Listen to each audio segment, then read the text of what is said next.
2017. Yeah, Greg Schiano. Reason to dance. The tomahawk chop. What? So thick. You know, there are some of us that should not dance in the locker room. I'm one. Greg shut up the locker room. Another one. Don't do that, Greg. Don't do that. Protecting traditions brought to you by Allstate. Get better protected with Allstate. You've never been in better hands. Traditions abound at Notre Dame, where the Fighting Irish are playing their final home game of the season today against Syracuse. From the pregame team walk through campus to that play like a champion sign outside the locker room. Game days in South Bend, they are unique. They are one of a kind. Notre Dame currently owning the highest ever CFP ranking in their history and the longest active winning streak in FBS. They earned their first win over a number one team since '93 when they took down Clemson by 7. And Ian Book, what a season. He has matched the school record for most wins by a quarterback at 29. We now welcome in the head coach of the Fighting Irish, Brian Kelly. Coach, thanks for joining us. And Tuesday, due to scheduling changes, the ACC announced that you guys are confirmed to be in the ACC championship game. So number one, congratulations. But number two, curious, how does that impact your messaging to your program going forward? Well, when you get it on a text message that you're in the conference championship, you know that you're in 2020. Because that's quite unusual. You're used to playing on the field for those things. But I think for us, this is still about our performance and measuring our football team based upon how we perform on Saturday. So all week it's been about our preparation, adhering to our process each and every single day. We're excited about being in the championship game, but it doesn't affect what we did this week relative to our preparation. Hey, Coach, it's Brady. With a win today against Syracuse, Ian becomes the all-time winningest quarterback at Notre Dame. Just talk to me about his growth since he first stepped foot on campus. Well, first of all, just to be in the company of you is amazing. I don't know that we were in that kind of esteemed company just a few years ago and thinking in those terms. But his growth and development has done that. And I think it starts with the way he's attacked this thing mentally. Physically, we thought he had the tools. But as you know, the quarterback position, especially at high-profile schools, require you not only to have the physical ability, but the mental ability to handle the scrutiny of the position. And then, again, how you go about it. I think he went from trying to win games to trying to take over games. And I think that's probably separation that we've seen this year, Brady. Being more aggressive, being more confident, and leading our football team in that manner. Hi, Coach. It's Urban Meyer. And last week, you just passed our good friend, Lou Holtz, as number 2 all-time winningest coach at Notre Dame. You're behind some guy named Newt Rockne. Yeah.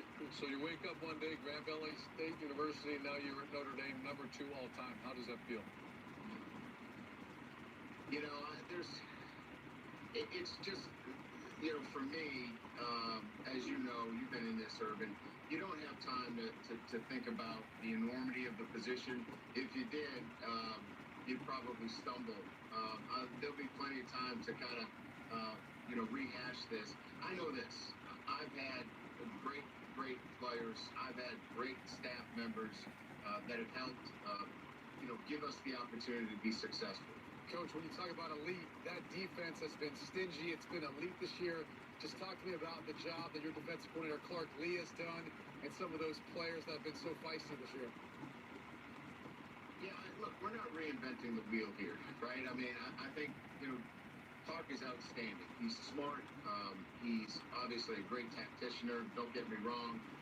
But this is still about the ability to teach the game and build relationships with your players, so there is an incredible amount of trust when they go on the field. They trust Clark. They trust what the system is about.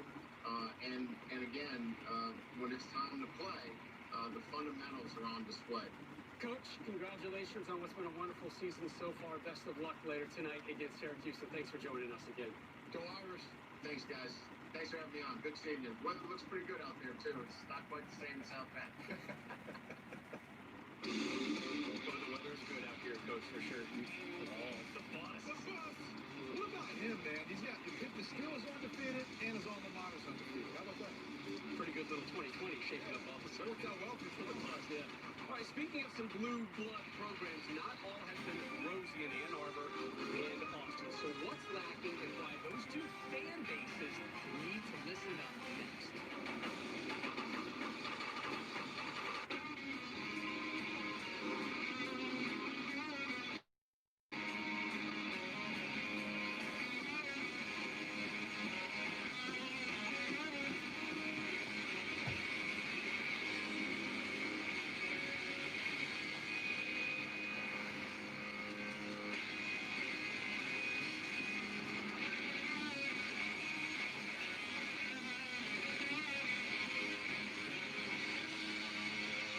You may have many reasons for waiting to go to your doctor right now, but if you're experiencing leg pain, swelling, or redness, don't wait to see your doctor.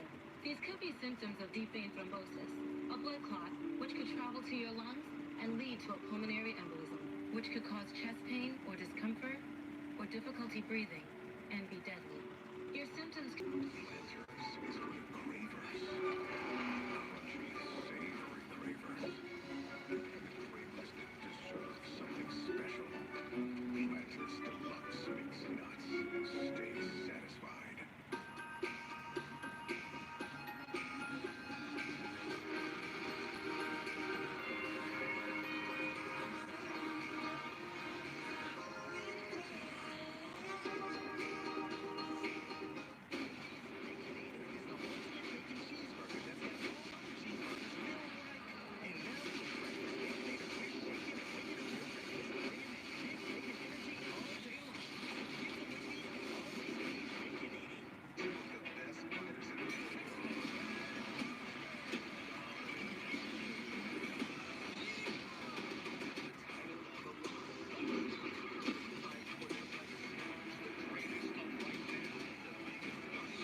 What is the job description for a head coach at a place like Texas and a place like Michigan? Well, I say this with great respect that the elite programs, there's a handful of them out there, the fan bases are completely out of their minds. They've lost all sense of reality. Now, I say that with great respect because I would always tell our players, wait a minute, now, you did not have to come to Ohio State or Florida. You chose to come here, and don't be surprised if you struggle a bit, you get hammered a little bit. Same thing with our coaching staff. Now, it wears on you a little bit. You go 13-1, and people say, well, what happened? So here's the job description, Reg. Ready? Win every game you play. Never lose to your rival. Get every top recruit. No off-field issues. Grab every player. And all players drafted in the first, second, or third rounds. Go get them. Totally doable. And if you're giving me that job, okay. How much time are you gonna give me? Give me some. Have some patience. No, let's see how much time I have. You got no time. You know what's part of the problem? I think is what's happening. You look at the first 20 and then the last 10. Okay, it's us. It's TV. It's all of it. Because as TV's become, it's emerged. You now see all these programs now able to get on national television. The blue blood, rightfully so, but with high-paid contracts come big expectations. And I think when Philip Fulmer, I believe he was the first head coach in college football to sign that $1 billion deal, that's created this waterfall effect where I just think with big paid contracts to coaches now, there's big expectations, and they've got to win sooner rather than later. And that's been one of the issues I think we've seen with some of the Blue Bloods the last 10 years. Yeah, I would compare. I want to go back to Pete Carroll in those days in the early 2000s to now, and there is a big difference, and there's more expectations, whether they're realistic or not. When Pete Carroll got hired, USC hadn't won a national championship since 1978. But there were always expectations because it was USC and the rich history and the tradition of that program. And the thing that I loved about Pete, because I was his first recruiting class, was he really didn't care about the expectations. setting for him. He created his own expectations, and that was, Coach, the relentless competitive atmosphere, everything, the vision, all of those things that he had, and an infrastructure that I found, and the lack of patience from administration's fan base, the money, obviously, the more pressure, the recruits and social media, like everything has changed the way we view and talk about college football. Different just 15, 20 years ago. So I think, to your point, the fans, I mean, Texas, 45 years, they've won one title. Michigan, one title in the last 72 years. Like, there's not an Urban Meyer out there. There's only a few of those coaches that you can get lucky with. So it's just it's a challenge in this day and age of coaching. Well, there's a clear-cut difference between a coach and a leader. We have a lot of coaches, but can you be a leader? Because leaders inspire you to work when nobody's watching, right? Leaders inspire you to get a couple extra reps in after practice when nobody's out there, or maybe in the weight room in the off season. But there's a clear-cut difference between those two, and I think we've seen a lot more coaches focused on stats, focused on scoring as many points as they can, and we haven't seen as many coaches looking, and we're seeing more and more coaches and maybe less and less leaders. When we pop the hood on those blue bloods, one of the first things you look for, right? Infrastructure. How is it set up and how much help does it need? Well, quick story before you go there is that I remember walking into, we won 2 Big Ten championships, and a reporter, we only won by 10. I think we're supposed to win by 3 touchdowns. He says, hey, sir, the fans are worried about the direction of the program. And we're going, what did you just say? We travel to the birthplace of college football for Penn State and Rutgers this afternoon. Thank you for tuning in and watching my live reactions. Play. Just want to give everyone a heads up. Sorry for any technical difficulties off the bat here this morning into this Saturday afternoon, first Saturday of December 2020. There we go. Everything should be all good to go moving forward, knock on wood, hopefully. But yes, thank you for tuning in and watching. Be sure to like, follow, and subscribe on social media. As always, links in the description below. The thumbs up button, share hashtag college football, hashtag Penn State, hashtag Rutgers, chat questions and comments, super chats, super stickers. Always greatly appreciated as well. We got college game day and the big noon kickoff about to wrap up before these noon games officially kick off the college football Saturday slate here this afternoon.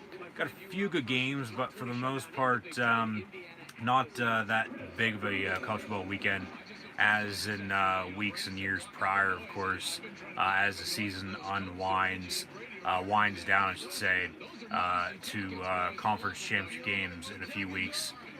And the bowl games about to begin over the next month or so. But yes, we travel to Piscataway, New Jersey, the scum of the earth, as fellow Big Ten fans would say, as the Nittany Lions of Penn State will take on the Rutgers Scarlet Knights from SHI. They can add a T to that stadium, as it's 1-5 versus 2-4. So it very well could be piss poor by both squads. Could be a shit show. I mean, honestly, could go either way. Both teams coming off wins last week.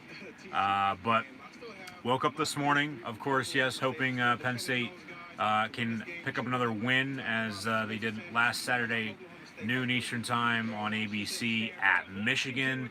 FS1 for the broadcast today, as they were on the road against Nebraska almost a month ago now. We could see a rematch with the Cornhuskers in a few weeks, along with potentially facing Illinois or even Minnesota.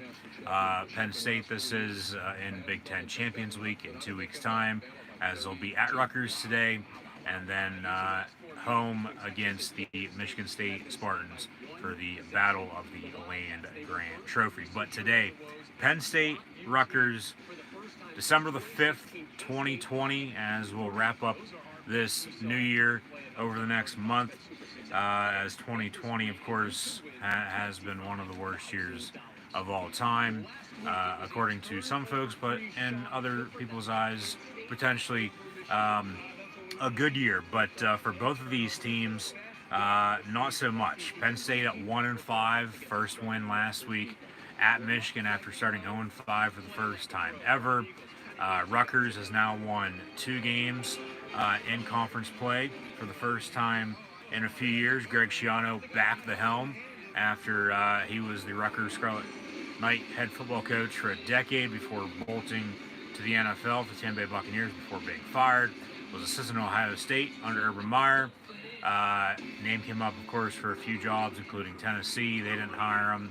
They could very well, along with a few other college programs right now, be looking for new football coaches over the next month or so as the college football and NFL coaching carousel will ramp up here over the next few weeks or so. But the Schiano Chop, Greg Schiano, a Bucknell grad, former assistant at Penn State as well in the early to mid 1990s under Joe Paterno, had Rutgers at its peak in the mid 2000s, which ultimately got him the NFL gig with the Bucs down in Tampa. And Tampa now about to be going back to the playoffs for the first time in almost 2 decades with Tom Brady playing quarterback for him. But nonetheless, we'll get more into NFL a little bit later on this weekend, so be sure to tune back in live right here on YouTube. All you have to do is hit the red subscribe button, a little notify bell next to it, so you are notified when the live streams are in fact live. But nonetheless, or in fact a video is uploaded, we'll have videos uploaded with the coaching carousel and bowl and playoff predictions over the next month. So stay tuned for all of those. But Greg Schiano is trying to get Rutgers back on track because ever since he left, Rutgers has not been Rutgers football. He had them in bowl games year after year, and now back-to-back wins here in 2020, sitting at 2-4, off to arguably, I get it's a shortened, conference only 8-game schedule, or 2 wins total in the season, not back-to-back. They won early at Michigan State, took Michigan in triple overtime before Penn State beat them last week, and then Rutgers beat Purdue in West Lafayette, Ross Age Stadium, last Saturday afternoon as well. So, 1-4 or 1-5 versus 2-4. Honestly, pretty even matchup. Should be a good game. As mentioned, sorry for any technical difficulties by any means with buffering, disconnect, and reconnect. We'll try to get those figured out. But in the meantime, we head to the new SHI renamed stadium in Piscataway for the blue and white Penn State Lions traveling by bus to Rutgers via Fullington before they'll fly home after the game today to take on Rutgers and Greg Schiano. Rutgers going to be wearing their dark night uniforms.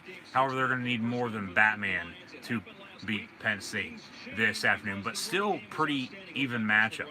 Penn State is a 10-point favorite coming off of a 10-point win last Saturday against Michigan, 27-17. Over-unders right around 50-52, if I'm not mistaken. If anyone intrigued by those numbers, let me know in the comments below. Keep those chat questions and comments rolling. I'll get to them in a second. But yeah, Penn State, Rutgers, Big Ten East, a pivotal matchup, honestly. And honestly, really what could determine, or who is going to be in the final spot, the 6th or even 7th place in the division come Big Ten Champions Week in 2 weeks' time to see who, of course, your opponent is going to be in that crossover matchup for the 3rd time this year. But yeah, Penn State coming off of a 10-point road win against the Michigan Wolverines last week. They're 10-point favorites at Rutgers today. First time all year Penn State's playing back-to-back road games. It's been away, home, home. They did have a back-to-back home slate there with Ohio State and Maryland, but then on the road at Nebraska, Iowa came to Happy Valley, 0-5 at that point. First time ever in program history. They went to Michigan, picked up the first win. Now go to Rutgers before Michigan State comes to town, and then Big Ten Champions Week with details on that game still unknown at this point in time. Don't know if it's going to be played at a home stadium of either team or at a neutral site. But nonetheless, in the meantime, we'll have kickoff coming up shortly with Penn State and Rutgers on FS1. So once again, thanks for tuning in and watching. In the meantime, before we get going here, we'll get Ohio State along with Michigan State on as well, as they're about to kick off from Spartan Stadium in East Lansing. Buckeyes playing for the first time in a few weeks after they had another game canceled last week against Illinois. They will, in fact, try to get in the win column, stay undefeated at 5-0, keep their college football playoff hopes alive before the game against Michigan next week.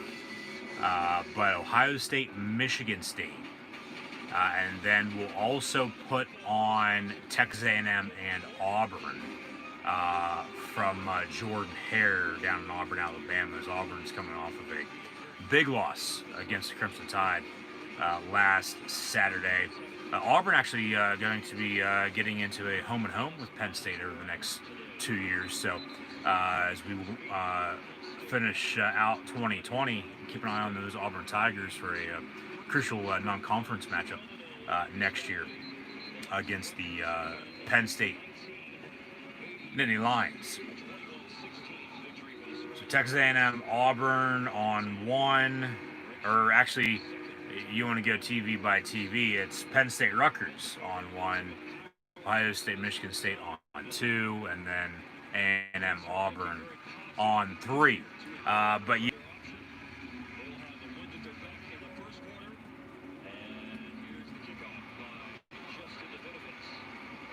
Penn State on the return, a muffed kick from the 5-yard line, and then Devin Ford falls on it on the 10-yard line. Weather going to be a factor today, rain coming down. So it'll be 1st and 10 Nittany Lions from the 10-yard line. Will get the start today after missing last week. And coach offensive coordinator Sean Gleason said we're underway with Penn State and Rutgers on FS1. But Penn State hasn't lost to Rutgers, as they just noted. I have it here in my notes. I haven't just got to it yet. Penn State hasn't lost to Rutgers since 1988, including winning now however many straight since 2014 there. They meet every year, so do the math. But the margin of victory, 4 touchdowns for Penn State in those meetings. 27 points. Penn State's won by average since 2014, since Rutgers joined the Big Ten. Just like New York's trash, we're in the state of New Jersey. Hopefully Penn State can find some treasure and put another W in the win column here today. 1st and 10 from the 10 after the muffed kickoff return from the 5. Penn State hopped on it, then fell on it at the 10. So 1st and 10 from the 10. Sean Clifford getting the start at quarterback. Played extremely well compared to how he's played the rest of the season last week at Michigan. Levis played a little bit as well, but it was Sean Clifford to Parker Washington about 100 times. Kevon Lee ran the ball extremely well. Devin Ford did not play last week because he did not travel due to a death in the family. He's back. Not off to a good start, though. Muffed that kick. 2 touches for him early on, though, with a screen near side that I believe went for first down, if I'm mistaken. And then he just got a carry up the middle on that play. So yes, 1st and 10, Penn State now from the 23-yard line. Clifford looking to throw a little high. Pass complete though to 13, Keandre Lambert-Smith. He's going to get about 5 yards. It'll be 2nd down for the Penn State Lions here in their road white uniforms. Rutgers donning a alternate home black. Matt Millen on the call, sounds like. 2nd and 6 officially after pick of the 4. Out of the gun, Clifford once again looking to throw a slant, a little too high. Intended for Jahan Dotson, incomplete. So 3rd down. Weather going to play a factor here, it looks like. It's going to be low scoring, ground and pound. Whoever has the ball last wins. You know what defense is going to bend but doesn't break. One of those type. Especially Rutgers having more wins than Penn State here when they meet up. early December for a regular season game. Normally today would be the day of the Big Ten title game, but because, of course, everything's pushed back, we're still playing football before conference championship weekend. Complete. Bretton Strange, first down. Strange and Theo Johnson have emerged as the go-to tight ends for Clifford and Will Levis, whoever the hell's playing quarterback, because, of course, Baby Gronk, Pat Fryermuth, injured, done for the season. But pass complete there to Bretton Strange. Nice simple curl route for him, far side, first down Penn State. But yeah, Rutgers going to need a little bit more than the Dark Knight himself, Batman, to defeat the blue and white Lions. Here at Somerset-based SHI Stadium in Piscataway. Screen complete to Devin Ford. Gets about 7 yards on that reception. Almost coughed the ball up there at Plagiel on a run. Of course, though, the ground cannot cause a fumble, so Penn State keeps possession. And still rolling here, 2nd and 3.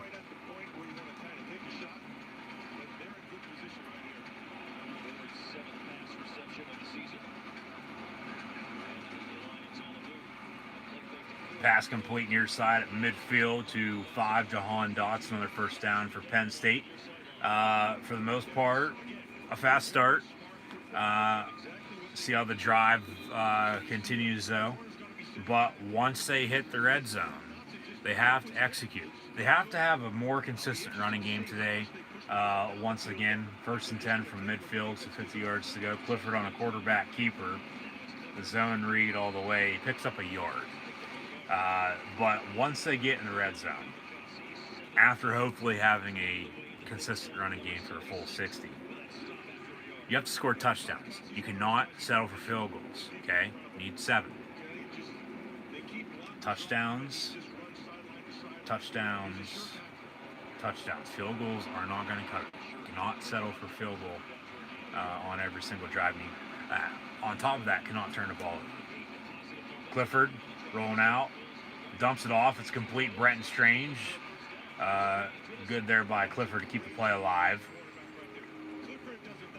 Going to Dawson twice. Strange twice now on this drive. Lambert Smith also has a catch. Pass wasn't pretty by any means, but Strange, not that far downfield, able to bring it in for a catch. So 1st and 10, Penn State, 11.5 to play here in the opening quarter on the Nittany Lions opening drive. From the 39, out of the gun, 3 wide, handoff, Devin Ford, 4 yards, 6 yards after a strong push.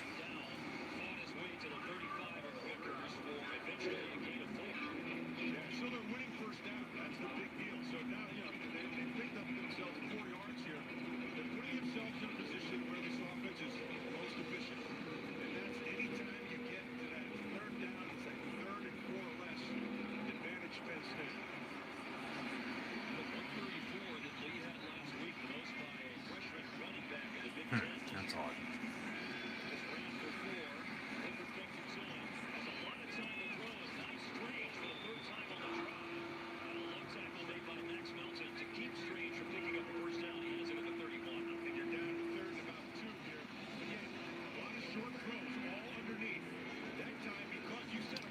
We'll let that reset, and hopefully we can get that game on as well here shortly. But in the meantime, 3rd and 2 for Penn State. Once again, thank you for tuning in and watching.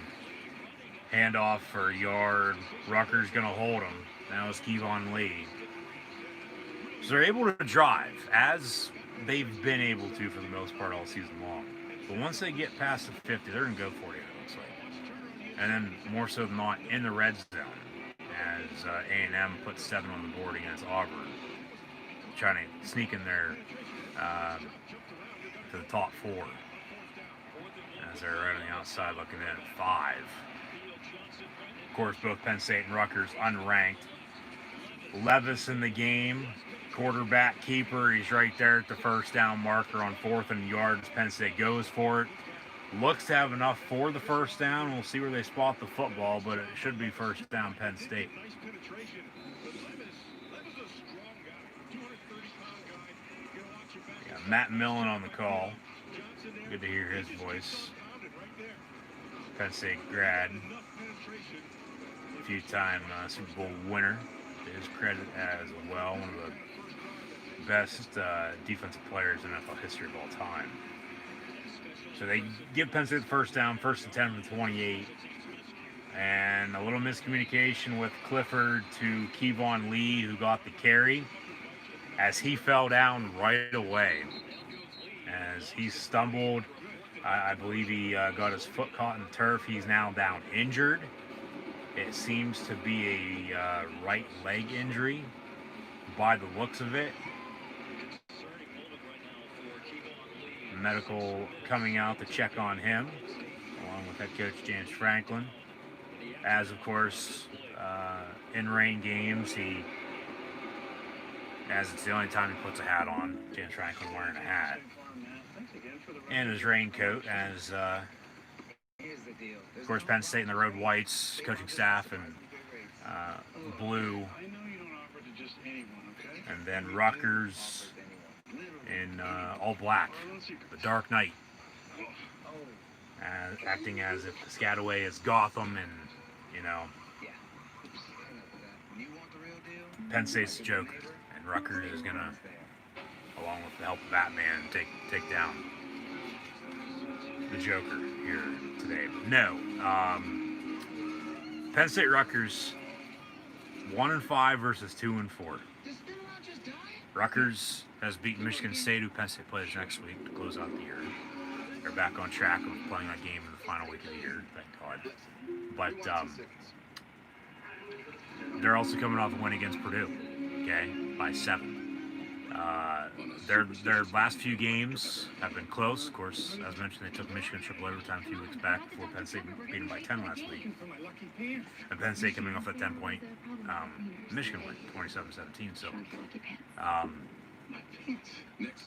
hopefully third time's not a charm for Rutgers. And with everything with 1988 and 2020, back in 88, it was, the Lakers and the Dodgers winning the NBA Finals and World Series. Well, the Lakers and Dodgers did the same thing once again this year. And then you go back to 88 in NASCAR. Bill Elliott won the NASCAR championship in 1988. His son Chase Elliott just won it in 2020. And Rutgers has only beaten Penn State twice. You got to go back a little over 100 years, and then back in 1988 as well. So Rutgers hasn't beaten Penn State since 1988. Penn State, of course, hasn't lost to Rutgers since 1988. So for them, hopefully third time's not a charm. But Rutgers is in the state of New Jersey, just as New York and Pennsylvania's trash is. So hopefully Penn State can, find whatever treasure is there at the end of the tunnel. Hopefully it's a win, and they'll put another W in the win column. Kevon Lee going to be injured here. Penn State's going to be down to 2 running backs for the rest of the season, looks like, potentially, after starting out with 5 and having the other 3 all go down with injuries and be out for the season. Hopefully Kevon Lee can come back, but in steps Devin Ford, and then Keziah Holmes going to get some touches hopefully today as well. 2nd and 13, intended for number 3, Parker Washington, who had a career high during his freshman campaign this season last week against Michigan. So incomplete 3rd down and 13. A&M, yes, up 7 on Auburn. Still, for some reason, trying to get Ohio State, Michigan State on. I don't get why that game's not popping up for myself here on ABC, because it's not on CBS, of course. CBS and Dish at a standstill right now. So no college football on CBS or even NFL for that matter right now. And that's a drop, incomplete, by Keandre Lambert-Smith on the bubble screen. So it'll be 4th and 13 from 31. John O'Neill going to be our official referee today, it looks like. So it's going to be good luck for both of these teams today. You're going to go for it on 4th and 13 rather than kick a field goal from, 48 yards out. You're going to go for it on 4th and 13. Are you kidding me? Why are you going for it on 4th and 13? Call a damn timeout and kick it from the 31-yard line. What the hell are you doing? And no wonder, okay, Clifford almost gets sacked, gets rid of it, complete to Dotson, but then he stopped short of the line and gained to the 24-yard line, and it's a turnover on downs. Did they not know that was 4th down? It would have been about a 48, 49, 50-yard field goal, depending on the spot there, from the 31 for Pinniger or Stout, whoever they would have brought in. Probably would have brought in Stout because he's got a better leg, but Penn State able to drive, and the drive stalls, and they turn it over. So what's new? We're tied up at 0 with Penn State and Rutgers. You're just now tuning in. Rutgers going to get the ball for the first time. So just act as if it is, you know, okay, even if it's, you know, a half a quarter in, Penn State just kicked off. Rutgers a good return to the 24-yard line, 25-yard line, where they're going to swap the ball out. And we're tied at 0. Penn State hasn't touched it, but they have. Okay? Why do you go for it on 4th and long? It's not like it was 4th and a yard. It's 4th and 13. Kick the damn field goal. Take the points. I don't care if weather's a factor. At least you attempt the field goal. If you miss it, you miss it. Because then if you make it, you have 3 points on the board. You know? Like, come on. Some of these coaching decisions with these play calls just absolutely blows my goddamn mind. It's ridiculous. Like, come on, what the hell?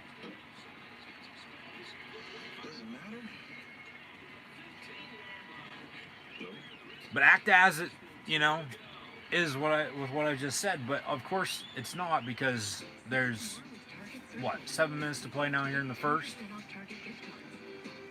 And Rutgers holds. They stand on defense.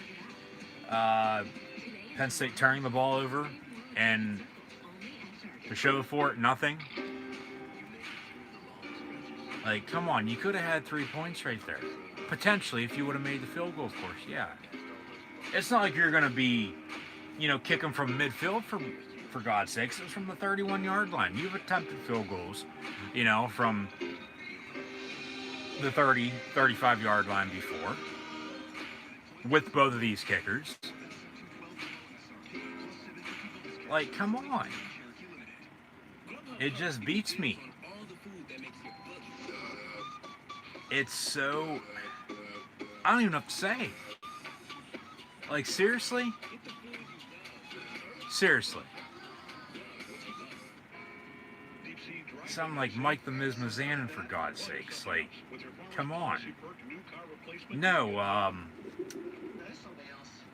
no run game there, hardly. I mean, there's a few good runs. But, and they went for it twice on 4th down, got the first, picked the first down. Of course, 4th 13, they don't turn it over. We had, what, a few drops on that drive, too, that took up half of the quarter, and there's nothing to show. I just don't get why you go for it on 4th and 13.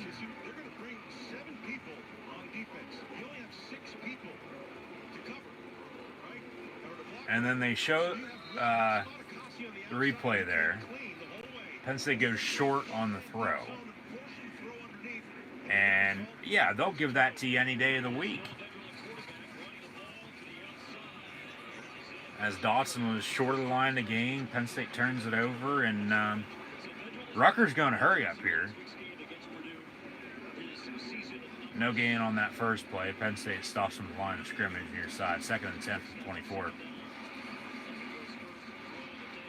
Penn State with pressure. Rutgers getting rid of it. Incomplete, far sideline. So 3rd and 10 already. So a quick opening drive here for the Scarlet Knights. Of course, it's home and home year in and year out with these two as members in the Big Ten and then in the East Division. Only about a 5-hour difference. As Penn State bust them, and then they'll fly them back, you would think. But with how everything is, maybe not. Especially if they bust them up the whole way. Well, why not bust them back? They've done it before, so I'm not surprised. But normally when they bust them, they'll fly them back. Especially when you got a game next week. It's not like you don't have a game next week. 3rd down and 10, they give up 11 on the run. 1st and 10 Rutgers. Jesse Luketa, along with Joey Porter Jr. and Mustafer on the stop. Antonio Shelton in there as well. 2nd and 10 for Rutgers. Still for some reason, there we go. Ohio State, Michigan State finally pops up. So we get the Buckeyes and Spartans on in this other Big Ten East matchup. We had a few Big Ten games canceled this weekend. 2 for the 2nd week in a row, as Northwestern Minnesota, along with Maryland and Michigan, not in action now due to COVID-19, of course, with the postponement there. Of course, the game will be not played, canceled, no contest. Ohio State, though, playing at Michigan State before Michigan next week. And then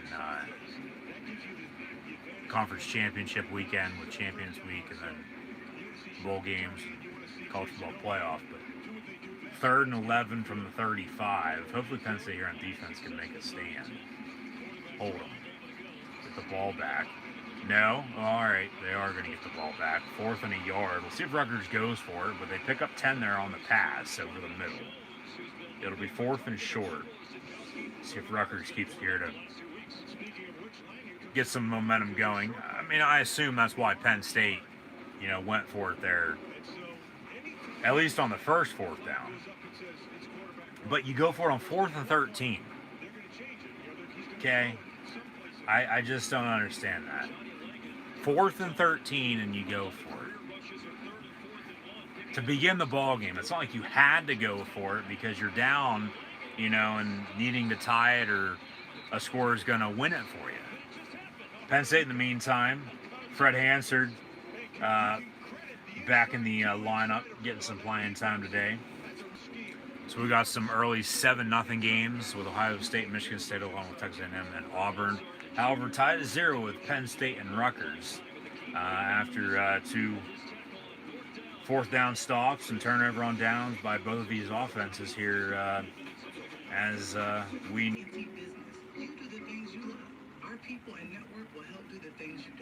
So thank you for tuning in and watching my live reactions. Play live right here on YouTube. I'm your host, Encyclopedia Sports, School and Week 96. As always, be sure to like, follow, and subscribe on social media. The links in the description below. Hit that thumbs up button. Share hashtag College Football, hashtag Penn State, hashtag Rutgers. Chat questions and comments, super chats, super stickers.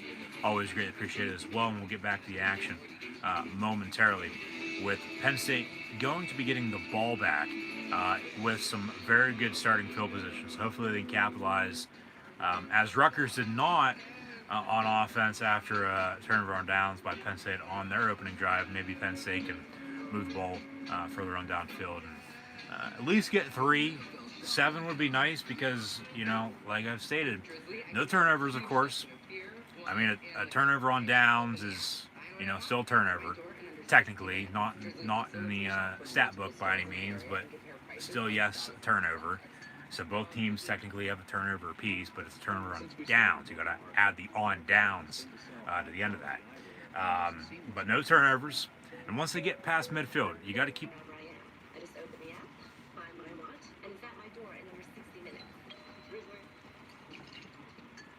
And that was just with Kevon Lee. Kevon Lee had over 100 yards rushing last week at Michigan.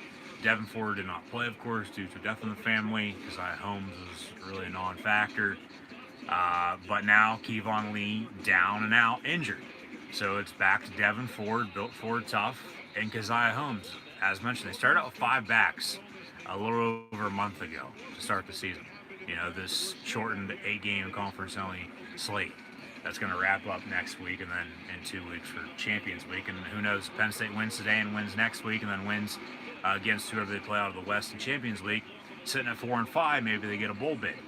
Starting out 0-5, not going to help by any means, but 4 straight after losing 5 to begin the year has to speak for something. Okay, Kevon Lee back in, so good for him to get back in the ball game. Just a little bit of a stinger there early. All right, good to see him back. Him back out on the field, I should say, as they're definitely going to need him.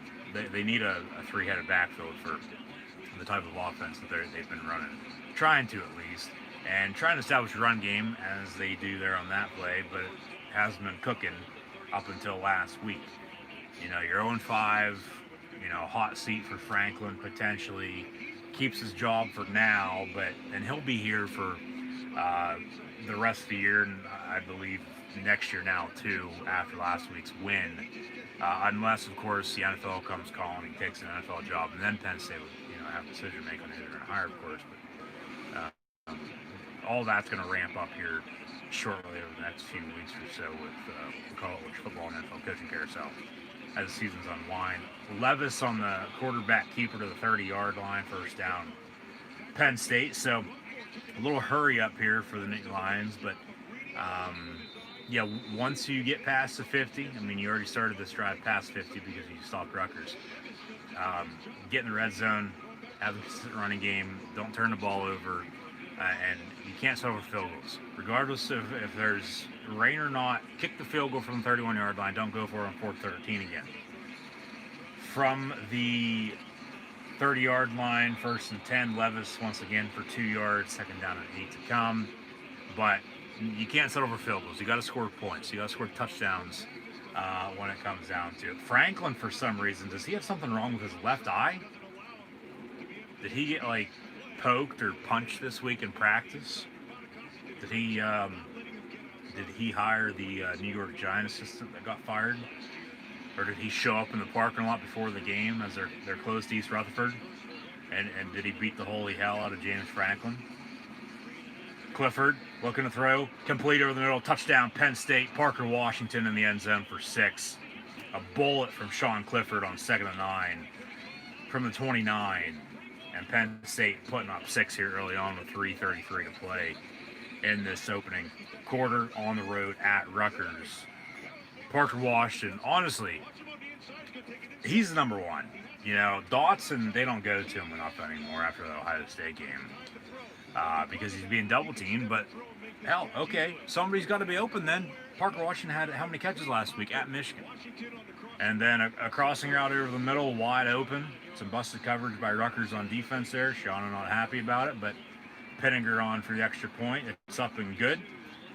7-0 Penn State. Just think if they would have kicked that field goal, made it. Okay, it's 10-0 right now if they just score the touchdown in as well. And that's, of course, if they hold Rutgers, which they probably would have, and then got the ball back and drove. But started out there, good starting field position, a few play drive, ends in a touchdown. So 3:30 to play in the first. Penn State was 7. On the road at Rutgers, leading by 7-0 against Rutgers Scarlet Knights. So once again, thank you for tuning in and watching. So all 3 of these games now at 7 apiece with the road teams. Penn State 7-0 at Rutgers, Ohio State 7-0 at Michigan State, Texas A&M 7-0 at Auburn. So 2 Big Ten games along with an SEC West matchup, and I think A&M, one way or another, they're going to sneak in. Especially if Florida upsets Alabama in the SEC title game and A&M wins out because they're not going to play in the SEC title game, even with already losing to Alabama, as both these teams have lost Alabama this year, both A&M and Auburn. Jimbo Fisher has the Aggies right where he wants them at right now in his 3rd season at the helm after this time a few years back, leaving his Christmas tree on the street before Christmas, leaving Tallahassee and the Florida State Seminoles for College Station. They're going to punt, though, up 7 as Ohio State, Justin Fields, playing for the first time in a few weeks after they defeated Indiana. Did not play against Illinois last week due to COVID. That game was canceled. They have a first down at Michigan State, 6.5 to play here in the first. Ohio State, for the Big Ten, hopefully they win out here, of course, make the college football playoff, potentially get to the national championship game. They are one of the best teams in all the damn land, dot in the I, but compared to other teams, because the Big Ten started late and then they had a game canceled, they're only 4-0. You know, so it might come down to, as we have a holding penalty there.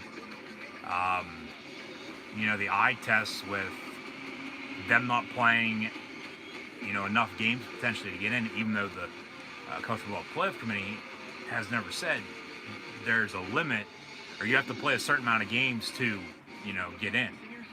It's just how 2020 is, and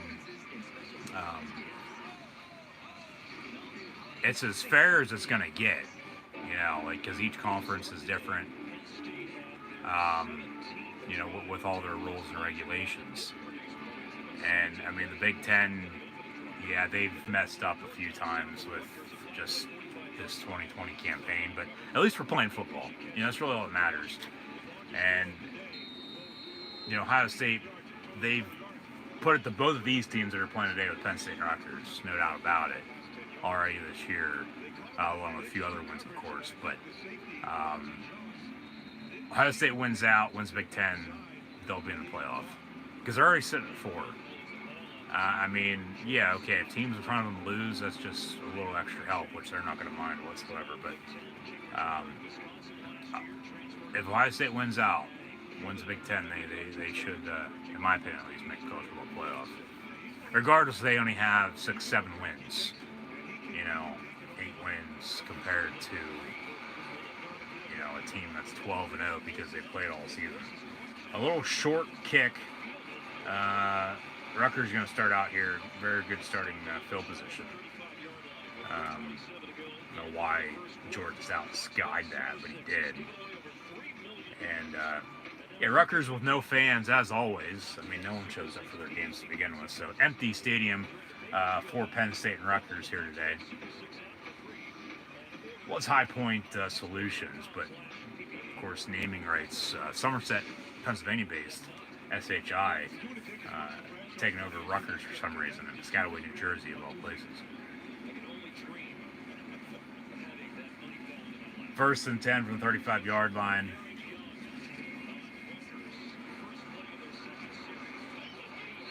And Noah Vertle is going to pick up a yard on that. Jersey, I tell you what. So Ohio State gonna give the ball back to the Spartans, up 7. Auburn with the ball down 7. Rutgers also in that same situation right now. That's an illegal formation. That's a false start. Come on. You can't have 2 guys in motion at the same time. They let him play. 2nd and 9. Quick bubble screen near side is complete. And then Joey Porter Jr. on the stop after a pickup of 3. Of course, he's the son of the Steeler great himself, Joey Porter Sr. Plays high school ball down in Steel City, North Allegheny. Beat out Keaton Ellis for the starting cornerback spot. However, Ellis has played a little here as of late. So good to see him back in the lineup. Penn State bringing some pressure, quarterback blitz, and Daquan Hardy, also from the Pittsburgh area, Penn Hills product, on the sack, taking down Rutgers. That was a good defensive play call there by Brent Pry. Altoona zone. I mean, we can go around the state, give you a geography lesson all afternoon. But Daquan Hardy, he's played well as of late, too. He came on strong last week against Michigan.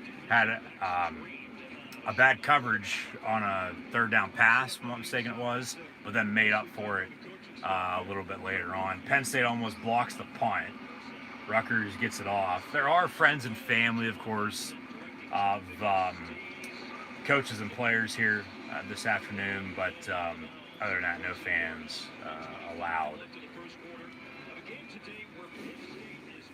So punt, rolling out of bounds, will be 1st and 10, Penn State from the 14-yard line. It looks like Penn State's first game was back in 1887. Yeah, 30 bowl wins. Penn State looking for 900th career program win here this afternoon. However, they never started out 0-5. They started 0-5 before last week's win. looking for 2 in a row now in back-to-back road games at Rutgers. And, of course, Matt Millen there, giving a shout-out to Joe Claw. 409.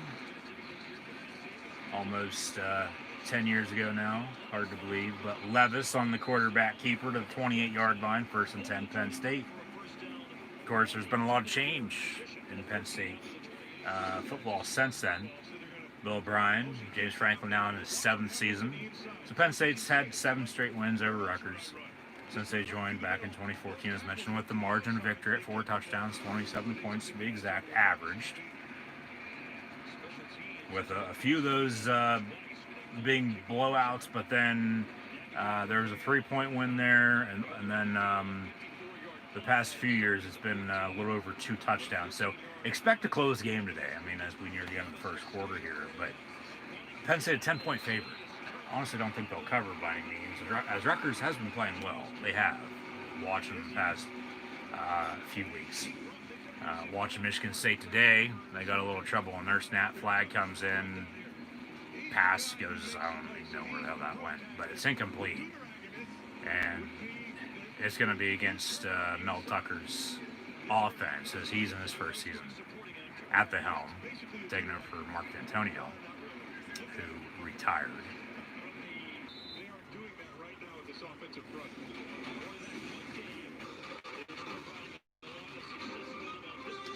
Penn State on that run. Will Levis out past the 40-yard line for another Penn State first down. However, that's going to do it for the opening quarter. So at the end of the first quarter, Penn State on the road at Rutgers leads 7-0. These other games all still 7-0 as well. So some good football here early on this Saturday afternoon, early December, with these noon slates. Got Indiana, Wisconsin in the Big Ten a little bit later on as well, from Camp Randall and Madison, Iowa and Illinois, along with Nebraska and Purdue right now over on the Big Ten Network.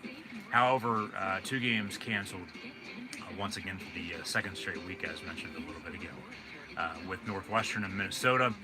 Northwestern's going to be in the Big Ten title game in a few weeks now, and then we also had Maryland and Michigan canceled. And then the game next week with Michigan, Ohio State now up in the air. So we'll see what happens moving forward. But it's been one day at a time every day since mid-March for everyone, regardless if it's sports related or not. So hopefully everyone's staying safe. And once again, thanks for tuning in and watching my Penn State Rutgers College Football live reactions play live right here on YouTube. As always, like, follow, and subscribe. Scroll down, links in the description below. Check those out. Facebook, Twitter, Instagram right here on YouTube. Hit that red subscribe button if you haven't done so already as well. Hit the thumbs up button. Share hashtag College Football, hashtag Penn State, hashtag Rutgers. Nittany Lions lead Scarlet Knights by 7 at the end of 1-7-0. And then if you have a chat, question, or comment, let me know. Super chat, super stickers, always great appreciated on top of all that as well. So, yeah, should be a good game, honestly, but Penn State here with the ball. They'll flip ends, of course, start quarter 2 up 7. Need to find a running game. I mean, it's there. It's in the air right now. It's just, can you keep it going? Can you execute it? Can you keep driving? And once you get in the red zone, of course, don't turn it over. Kick field goals if you have an opportunity to. Don't go for it on 4th and 13. Don't turn the ball over. Have a running game and score points. I don't care if it's a field goal or touchdown, but you just can't settle for field goals all the time. You got to score touchdowns, every once in a while. And they did on a crossing on their last drive. Technically, this is the 3rd drive now because they turned it over on the first, scored on the second, third time, hopefully a charm. It was Clifford to Parker Washington, who, honestly, in my opinion, he's emerged as the true number 1, because he's going to be the true number 1 once Dotson leaves, because he's only a true freshman from Houston, Texas. And yeah, threw us off at the beginning of the year. He's supposed to be wearing number 18. He's been wearing 3 all year. Auburn with a field goal. They only trail now by 4, 7-3 A&M. Ohio State can get the ball back, still up 7 at Michigan State. Justin Fields, former Penn State commit and Georgia Bulldog. Now Ohio State Buckeye on the quarterback keeper down the far sideline. Big first down run for him. But yeah, the game next week with Michigan, the Wolverines, and Ohio State, the Buckeyes. That'll be on Fox next week at noon. Later on today, we got BYU replacing Liberty to take on Coastal Carolina on their whatever color green you'd want to call it, turf, as they sort of have the, along with App State, turning into the Boise State of the East. Eastern Washington has red turf. Those are the three that come to mind. So you go from Pacific Northwest all the way down to South Carolina. As we had an Eclipse do the same thing a few years back. Eastern Washington to Boise, and then to South Carolina for three schools that come to mind for myself that have a colored turf as their playing surface.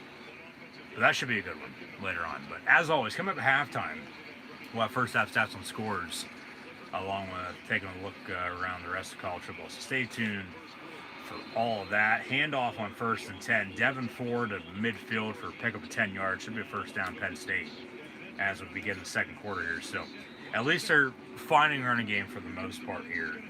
And if they can get out to an early lead here on the road at Rutgers and continue to play good defense, I mean, it should be a breeze. But, of course, game's not going to be over until it's over. Pump fake by Clifford. Pump fake. And then he's going to tuck it and run.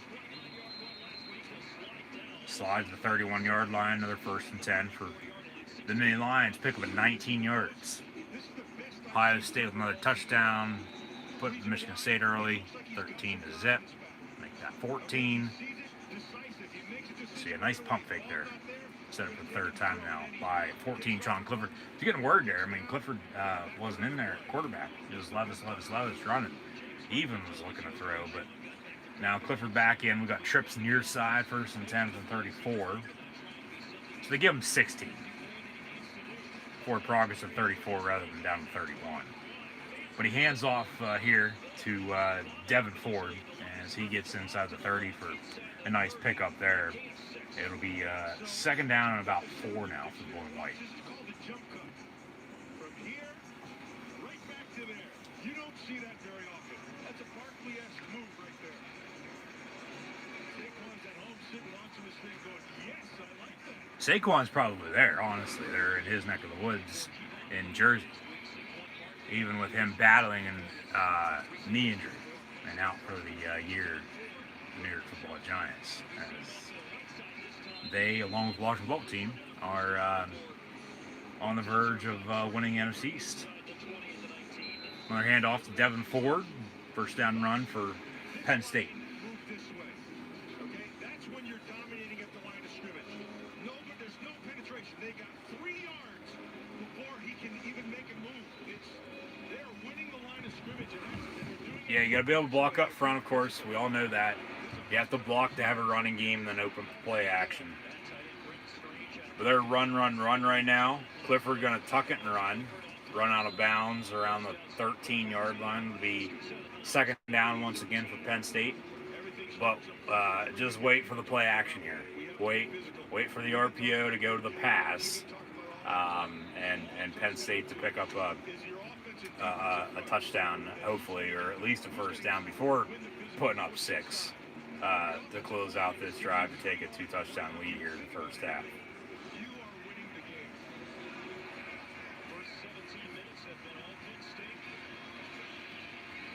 Control it as much as you possibly can. 2nd and 5 from the 13. A yard there is 3rd and 4. Hopefully they'll kick a field goal if they get stuffed here rather than go for it on 4th and a mile. I still don't get why you don't kick the field goal. On 4th and 13 from the 31-yard line.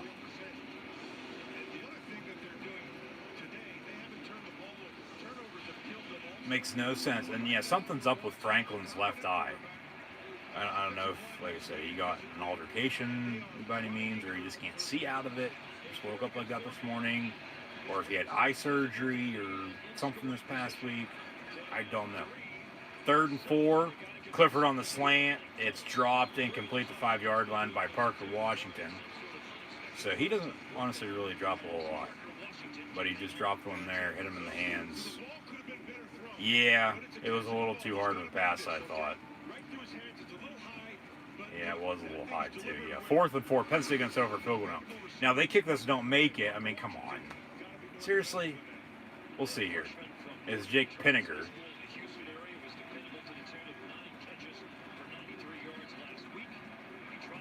They got Penninger and Stout.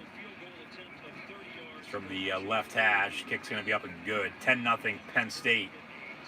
Here, 11.5 to play before halftime. So, at least for the most part right now, they're covering. I believe it did jump to about 11.5, but... So, I mean, technically, if you pick Rutgers to cover, but Penn State to win, okay, you're going to win that right now, but still a lot of football to play. So, yeah, spread... From what I know, is 10, but of course, day of could jump, could fall a little bit, but not really worried by any means. Didn't worry about that today. Just don't have any. Don't want to take a chance. I don't have confidence. I mean, I do, but I don't. Especially Penn State coming off a win. You know, the first of the year. I mean, they played like that all season long until last week. Can they keep it going? We'll find out today, of course. So, I mean, back to back, unless they're on a roll, you're not going to get that all the time. So, yeah, 10-0 Penn State after a field goal. So just think they could have another field goal. It'd be 13-0 right now. You know, score later, score again. You know, it's close to 30 probably. Keep scoring, hopefully. I mean, they just played good enough to win. Okay, that's not going to cut it all the time, but you're playing Rutgers. Rutgers, okay? The State University in New Jersey. Tony Soprano is going to be coming after Greg Schiano if, you know, they don't pick up the win today. So, I tell you what, it's just Pour a cap of Downy Unstoppables into your washing machine before each load and enjoy fresher smelling laundry. Hard to believe sometimes, just the way they play. Like, it's absolutely pathetic, but at least they're not on a 5-game, potentially 6-game losing streak right now, because if they lost Michigan last week, who knows, Franklin got canned, or, you know, just opted out, hey, I resign, I'm going to the NFL or going elsewhere. Vandy fired Derek Mason, so, of course, you know, you can go back there, or South Carolina, or Utah State's open. Those are the only openings right now. Texas could open if they lose K-State today. They fall to 6-4, if I'm not mistaken. And then Kansas State with Chris Kleiman to get to 5-5. Good for him. Urban Meyer's names come up for Texas this past week. But Nick Saban's did as well last time they had an opening.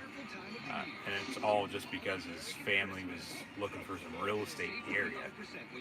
Whether they ended up buying or not beats me, but people were trying to figure that all out. It's all rumors, it's all speculation until everything, you know, is finalized. All said and done, so. Michigan could open if Harbaugh moves on, but I don't see Harbaugh leaving Michigan. If he does leave, he's going to leave on his own terms, so they're not going to fire him. The hard thing is, okay, it comes down to money, of course, always. But it's the year 2020. You have a 8-game schedule for the Big Ten, at least. Some schools are, you know, playing a little more or even a little less.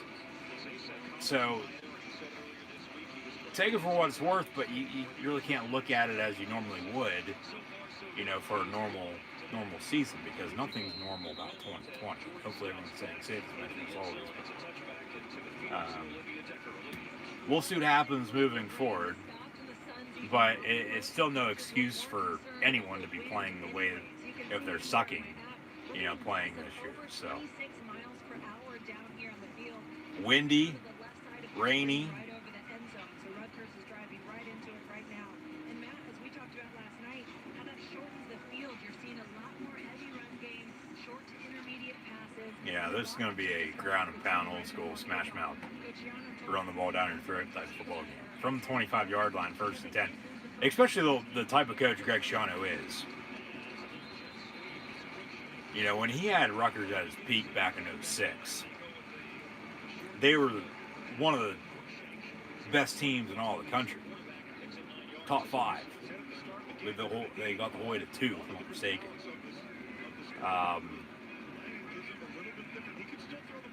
But Rutgers hasn't been the same since he left. But now he's back. You know, Chop's back. Rutgers another run their first down for them. So I think over time he'll get them back to, you know, the promised land where he once had them. I'm not saying they'll be a top 5 team by any means, but they'll be better. They'll be good, you know, to contend with. Give you a, you know, good ball game week in and week out in the Big Ten. But you know, he'll get them back on track eventually. It takes time to build a program. I mean, anymore it's 3 years. Used to be 5, 8. You know, at that point, okay, you still don't have, you know, good to go. You're gone, but it's 3 years because everybody, you know, that's pass interference by Penn State. They'll call it. Sutherland on the coverage, wearing number 0. Passing complete for Rutgers.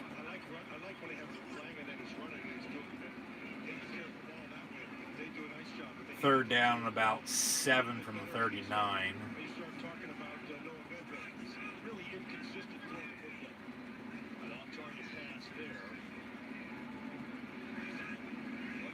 Penn State looking to bring pressure, then they bring 4.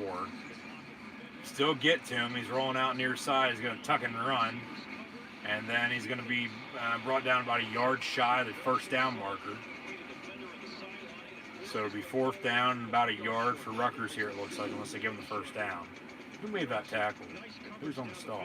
They don't really have anywhere to go. Owe does a nice job coming back inside, forces him outside. Now he's got to finish this run, and he doesn't.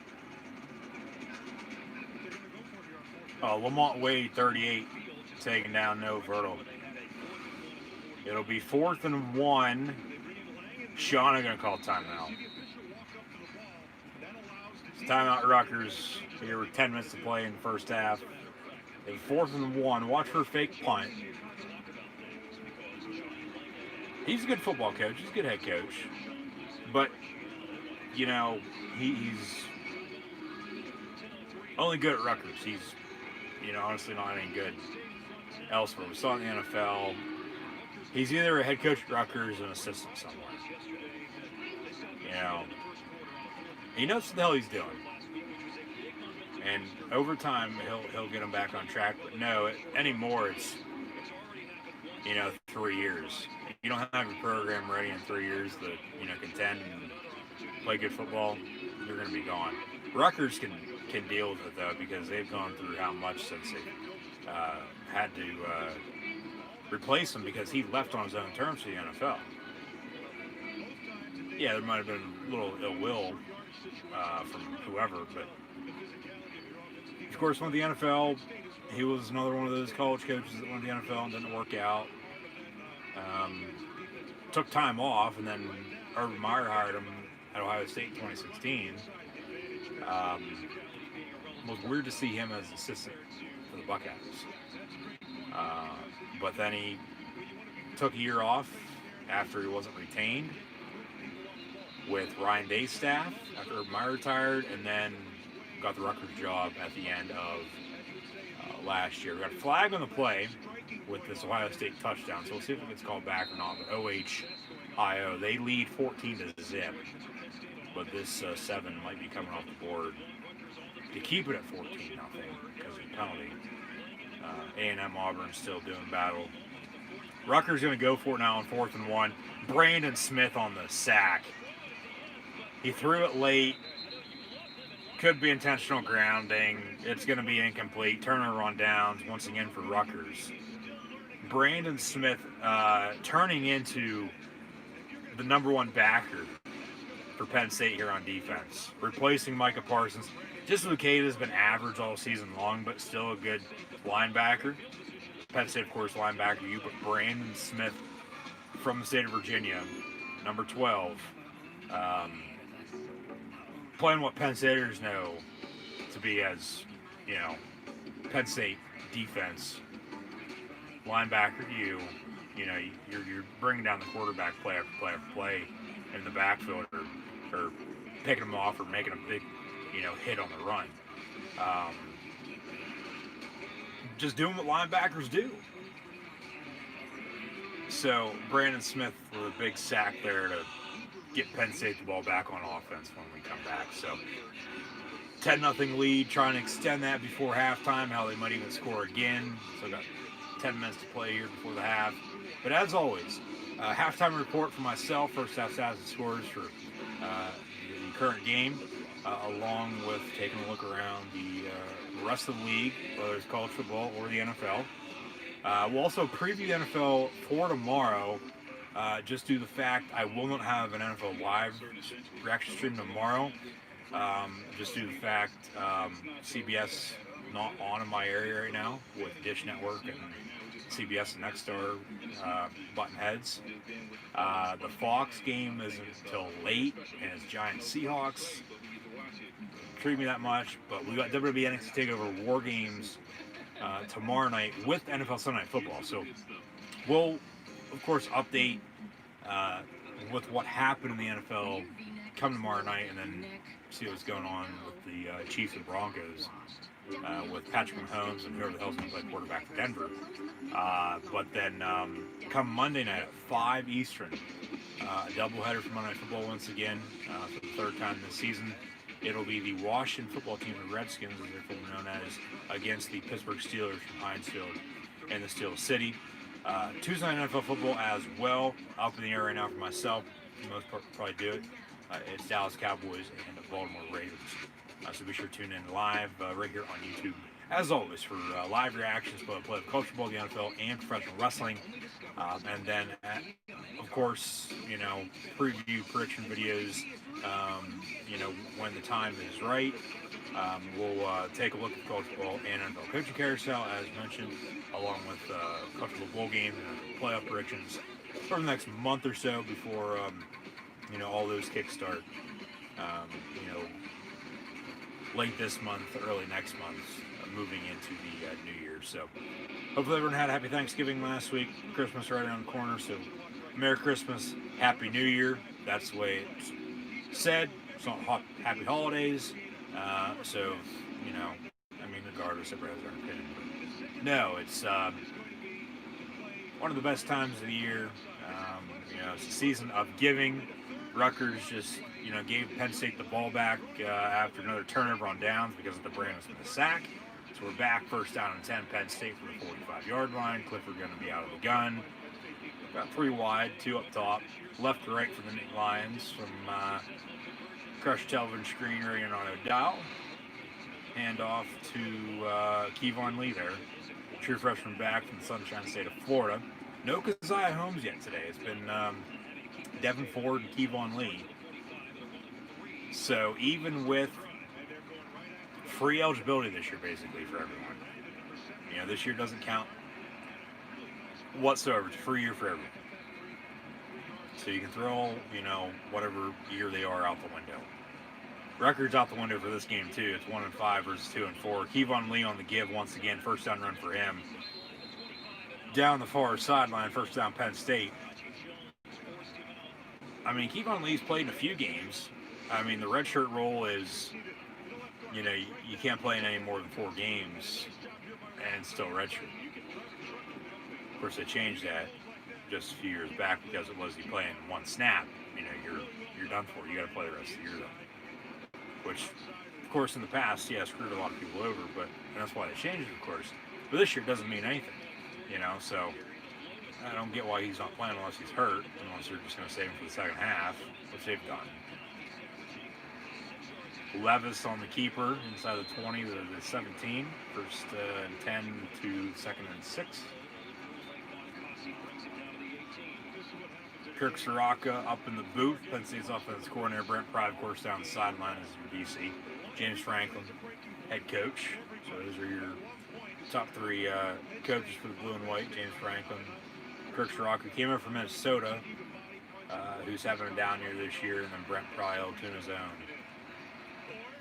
who very well, along with Josh Gaddis and a few of the other Franklin Vanderbilt assistants, could become candidates for the Vanderbilt Commodore job. But they'll probably hire somebody who's already an active head football coach in college football, who's up and coming, if they were smart. But Vanderbilt's still going to be the doormat of the SEC for years to come. They just, I mean, Franklin did the best he could and got the Penn State job, and he's better as a talker and a recruiter than he is a football coach, especially as of late. But we've known that, you know.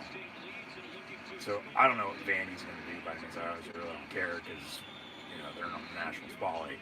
Empty set 5 wide, and they're not in the same conference, you know, as Penn State. So, you know, until Nick Saban retires at Alabama, Florida, Georgia, A&M, Auburn, LSU, the Hogs of Arkansas are playing well this year as well. Those are your teams in the SEC. So,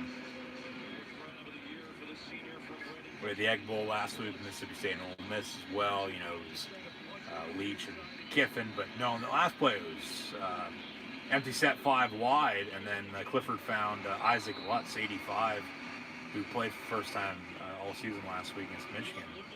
Picked up a first down, first and goal from the 5-yard line. And then Clifford there on a give to Kevon Lee before he got stuffed at the line of scrimmage. So it'll be second goal, Penn State. Trying to punch it in here to extend the lead to 2.5 scores.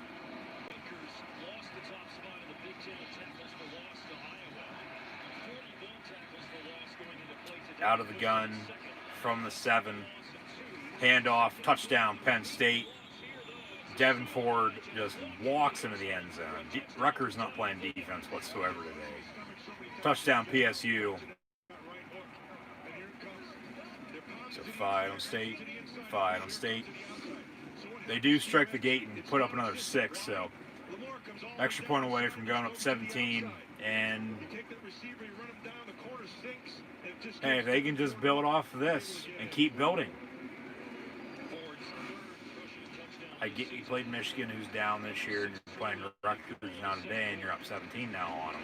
Hopefully not going to wood down with Jinx Pinninger on the extra point here. Okay, kick up and good, 17-0. You're up 17 now.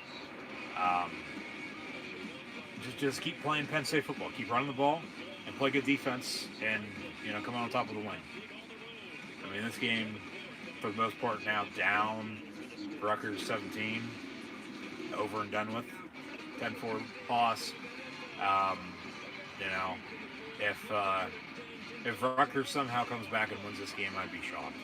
Honestly would.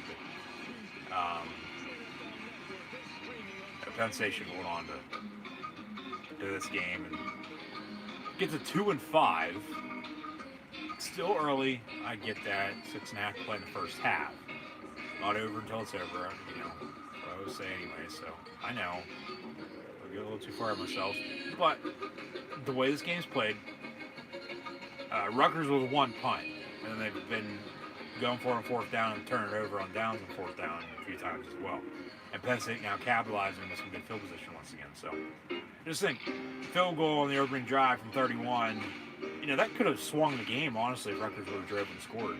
You know, it'd be down, trying to come back and tie it, and I mean, potentially back and forth, but no, with still not going for it on a 48, 49-yard field goal. From the 31-yard line, you go for it on 4th 13, it just beats me. Like, I don't get it. Made no sense, but since then, you've outscored them, you know, 17 unanswered. So, slow start, but until they, you know, get in their rhythm their groove, so to speak, and continue to build off the momentum that they have, well, okay, we'll get there when we get there. They're up 17, so has to speak for something. I get their 1-5, probably the best 1-5 team over the past 2 weeks that there is, because you go back to that Indiana game, probably should have won that. Maryland, they didn't do a damn thing in the second half, so Penn State easily could have won that if they would have played well early on. A little too late when it came down to it. Iowa, too many goddamn turnovers. So like I said last week, they're sitting with a few wins probably right now, but they'll have a couple, hopefully, technically a couple of 2 with a win today. So 2-5. You win next week against Michigan State, who's down 14-0 to Ohio State still here, second quarter. That's 3 wins. You play Illinois, rematch with Nebraska, maybe Minnesota, Purdue even at that point. It just depends on how the standings shake out over the next few weeks. During Big Ten Champions League, you get to 4 wins after starting 0-5, and you win 4 straight, 4-5. You should get a bowl game.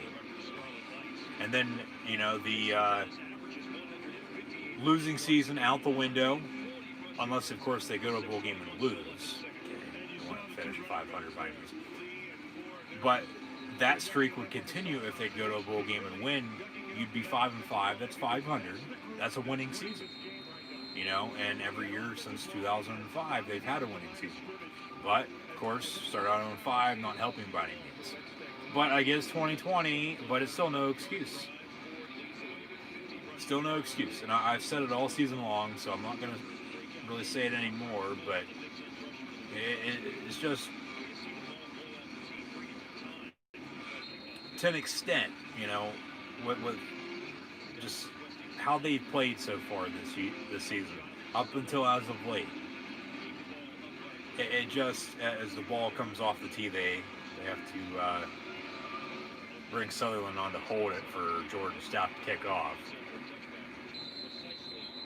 Good kick right there. Touchback once again. 1st and 10 Rutgers for 25. It honestly just blows my mind that they put themselves in the situations that they're in. They keep digging themselves, further and further on down in the hole, and they can't get out of it. But they did last week. They controlled the game. They're controlling the game once again today. They're up 17.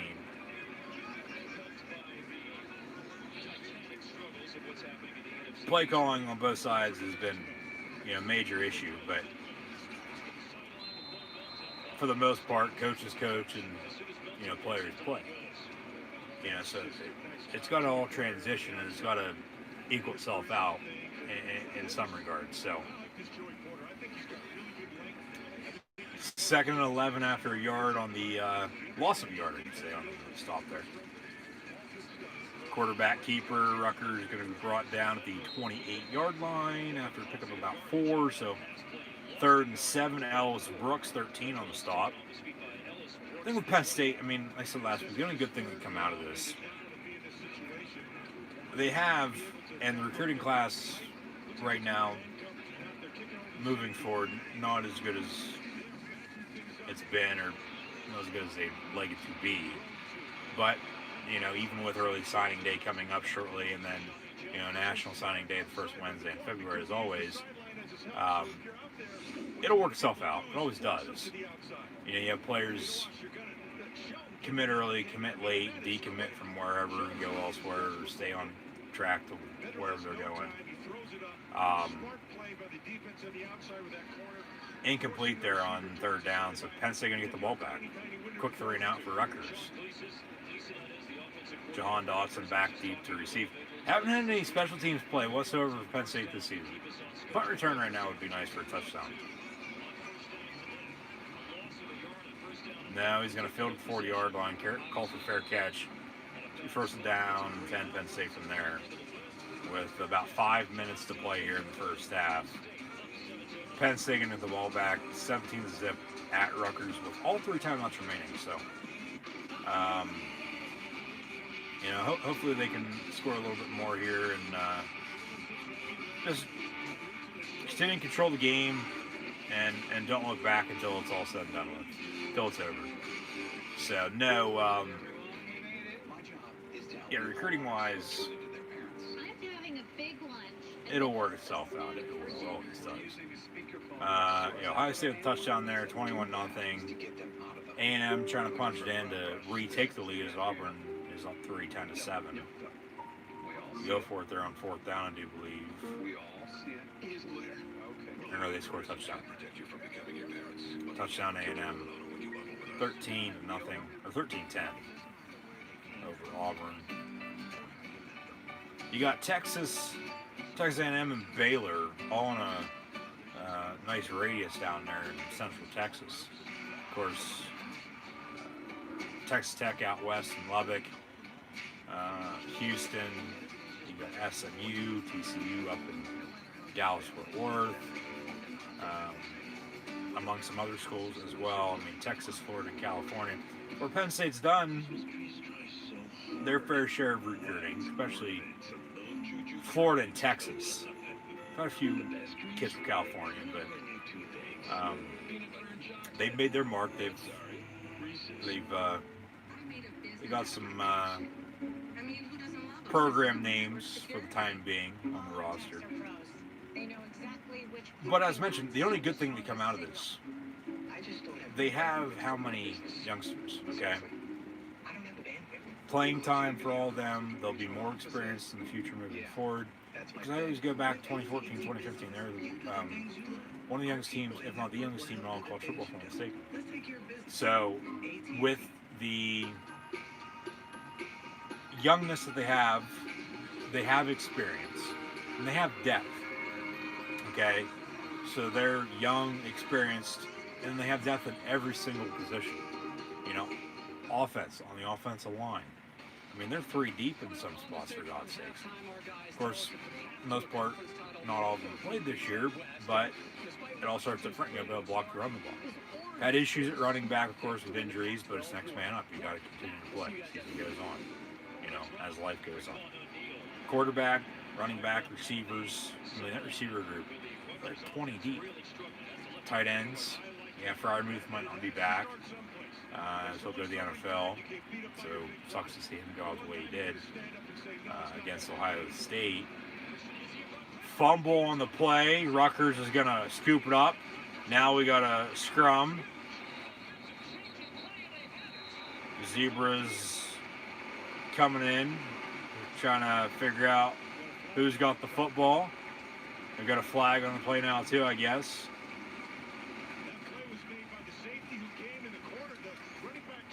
And Rutgers is standing there with the football. Rutgers has the ball. So we'll have to see the replay here. Ball was for sure out. That's a fumble. John O'Neill for the first time this afternoon. Sideline warning for Rutgers after the play, but rolling on the field is a fumble. That's a clear-cut fumble by Devin Ford, and then a recovery by Rutgers, so 1st and 10 Scarlet Knights.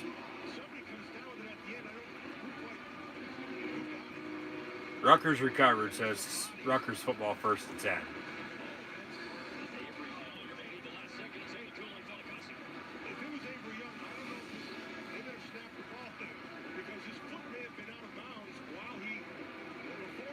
See what Rutgers does here to try to get back in this ball game and cut the lead before halftime with 2 timeouts. They got some good starting field position here from 35-yard line. They are going to look at it. Plays under further review. So Zebras, they're going to think about it here for a second or two. Big Ten, of course, I think the only conference still that brings the camera out on the field. Ref puts the headset on and looks into the display, standing on the field around 25-yard line rather than going the whole way to the sideline and looking at it from underneath the hood. They have a mobile unit as they've had over the past few years. So, yeah, think about it. Tell us something good, as you always do, John O'Neill. So who's If we ball? go back to the It's going to stand. It's going to be Rutgers football, first and 10. Oh, I mean, yeah, that's it, correct. Now the question is that a conclusive look? Is the foot definitely on the ground out of bounds? Oh, they're saying his foot's out of bounds. Yeah, that's the question. I do think if you piece the angles together, the angle that we're just showing. Stands was called, first down 10. Stands because they didn't have enough to overturn. Couldn't find undisputable video evidence to overturn the rolling, so Rutgers going to keep possession. They recover the Penn State fumble. First and 10, Rutgers Scarlet Knights from the 36-yard line. Down 17 here with 5 minutes to play in the first half. That's a hold. Come on. Throw the damn penalty flag. And then Rutgers no gain on the play anyway, second and 10. They are dominating the line of scrimmage. That Penn State defensive front. That front seven. So the backers. They are. They honestly, truly are. Completely crushing this offensive line. There's nowhere to go. Are we at halftime already with A&M and Auburn? That's hard to believe. Ohio State, Michigan State behind Penn State Rutgers. So I don't know if there's a little bit of a delay with that game or not. Maybe that's why I couldn't get it pulled up.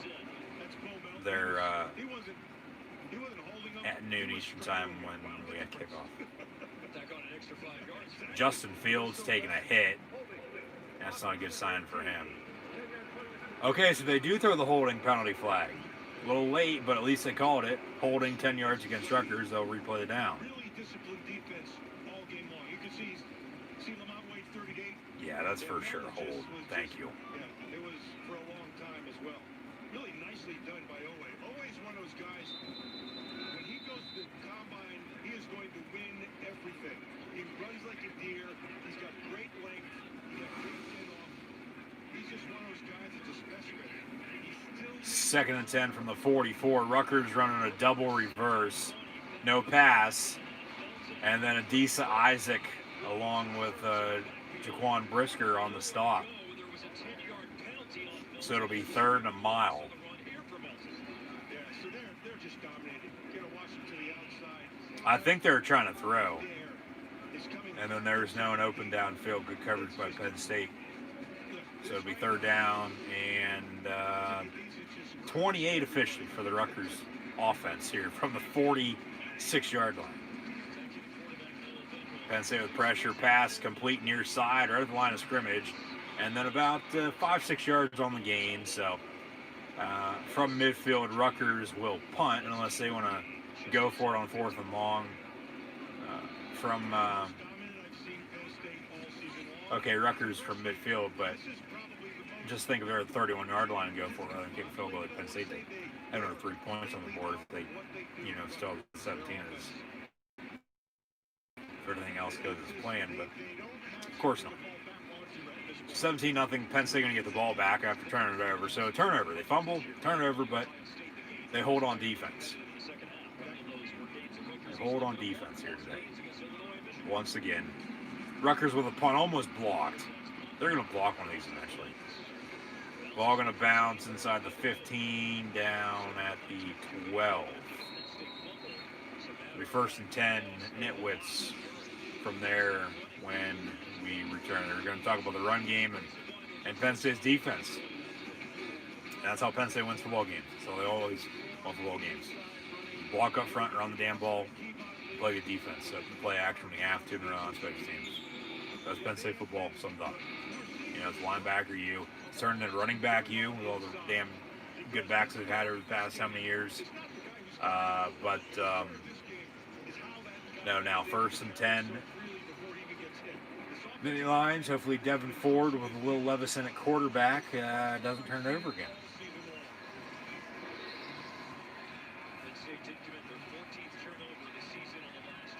Way too many turnovers this year. First and 10 from the 12 for Penn State. Rutgers bringing a safety blitz. Levis tucks it and runs, gets the 16-yard line for picking 4. Second down and 6.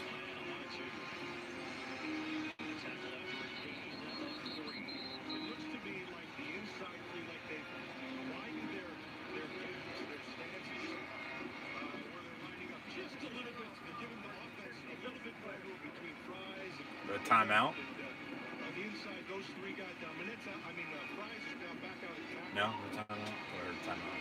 So, the inside Yeah, we got timeout. number 7. Official timeout. They allow a Rutgers defender to If you look at their splits, come out for you see that they're a little wider than helmet they came are. off or injury of some sort or something there. Taking advantage of that. Team doesn't get docked one by 2nd and 6. See, they try to run this damn zone read how much? Way too much.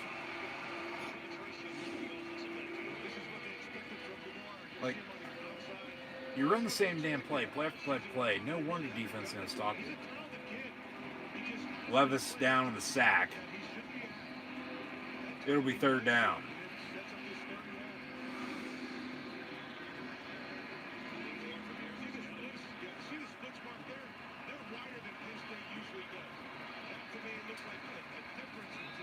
I mean, Penn State, you're up 17, a minute and a half to your first half. I just play it safe. Pass complete to Lutz. It'll be 4th down. Rutgers going to call timeout now and get the ball back.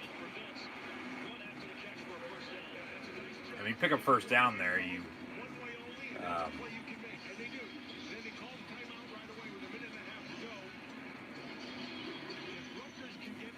hopefully continue to drive and score again before halftime. Okay, so Rutgers calls their 2nd timeout, which is smart. They're going to get the ball back, a minute and a half with 1 timeout. Try to score, but they can't do a damn thing on offense here. Nice aerial shot there. They're SHI, you can add a T to that stadium. And no fans as usual.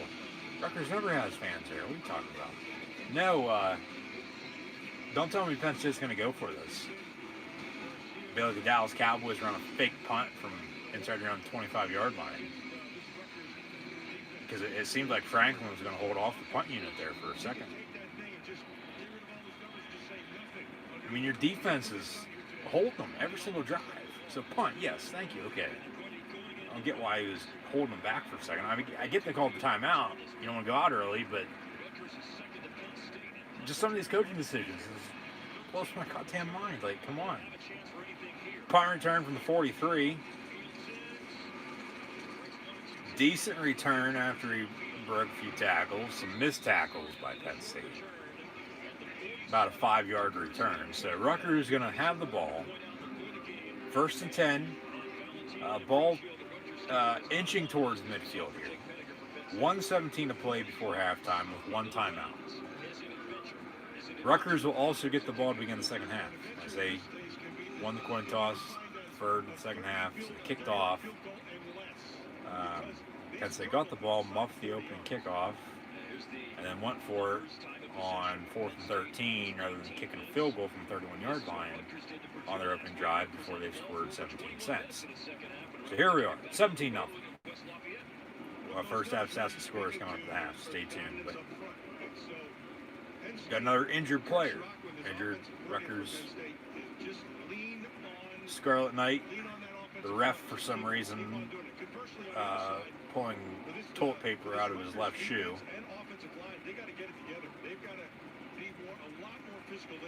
So, yeah, we'll leave it at that, I guess. No, for some reason, let's see the injury here. What is it, helmet?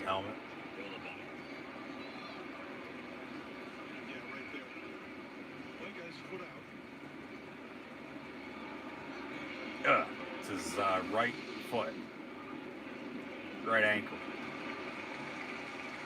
Looked like it snapped.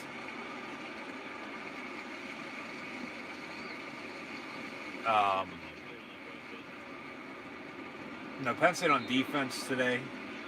Credit, I get they're playing Rutgers, but the way they played all year, and nothing against Rutgers, they've played some damn good football this year. They have.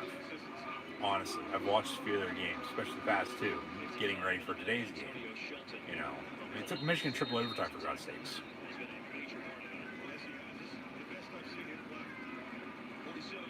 And Michigan won that game for the first time since week 1. You know, because they're on a few game losing streak. because they've been up and down. It's 2020, but still no excuse for anybody. You know, you're still playing football. You're big hit there by Penn State on defense. Lukeda and Brandon Smith. Big hit. It was crossing near side, and then big hit there by Penn State on defense. A rollout far side by Rutgers. Well, you just continue to run out of bounds. Pass going to be caught. No, incomplete. 3rd and 4.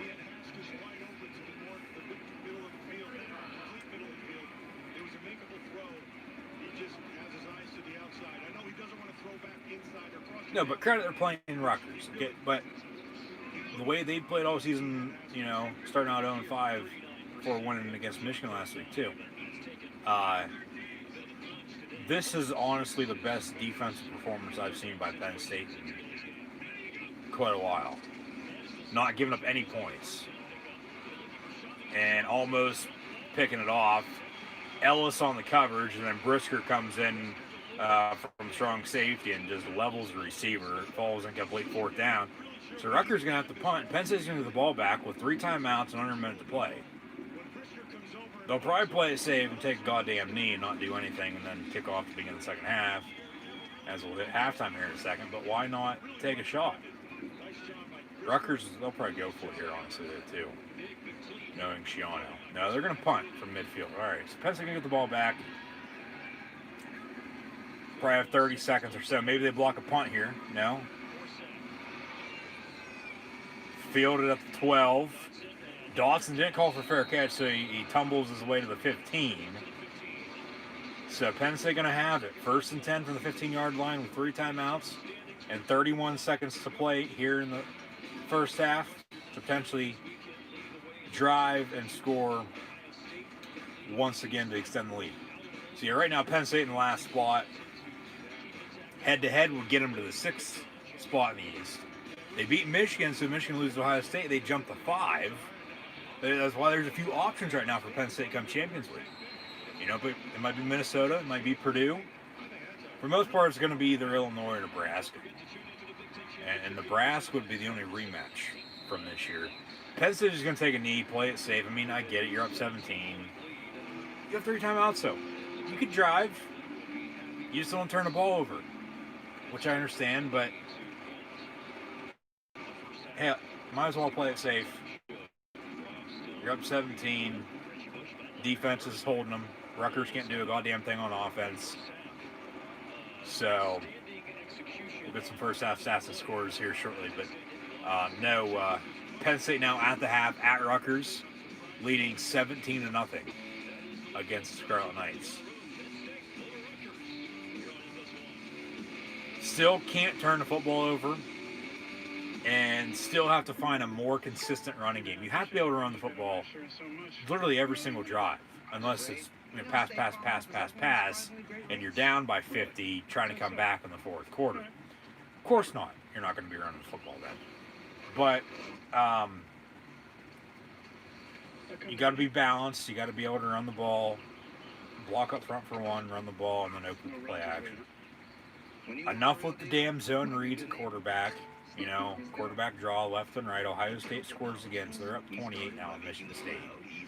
I didn't think Mel Tucker was right man for the job to begin with at Michigan State. For sure isn't now, but they won't move on from after a year unless he leaves after he left Colorado after a year. So unless he thinks he's going to keep moving up the ladder, or, you know, go back to Saban and be a disciple of his as a former head coach, as an assistant coach with the Crimson Tide. You know, Saban's coaching clinics that he puts on. You know, so be it. But no, Ohio State, and they're not even at halftime yet. They still got a few minutes to go before the half. They are at Michigan State. Nice, normally a good Big Ten East game. But D'Antonio's not there anymore. I don't get why he retired. Should have never retired. He just had a down year last year. They probably could have got back on track, honestly. But he wanted to retire, so be it. I mean, okay, whatever. Hearing noise in the background, there's dogs barking. Don't get worried by any means. No. We're not even at the half. Ohio State leading by 28. Like, Michigan State is not Michigan State anymore. Like, this is Michigan State of big sack. Larry Johnson, former assistant at Penn State, defensive line coach now for Ohio State. Rocky Lombardi slowed the kid up. Yeah, he's not going to be coming back. Whoa. He's done for the rest of the year. He just got his bell rung. Holy hell. He's not going to be playing next week against Penn State. You can mark words on that right now. If he will, it'll be a game-time decision. But no, Michigan State playing this year as they would have in 2002, 2003, 2004 when they had John L. Smith and company before D'Antonio came to town. They won how many Big Tens? They went to the Rose Bowl a few times. College football playoff. Now they can't even win a goddamn game. Yet they beat Michigan. Big brother, little brother, which has to speak for something. That's bragging rights. That's a rivalry, up there in the state of Michigan. They also lost to Rutgers, But Purdue's also lost to Rutgers. But Shiano, for him coming back, 2 wins in his first year, in a shortened season. Like I said earlier, Rutgers, he'll get him back on track. But they're not playing the Big East anymore. They're playing the Big Ten. So, lots of change since. But no, for Penn State Rutgers, Penn State playing extremely well on defense today, I think. We got 1 turnover on the fumble. Rutgers didn't do anything on offense, though, because they haven't done a damn thing on offense all day. Penn State shutting them out at the half, 17-0. Should have another field goal on top of that at 20-0 because they decided to go for it on 4th and 13, 31-yard line, rather than kicking a 48, 49, 50-yard field goal that they, might have made, might not have made, though.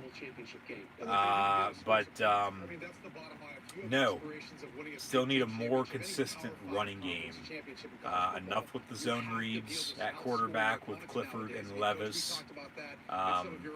If you run a pass as just an RPO, go to the option. If the run's not there, pass isn't there, quarterback, keeper, tuck it and run at that point. But don't, a design run up the middle and run the same play after play after play, because, and then you wonder why you're getting stuffed. Well, no shit. The defense knows exactly what you're running because you run the same goddamn play after play after play. Like, it's not rocket science, folks. Like, come on. Like, honestly, that's what it goes back to the play calling. It's the coaching and the play calling, and I still get coaches coaching players got to play, so it's got to transition onto the field, and the players got to execute it all. But still, come on, like it's honestly not that hard, especially for a blue collar, powerhouse like Penn State. They're one of the major blue bloods in all college football. They are. They've always been, even though they've, been disrespected by, presidents and, honestly everyone, because, with winning, you have haters. So, just how it is. But now in the meantime, at the half, with Penn State and Rutgers, with some first half stats and scores pulled up here now. We got Sean Clifford and Will Levis in a quarterback for the Nittany Lions. Penn State leading once again 17-0 at the half. They're just now tuning in. Thought early on there Kevon Lee wasn't going to return, but he's since returned after getting a little bit of a stinger early on. But no Keziah Holmes. I don't know why he's not playing unless he's going to wait here or hold off and wait to play him in the second half. But it's been Devin Ford and Kevon Lee running back today for the Nittany Lions. But with Clifford and Levis playing quarterback, Clifford's been the only one to throw a ball. He's 10 of 14 for 96 yards and a touchdown. That touchdown was to Parker Washington, who only has 1 catch after coming off a career high, almost 10 catches last week at Michigan. So Washington 1 catch for 29 yards and a score, as Clifford's 10 of 14 for 96 through the air and a touchdown. Will Levis has 9 carries for 43 yards on the ground, so not bad. And then Clifford has 4 carries for 18 yards. Now, as a team, Penn State does have 30 carries for $133 on the ground. So, most definitely, yes, no doubt about it. There's more consistency there as a team running the football as compared to all the other games thus far this season. But Kevon Lee had 100 yards last week by himself and a score. Devin Ford now today, as Kevon Lee has 8 carries for 29 yards. They're going back and forth, switching it up. Devin Ford has 8 carries for 46 yards and a touchdown. So Penn State has a passing touchdown along with a rushing touchdown and then a field goal, and then should have another field goal as well from either Pinniger or Stout. It would have been Stout in that situation from almost close to 50, but they decided to go for it in 4-13. And like I said, that could have, switched the momentum.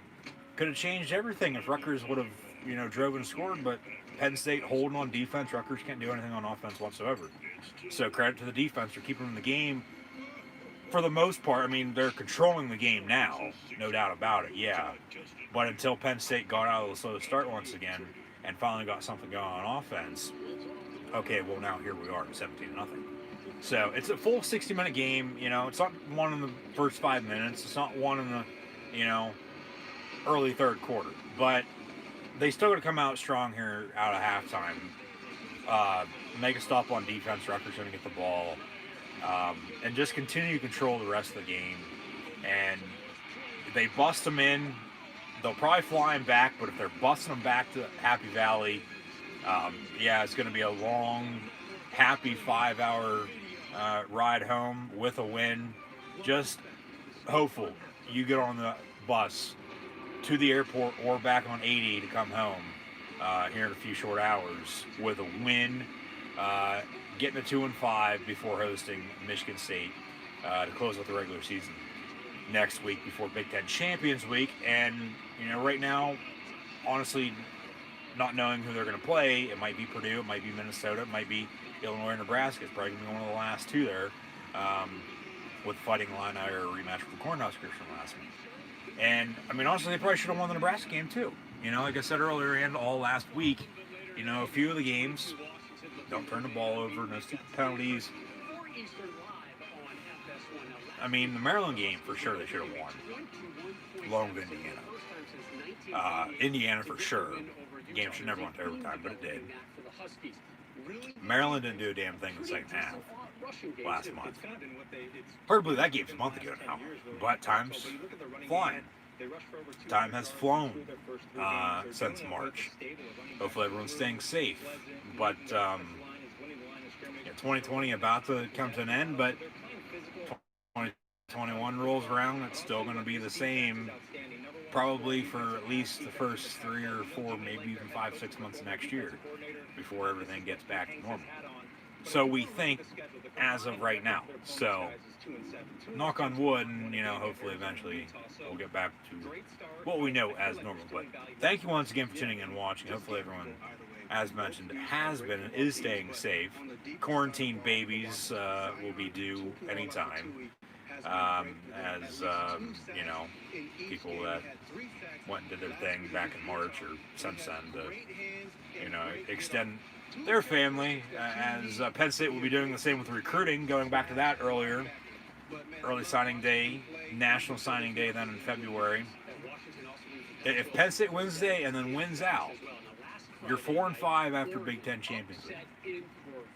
Right now, they're going to beat Rutgers. They should beat Michigan State next week. Buckeyes are beating them by 28, not even halftime still. They got their backup quarterback now playing because Vince Lombardi's long-lost grandson, Rocky Balboa's kid, just got drilled. He, by the looks of it, he's going to be done. He was stumbling all over the place.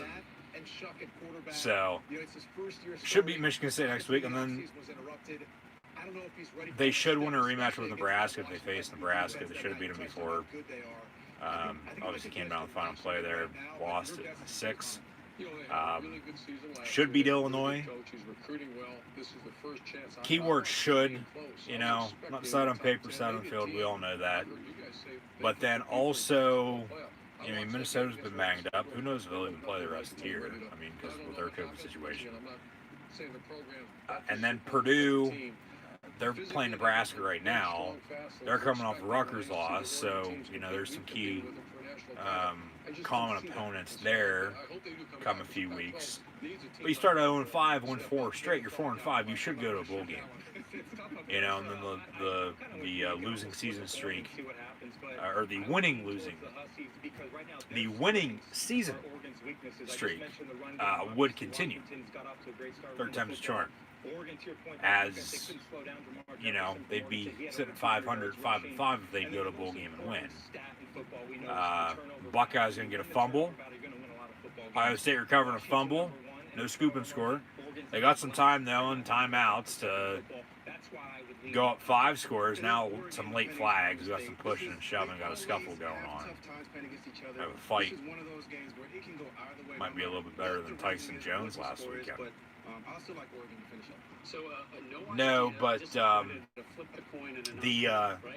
Penn State hasn't had a losing season since 2004. That's what I said early this season. You're 0-5. They haven't played this bad this year since 01, 03, 04. Like, it was bad then. It's been bad so far this year, but they're finally getting out of their slump. For the most part, it looks like. But if they can win out and go to a bowl game, hopefully, finish at 5-5, that's 500. Average, okay, I get it, but from the way they started to the way they finished, it doesn't matter how you start. Depends on, it matters how you finish. 5-5, that's something to build on then for next year moving forward, especially with all the youngness and experience with the depth that they have. So, Penn State football is still going to be Penn State football. So no worries, regardless of how they played. That's as of now, but things, of course, could change. That's as always. But no, if they get to 4-5 after Big Ten Champions Week, you would think they'll go to a bowl game. The winning season streaks, if they can get that right this time around, would continue if they go to a bowl game and win. If they lose the bowl game, of course, first losing season at 4-6, playing 10 games in 2020 because of the shortened season and all that. But honestly, the Big Ten probably could have started earlier than the 24th of October when they did, just with the ACC and SEC beginning in September. It was all then, it still is, as we've seen games postponed and cancels and the schedules shaken up. Hell, tonight Alabama's going to play LSU finally. The game was supposed to be played last month sometime. So they postponed a few weeks.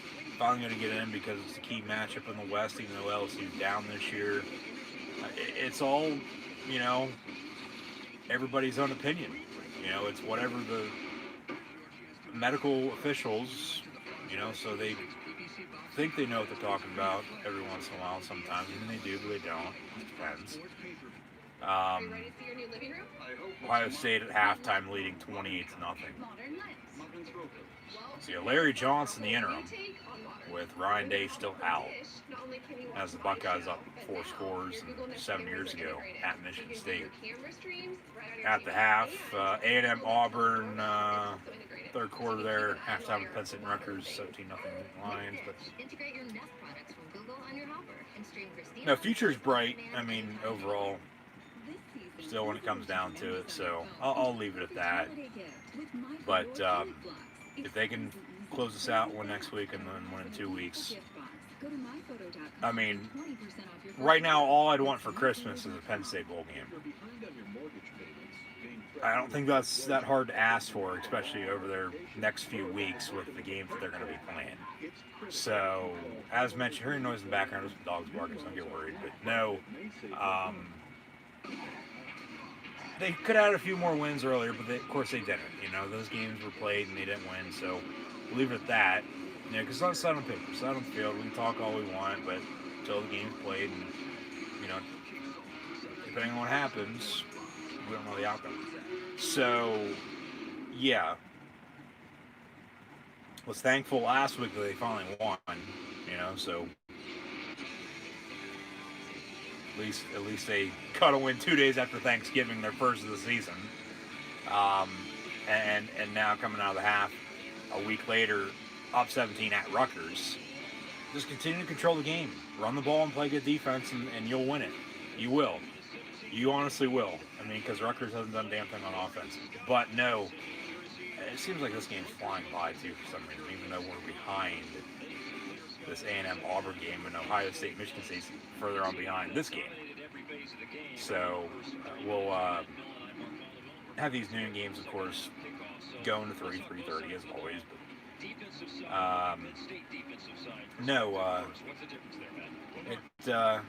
Well, we'll see what Matt Millen has to say here. It always starts up front with the line. Offense and defensive line of scrimmage. It's one of the trenches, always is. You can't block, you can't get after the quarterback, you're not going to win. Plain and simple, we all know that. It's not rocket science, it's common sense. But a few big hits by Penn State on defense too here today. I mean, they're playing damn good on D. They are. Like, this is Penn State defense. Like, why can't you play like this all the time? You probably have a few more wins, honestly, because you got to score more points than your opponent, of course, too. But still, like, come on, because then it goes back to the offense not doing enough. But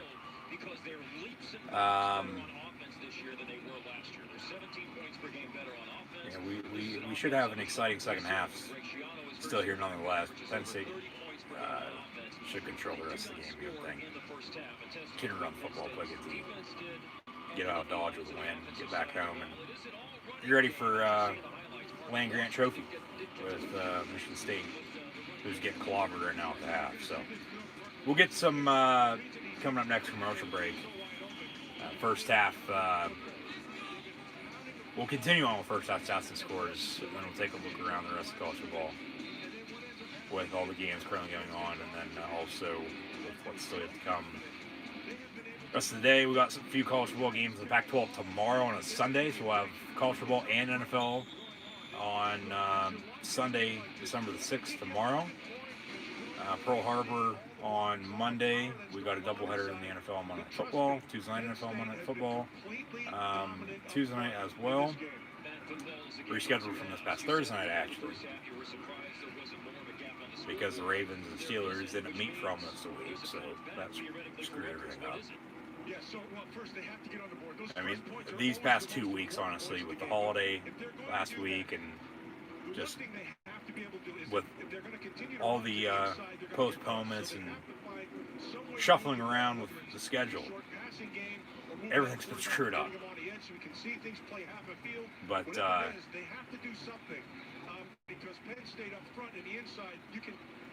no, it's thankful for Penn State win last week.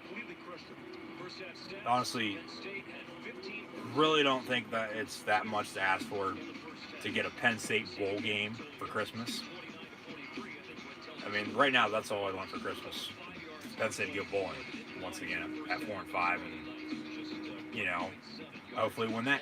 The other thing is too, a lot of bowls I've noticed. Okay, and I thought about it. I don't think everybody's talked about it, though. Honestly, a whole lot lately. A lot of bowls have canceled. About a handful. So, what are these conferences going to do if they have teams that are bowl eligible, with everyone bowl eligible this year, as a matter of fact, too, that you can't go to a bowl game now, even though you're going to, but there's not enough bowls to go to. If that makes any sense. Why don't you call up somebody with your own record, same record as you, and whether they come to your site or you go to theirs, we have a non-conference game because we didn't get any non-conference football this year.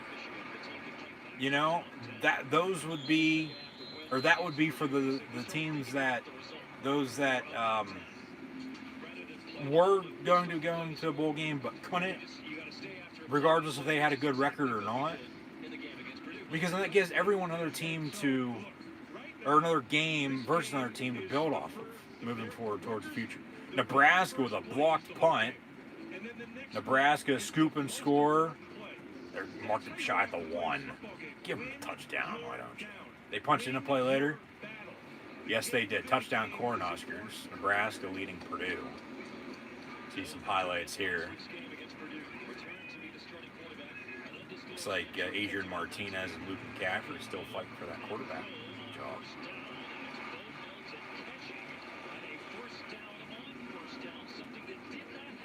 So first down, Rutgers, after I started out 1st and 10 from the 25-yard line. So yeah, coming up here shortly, we'll have we'll continue on these first half stats and scores and take a look at what else is happening. Penn State with a fumble recovery. Ball comes out. Penn State football. So 2 plays in the second half. After Rutgers gets the ball, Jesse Lucchetta on a fumble recovery. Penn State getting the ball back. Was it a fumble? Oh yeah, that ball's out. And then Lucchetta right there. Canada zone. Yeah, Ellis Brooks on the strip, and then Jesse Lucchetta on the recovery. Going back to the linebackers. And Brandon Smith's played well today, too. So the linebackers finally stepping up on Penn State's defense today. Can you capitalize? You're inside the 4-yard line, for God's sakes, in Rutgers territory. Do not turn it over. Do not settle for 3. Put up 7 and go up 24 here early in the second half. So, what do you know? They run a zone read with a strong Clifford. A yard for him, maybe, if that, second down.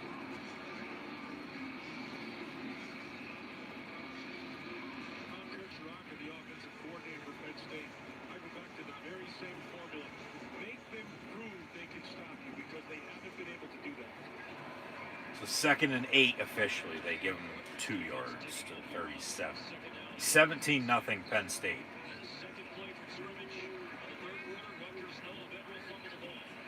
Clifford looking to throw, trips near side out of the gun.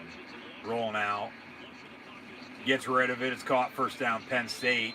And that is Keandre Lambert-Smith on the grab, first down in the Lions. He's come on as well. We haven't had any Cam Sullivan-Brown or Daniel Georgia this year. It's like they completely fell off the face of the earth. George has played a little bit, but not a lot. I think there's something up with Cam Sullivan-Brown, either academic-wise or injury, of why he's not played. 1st and 10 from the 28. Clifford going to hand off, and Rutgers right there to stop him. Devin Ford brought down for a few yards on the loss there.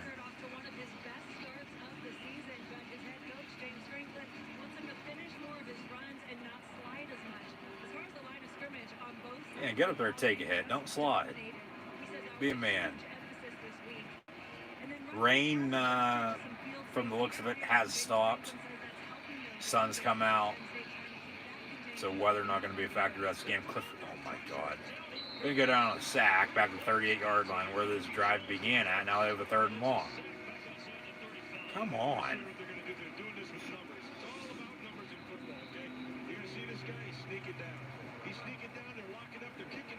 Here we go again.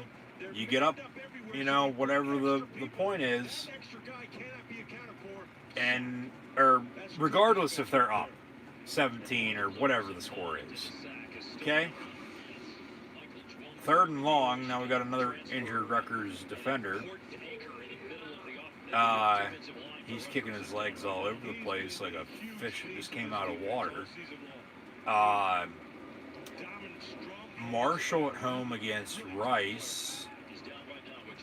50 years after the plane crash. They're trying to get to 10 wins. They trail. They're getting shut out at home. No, but they get a good drive going. They score. They're up. Whatever it is. Eventually, they just, as they are right now, forgetting how to play football again. go back to the damn fundamentals and play football. Why don't you? It's not that hard to forget how to play football. Like, you've been doing it for how long? Come on. They honestly, just all season long, they get a good drive going.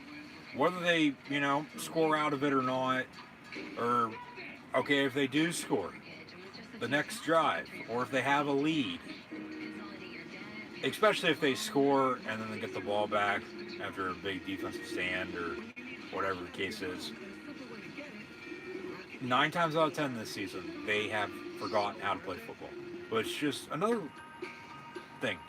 Just absolutely blows my mind. Like, how hard is it? Seriously. It makes no sense. It doesn't add up. But, so, Clifford now 11 of 15, a $105 and a touchdown. Parker Washington still has that one touchdown catch for 29 yards, and that's it. But then Devin Ford has 8 carries for 46 yards and a touchdown. Levis 10 of 39. Kevon Lee 9 carries for 28 yards. Once again, Clifford 5 of 18. Brenton Strange, they went to him early with 3 catches for 23 yards in the first quarter, but haven't gone to him since. Theo Johnson's a non-factor. It seems like ever since Pat Fryermuth went out with his injury, they haven't gone on tight ends whatsoever. It's like they forget they're even there on offense, for God's sakes. Isaac Lutz has 2 catches for 19 yards. Dotson 2 of 14. Ford has a catch on the backfield for 7. Keandre Lambert-Smith with a catch here on this drive. So he has 2 catches now for 13 yards. Turnover apiece with a few turnover on downs as well. So 2 fumbles, and 1 by each. Penn State and Rutgers here. Noah Vertle is 6 of 11 for Rutgers, 32 yards. He also has 6 carries, 20 yards on the ground as he leads the team. And then Jones has a catch. Melton 4 of 17. Davy Crockett at the Alamo had a catch for 5 yards as well. Here early third quarter, Penn State on the road at Rutgers, up 17-0 against Scarlet Knights, trying to capitalize off of a Rutgers fumble. They have a 3rd and 17 back at the 35-yard line, and they get to the 28 for a pick of the 7. So you want to go for it again on 4th and long from inside the 30 rather than kick a field goal and not get it, where you'd have an extra 3 on this right now and potentially another 3 if you kick it here. Okay, so they're going to kick it. Why didn't you kick it earlier? I get it was raining. Now it's not, but still. That's 3 points regardless if you make it or not. Well, obviously has to go through the uprights for it to be good, but still, at least you tried to kick. They didn't. Now they do. From 47, Stout's kick going to be up and good. So Penn State now leads 20-0 against Rutgers. 11.5 to play here in the third quarter. So still some football left to be played, but Penn State with the run game and the way they've played on defense today, shutting them out, Rutgers cannot do a single thing on offense. It's like they have completely forgot how to play football here today. Especially coming off a win against Purdue on the road, scoring 37. Took Michigan at home a few weeks back to triple overtime, put up 40 plus. Now with 0, big goose egg, down 20 against Penn State with no fans in the stands, but that's nothing new for Rutgers. No one shows up for their games to begin with because they're trash. They play in Piscataway, New Jersey, of all places. So Penn State 20-0. They're, like I said earlier, they're just like New York's trash in the state of New Jersey. Honestly, I mean, you think about it. I mean, if only, Tony Soprano was in charge of Rutgers, they might be doing something. Now, Shiano's a good coach, and like I said earlier, he'll get them back on track. It just going to take some time because they haven't been good since he left before. Now he's back. So it's been windy all day. It was raining earlier. Now the sun's out, but ball comes off the tee once again, so they have to get Sutherland to hold it for Stout to kick off. So another touchback. So Rutgers will start first and 10 from the 25-yard line. Down 20 after a Penn State field goal, capitalizing off the fumble. It's 20 to zip. The Lions on the road.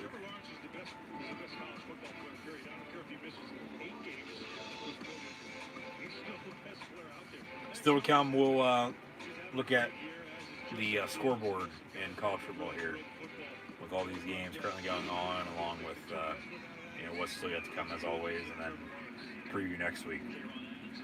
From 25, screen near side is picked off by Penn State. No, dropped, incomplete by Brisker. That should have been a pick. 2nd and 10. Ohio State leading Michigan State 28-0 at the half. We got Auburn up 3 as they already are towards the end of the third quarter. 17-14 over Texas A&M. Penn State with pressure. Jason Owe. Vertle makes the throw. It's caught, first down Rutgers. Weird seeing Penn State play a regular season game, anybody for that matter, in the month of December. But, of course, the season was postponed, pushed back a little bit for the start, so here we are. But they're going to have a home game next week. Who would have thought Penn State would play a home football game 2 weeks before Christmas?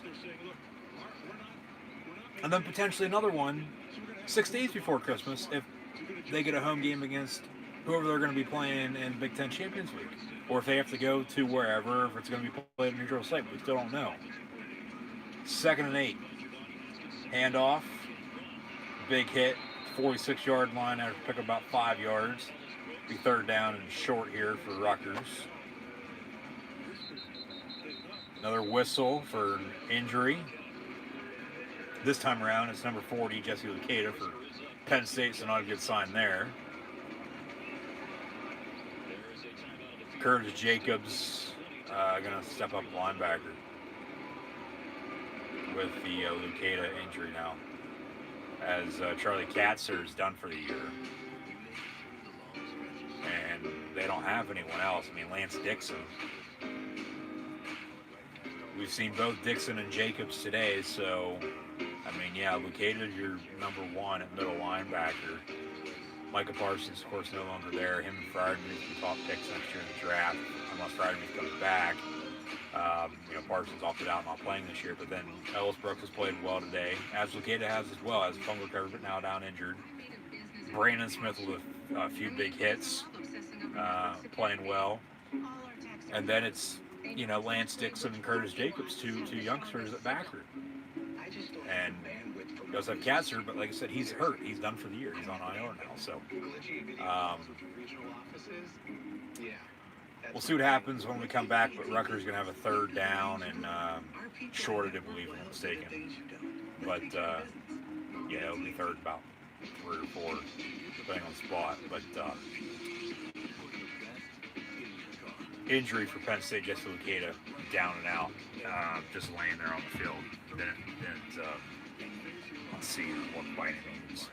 As they went to commercial break there quick, on what type of injury, it is. Hopefully it's nothing serious by any means.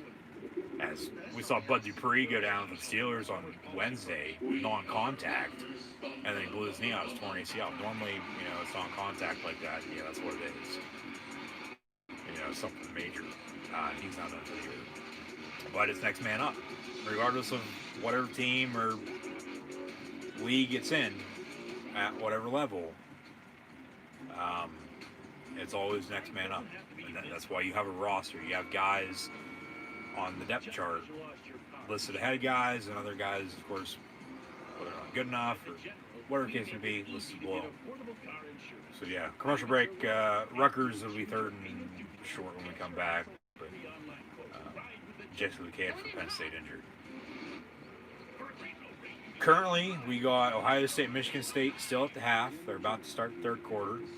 Buckeyes lead the Spartans 28 to zip as Penn State leads Rutgers 20 to zip. Auburn just kicked the field goal there. So now it's 20-14 as A&M gets the ball back. A&M loses, they're done. They'll still go to a good bowl game, probably to a New Year's Six. Maybe not, though. Maybe the Citrus Bowl or Outback Bowl. Something along those lines. But if they lose, they're going to be out of the College Football Playoff for sure. As they already have one loss and they're ranked 5. That's good for, the teams that are right on the outside looking in. Florida, who they lost to. Or Florida, who lost to A&M. A&M lost to Alabama, as Auburn did. And Alabama's going to play Florida in a couple weeks in the SEC title game. Georgia and Vandy was postponed, probably not going to be made up, because getting down the last few weeks here, all the games postponed, canceled, you're not going to be able to make them all up. We've known that, but obviously for some reason they didn't. All these athletic directors and conferences, and it's like, come on. Once again, not rocket science, like figure it the hell out and play. At least we're getting football, here in 2020. Sports are back, not normal by any means, but still football, still whatever sport it is, and still fun to watch. So, incomplete there on 3rd and 4. 4th down, Rutgers on the punt. Watch her fake as they're close to midfield, trying to spark some momentum, but Jahan Dotson back deep to receive. Going to roll out of bounds around 20-yard line. It'll be 1st and 10, Penn State from there. Officially from the 19. So we're going to stick with it. It'll be 1st and 10.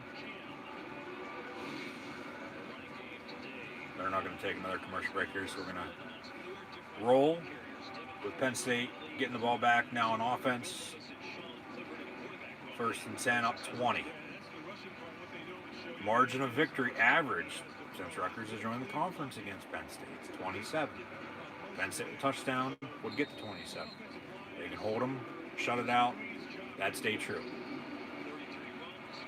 We got trips in a bunch, top of your screen in the slot, and then Lutz motions out wide, top of your screen, left to right for Penn State here in the 3rd quarter.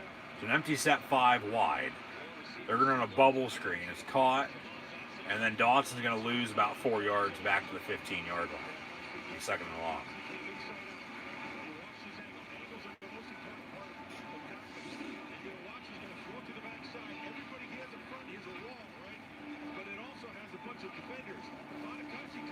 Like, the 1st down marker is 10 yards ahead of you, not 10 yards to your side. That's what I don't get why, other than, okay, you want to get your playmakers the ball in space and let them go. Enough with the east-west. Go north-south. Football field's vertical, okay? You want to go up and down, not side to side.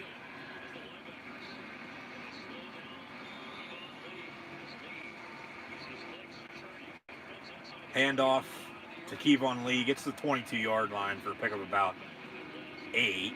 So you got some of the yardage back there. It'll be 3rd down and about 8.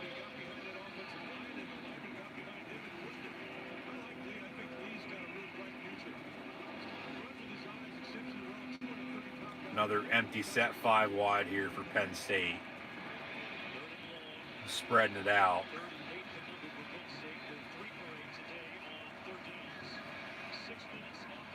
Clifford, a quick pass over the middle. It's picked off at the 36-yard line by Rutgers. And what I say about turnovers. Do not turn the football over. Well, they turned the damn ball over again. Credit, okay, it wasn't Clifford's fault. It was a little bit of a high pass, though, and then it deflected off of Lutz's fingertips, and then Rutgers comes down with it on the pick. But stupidity. Quit digging yourself a hole. I get you're up 20-0, but still.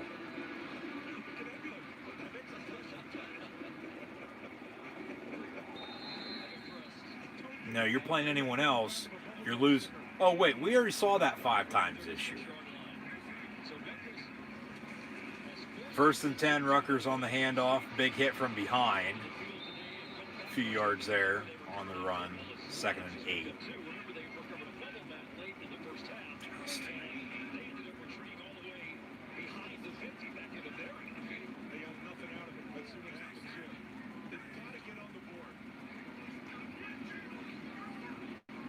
sometimes still, even with a lead, hard to watch. Like, come on.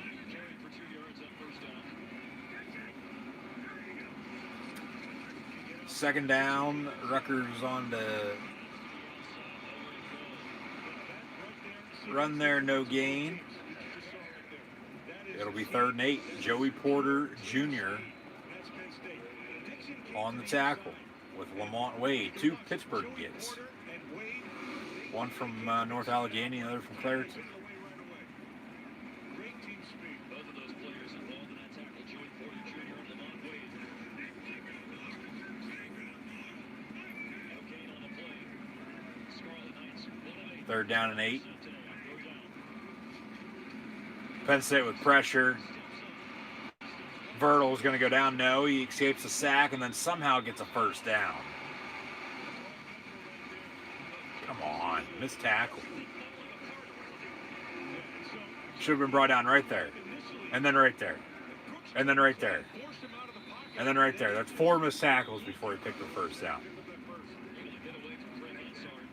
Wrap him up, for God's sake. Come on. And off. Simmons on the stop. 2nd down.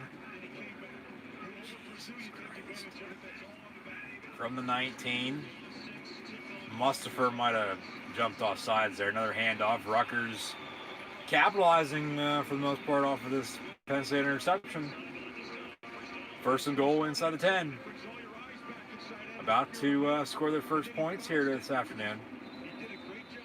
Now we've got a whistle, timeout.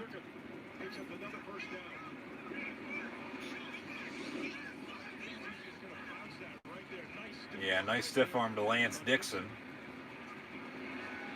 Sutherland on the tackle. 1st and goal from the 8-yard line for Rutgers. 19 of 21 red zone trips this year for Rutgers. Motion man out of the backfield, so empty set for Rutgers on offense. Fade near side, back corner, incomplete. Good coverage there by Marquise Wilson and Brandon Smith. Incomplete for Rutgers. 2nd goal from the 8-yard line. Penn State still on top by 3 scores. Hit Smith right in the back of the helmet.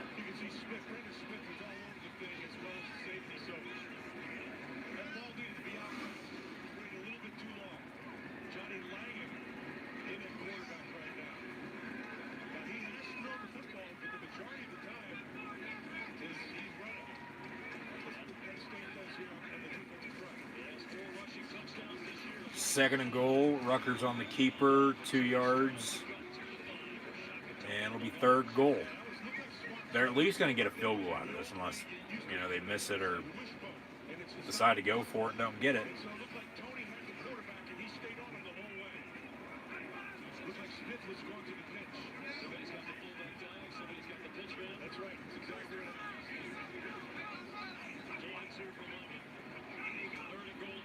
Trips in a bunch.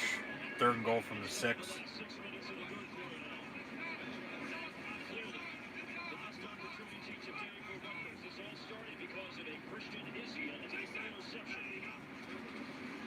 Another quarterback draw. And Penn State going to make the tackle inside the 5 of the 3. So Rutgers going to have a 4th and goal now from the 3-yard line. Go for it. Sean's going to go for it here, it looks like. I remember in 2015, Rutgers here at Penn State, they were down around this, maybe a little bit more. There was like under a minute to play, the side kicked field goal. They got it, and they got their 3 points for the game, but they should have got shut out. That's a hold. Throw the penalty flag. And then ball going to be caught in the end zone, touchdown. Come on, you can't cover better than that. You allow him to make a throw across field, across his body as he rolled out near side, and then threw it back into the middle of the end zone where there should have been a holding penalty. Yeah, hey, we'll throw a prayer here. Hopefully it doesn't get picked off or batted down, and we score a touchdown. And get the hell in front of them. Don't be behind them and go up and try to cover. There's like 4 Penn State defenders there, and he comes down with the catch for a touchdown. So Rutgers now 6. 6 too many. Make that 7. They almost block the extra point.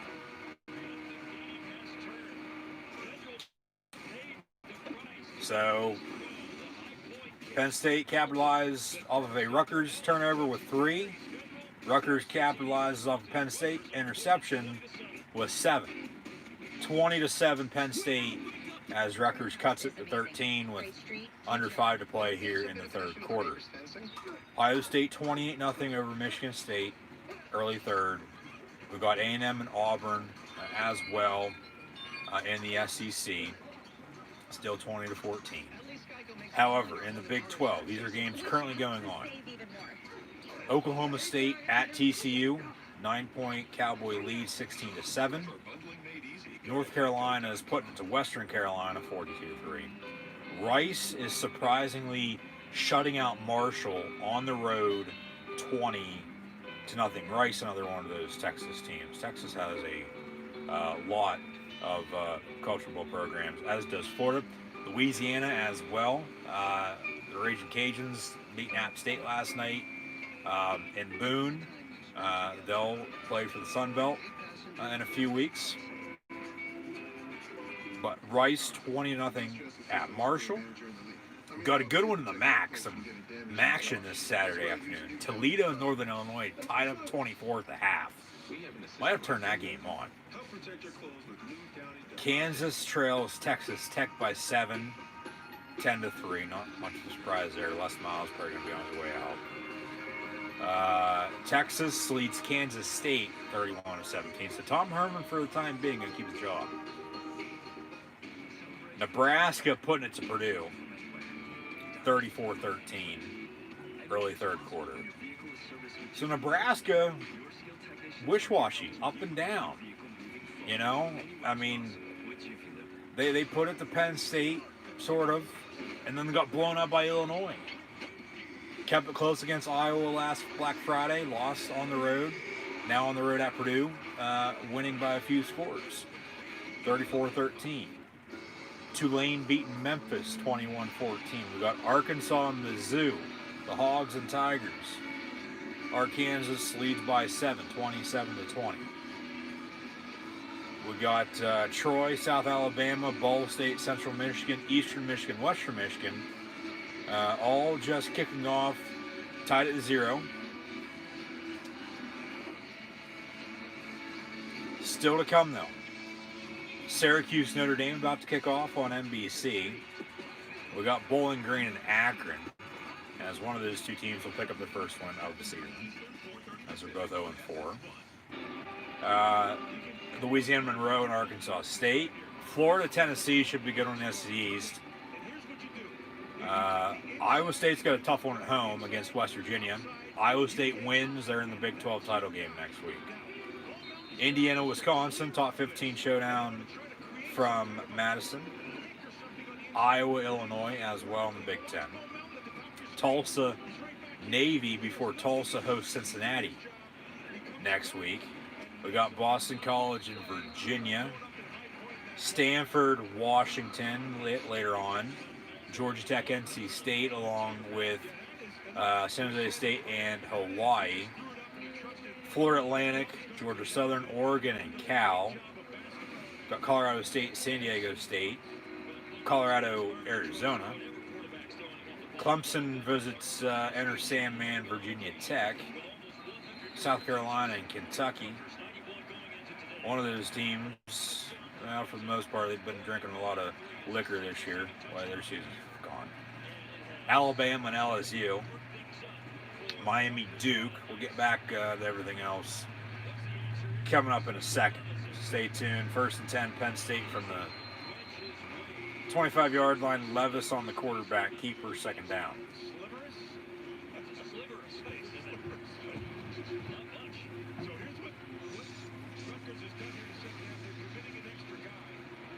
Safeties is coming down every time, which means you're putting lots of pressure on your corners.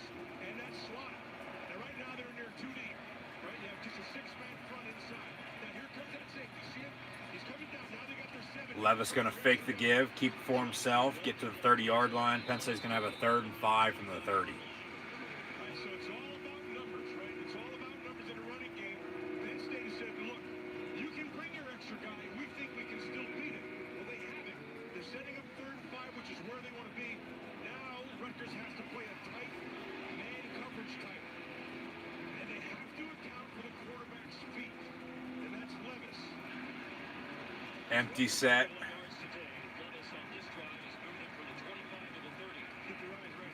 Yeah, Lutz. Go back to Parker Washington or go to the damn tight end. Another quarterback zone read. Jesus Christ. Levis gets 4 yards. He's going to be a yard shy. It'll be 4th and 1. You have a 20-0 lead and you can't hold it. You turn the ball over, they score 7. You get the ball back. You can't even keep the ball for a minute and you're going to give it back. Come on.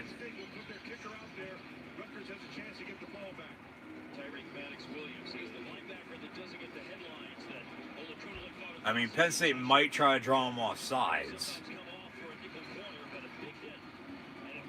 But here comes Stout on to punt. And Rutgers going to get the ball back. Come on. And see where they spot this at. Wasn't a good punt by any means. 35-yard line. 1st and 10 Rutgers from the 35. Jesus Christ. So kids, what do you want for lunch? Oh, pizza. I want tacos. Pizza. Can Pizza. What about Subway? It's a good call and everyone loves like it. seriously, can you remember how to play football for once with a lead, or after you do something good, you know? No, not at all. They're just copying me. Grow up. Mom, Knock it off. Good food is good for you, but That's a good commercial. now only in the Subway app. Get Alabama, LSU, Miami, and Duke. We got Baylor and Oklahoma as well. That's normally a good game, as this Ohio State Michigan State game normally is, but not this year. For both, Ohio State's going to win by at least 4 scores right now, and Oklahoma's probably going to do the same. We got Fresno State, Nevada, and then UCLA, Arizona State. Both those games on FS1. An hour and a half apart, so I don't know how that's going to work. I'd have to check my guide here, along with seeing if CBS is back on the games. I doubt it. Thing is, CBS is gone, but CBS Sports Network stays. Like, that makes no sense. We got Wyoming, New Mexico, and then Oregon State, Utah.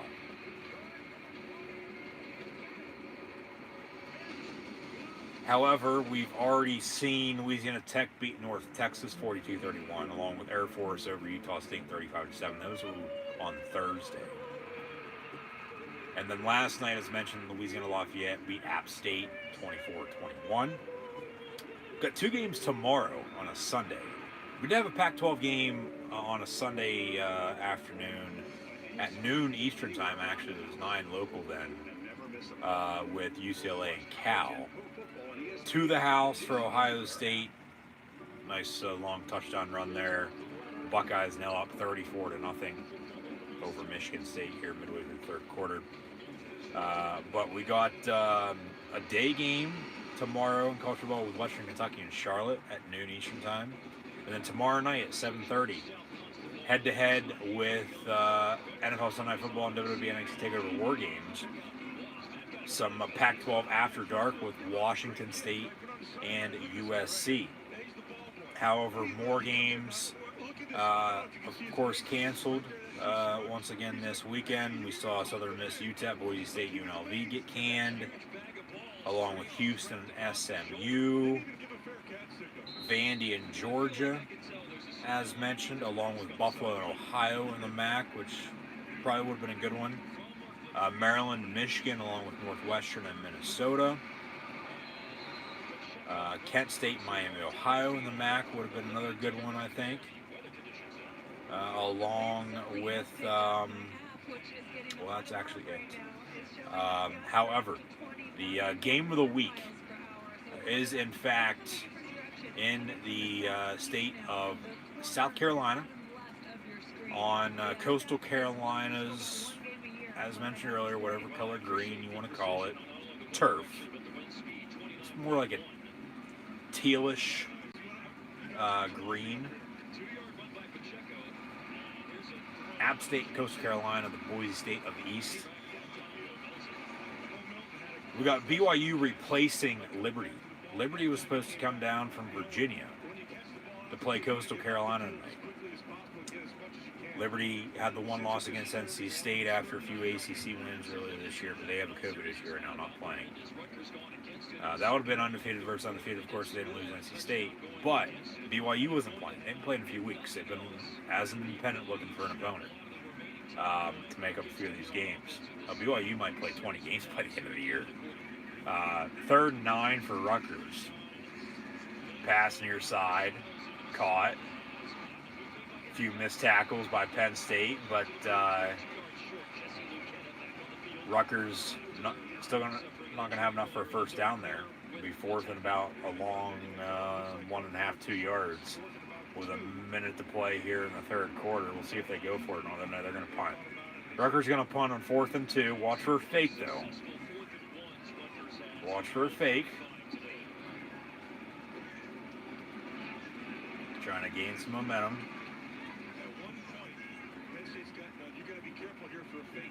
Yep. Looks like they've kept most of their defenders on the field. Rutgers on to punt. So they get it up and away. Very windy today. Fair catch at the 20-yard line by Penn State. So 1st and 10. Need lines from there. Get back to the run game. Why don't you? Come on. Don't get away from it. Keep it going. And continue to control the rest of this game. You have a 20-0 lead, now 20-7, because you just turn it over. Don't turn the ball over anymore either. So it looks like they'll stick with it here until the end of the quarter. Under a minute to play here in the 3rd. 20-7, Penn State on the road at Rutgers. And then we'll get more into BYU, Coastal Carolina, and then also preview next week in college football. Talk about the NFL tomorrow as well. Bubble complete, top of your screen, Jahan Dawson. He's off to the races out past the 40 and then tripped up at the 42. 1st and 10, Penn State. Thought he was gone. Yeah, if he doesn't, that Nazareth Blue Eagle is gone. You talk about the American Eagle we just saw. He's from Nazareth High School in the Lehigh Valley, Pennsylvania. Without that tackle, he's history. Has doubled up his receiving yards total for the day. He had 3 catches for 10 yards before that. 1st and 10 from the 40 near side. We got trips left to right for Penn State. Handoff to Devin Ford for 4 yards to the 44. 2nd and 6. That'll do it for the 3rd quarter, though. At the end of 3, Penn State at Rutgers leads by 13, 20-7 over the Scarlet Knights. Once again, thank you for tuning in and watching. Be sure to like, follow, and subscribe on social media. Links in the description below. That thumbs up button. Share hashtag college football, hashtag Penn State, hashtag Rutgers. Chat questions and comments, super chats, super stickers. Always greatly appreciated as well. Back to BYU, Coastal Carolina. BYU replacing Liberty. As mentioned, the equipment truck got there just in time before the deadline yesterday. Coming across country on a 2-day short notice. BYU replacing Liberty to face Coastal Carolina later on tonight. This is the first time since 2006 we have 2 9-0 unbeaten teams facing off this late in the season, which is a bit of a surprise, honestly. But it's still technically the regular season. It's not championship weekend yet for the conference championship games because the regular season, of course, was pushed back. But BYU, Coastal Carolina, the game of the week, actually today's question of the day poll on Facebook and Twitter, so be sure to vote on that. Next week now in college football. Next Thursday, Florida Atlantic will travel to Southern Miss. We'll get Pitt in the ATL as well, taking on Georgia Tech. Utah, Colorado next Friday. We've got UTEP in North Texas, along with Marshall. Right now on their undefeated record, that's on the line, though. They're losing at home against Rice. they'll travel to Miami to take on Florida International. Arizona State and Arizona in the desert, and then Nevada, San Jose State as well in a good Mountain West game there next Friday night. We got Michigan State and Penn State in the battle for the Land Grant Trophy. Kick time still to be determined. They haven't had a noon home game yet, so I'm thinking it's going to be another noon kick for the third straight week, and fourth in the last 5 games. Because it was 3:30 for Indiana, 7:30 for Ohio State, 3:30 for Maryland. The other home game, their last against Iowa, was also 3:30. So they had a night home game and then 2 3:30s. Haven't had a noon home game, and then get Michigan State at home next week. So it's probably going to be a noon kick, I'm thinking. Indiana's on the road, that was at 3:30. Nebraska on the road, that was at noon. Michigan last week on the road was at noon. Today at Rutgers on the road is at noon. So why not have it at noon next week against Michigan State on whatever network we're going to have it on? It's either going to be noon or 3:30 for the most part. I'm thinking a noon kick. So be sure to tune back in live right here on YouTube next Saturday. Michigan State, Penn State live reactions, play live right here on YouTube for the Battle of the Land Grant Trophy. LSU, Florida, and then who knows? Maybe a week later, Penn State will get the other rivalry matchup that they play for a trophy. For the glory of Old State, for Penn State, we are Penn State always and forever. But maybe they meet up with Minnesota and play for the Governor's Victory Bell and get that back after they lost to the Gophers last year. For their first loss before they lost to Ohio State and then beat Memphis in the Cotton Bowl. As Penn State last week against Michigan picked up their first win in 11 months since that Memphis win last December after Christmas. So next week, Michigan State, Penn State, we've got LSU, Florida in the SEC before Florida and Alabama. Then we'll play the following week for the SEC title. Cincinnati and Tulsa, North Carolina, Miami. Oklahoma will finally go to West Virginia. They're going to try to get that game in. We got Purdue and Indiana, along with Illinois and Northwestern. Wisconsin, Iowa should be a good one as well next week. We'll get further on into next weekend shortly. First down and 10 for Penn State after the Rutgers punt, and then a few plays there before the end of the third quarter. Devin Ford once again on the run. It'll be first down, blue and white.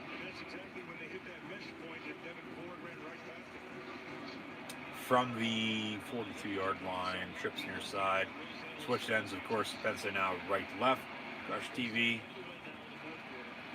Just imagine that in your head. Another handoff from Clifford to Ford for 2 yards of the 40. Second down.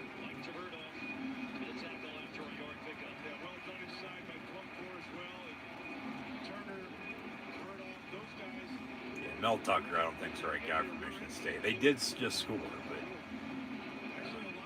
they're still down 28 again, 35-7. Michigan State's coming to Happy Valley next week, so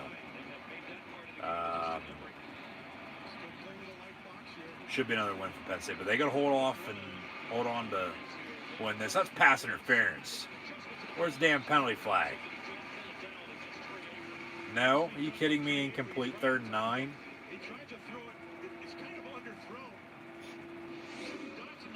See a replay here if it was a good no call or not. Oh, come on. Throw the damn flag. You can't hold a guy and then not allow him to catch the football. And hell, he still almost came down with it. So that's probably why they didn't call it.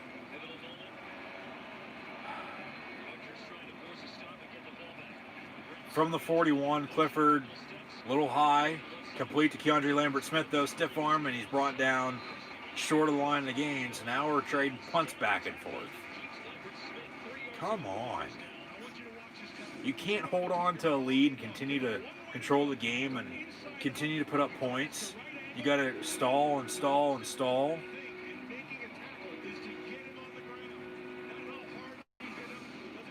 Just, I mean, good thing defense is playing good today, because if not, I mean, we might be tied up. Now they're going to go for it again on 4th down.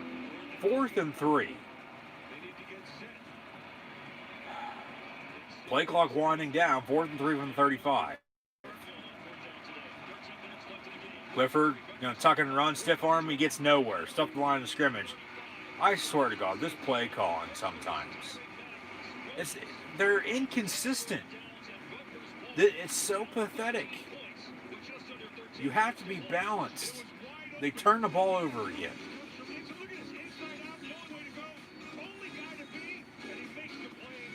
You don't have anything else other than a zone read up the middle to run.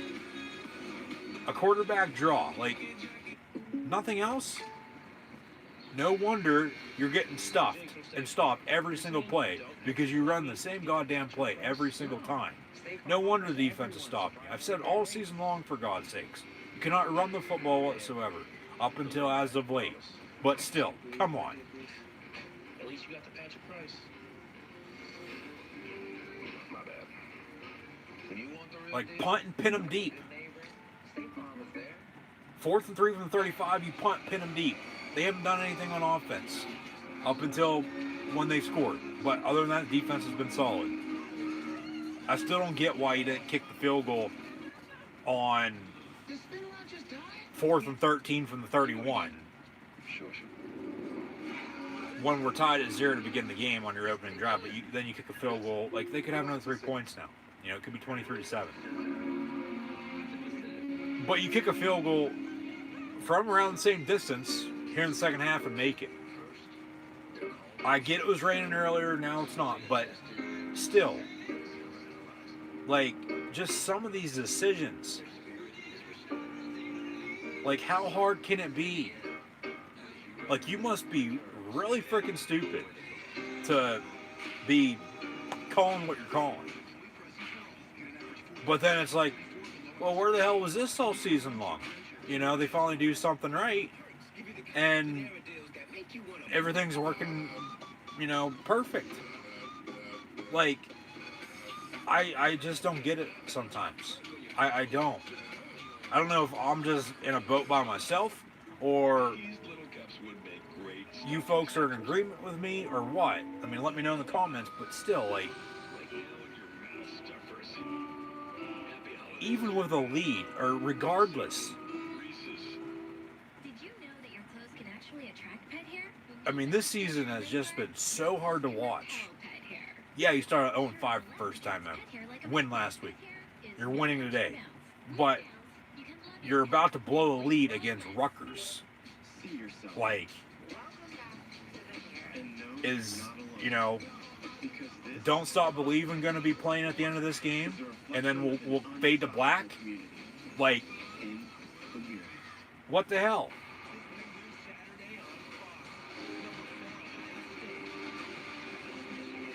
Like, are we not going to know how this game ends? And have to think about it for however long? This is really good stuff. So I want you to watch. Like, seriously. Until next week. Right here, okay? These three guys have the three guys behind him and the backer. Now watch Scruggs. If you let the play develop, you're going to have somebody open to throw to. Don't tuck it and run every single play.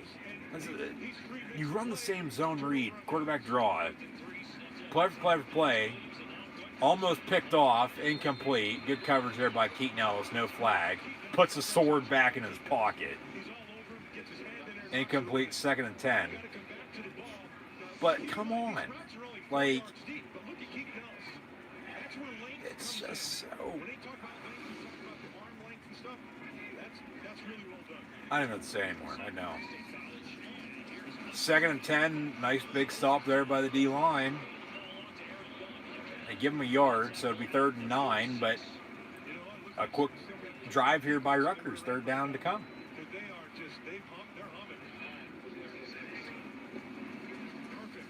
Yeah, this defense wasn't playing like this day. I mean, we're tied at 7 right now, probably.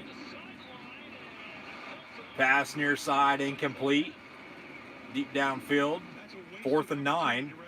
And Rutgers, just like that, I don't even think they had the ball 10 seconds. They're going to give the ball back to Penn State. That's a drop. That's a complete drop. You got to catch that, dude. That's a catch, and then, I mean, if you keep your footing, you're probably off to the races. Penn State lucks out there.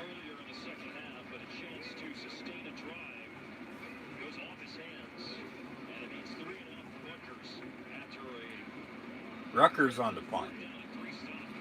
Had how many punts now today? Ball going to roll into the end zone. Hopefully, no. God damn it. Down to the 2-yard line. So Penn State now going to start with the end zone to their back when we come back. 1st and 10 from the 2-yard line after Rutgers pins them deep inside the 5-yard line. Jesus Christ.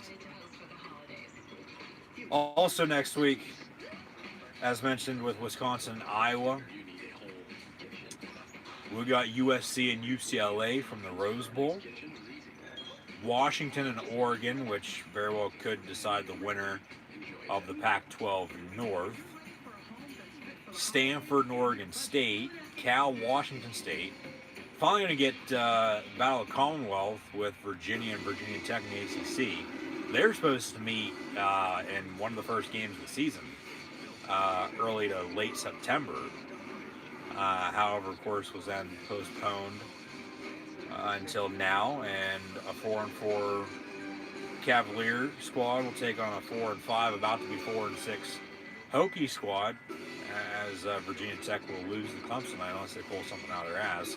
But we got Virginia and Virginia Tech later on. We'll see if, well, the game's not played in Charlottesville this year, so nobody can break into the stadium and paint a T on the Virginia logo, midfield by any means.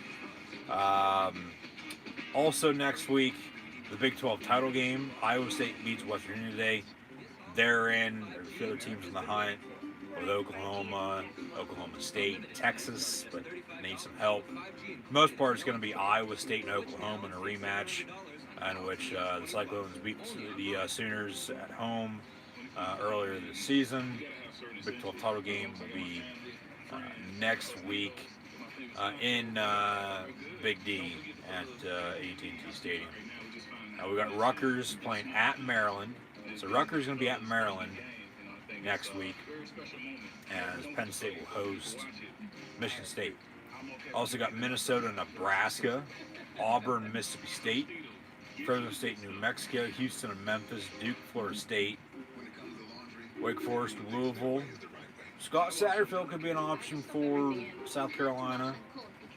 I don't think he'd leave just after a few years, after leaving App State for Louisville, just to get the SEC. Nah, I don't think he moves. Never know though. It all depends on who South Carolina's going to want. I mean, right now South Carolina, Vandy, and Utah State are the only 3 opens. There's going to be a few more that open up, of course. I mean, we can go through that shortly as well. We still got Georgia and Mizzou next week. Yeah, there's Greg Schiano as a Penn State assistant. Those old school Penn State jackets. I don't think I've ever seen Schiano with glasses. But no, he took Rutgers to the promised land before he went to the NFL, and now he's back. So we'll see if he can get him back again, but it's going to take some time. Kevon Lee on the give, a yard for him, under 12 minutes to play now. It'll be 2nd and 8 for Penn State from the 4-yard line. So next week we got Georgia, Mizzou, Ole Miss, Texas A&M. A&M about to go down against Auburn, Tennessee, Vandy. Alabama will play at Arkansas. That game was actually supposed to be played today, but Alabama playing at LSU now. Handoff, Kevon Lee, big first down run out past the 20, 25-30. Stiff arm to the 35 before getting pushed out of bounds. First down and 10, Penn State.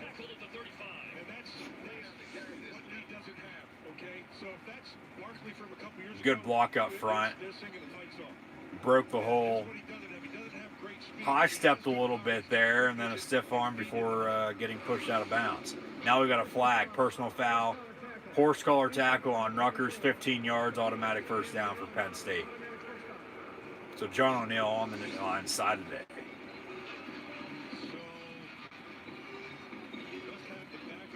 And okay, a little bit of a horse collar, not much, and then a big hit a little late. No targeting by any means, but a little helmet-to-helmet contact. But he still threw the flag. So Penn State will take it, of course.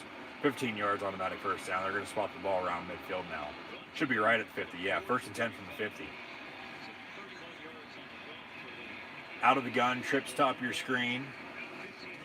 Clifford going to hand off again. Another run for 6 to the 44 for Penn State. And Kevon Lee a little slow to get up, but he gets up. Just keep handing him the football. Just hold on to it. Do not turn it over. That's all I ask right now. Do not turn the football over.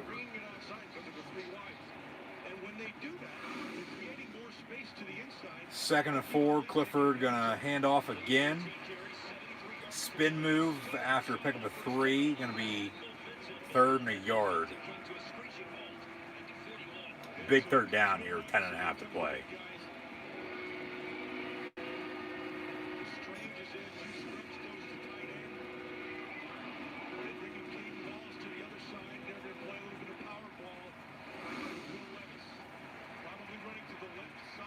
Levis in at quarterback. Rutgers knows what's coming.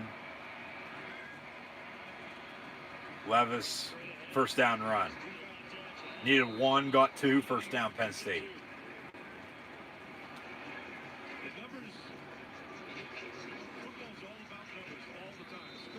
So Clifford going to come back in.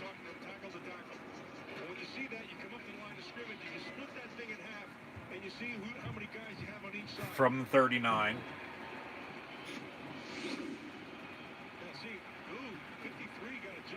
Yeah, Penn State might have got a little false start there. They didn't call. Oh well. Ohio State celebrating this win, not even at the end of the 3rd quarter, singing on the sideline, up 31 on Michigan State after a field goal, 38-7. Clifford on the keeper, or handoff, excuse me, there to Kevon Lee. Another 1st down run for Penn State into Rutgers territory now. Got a timeout.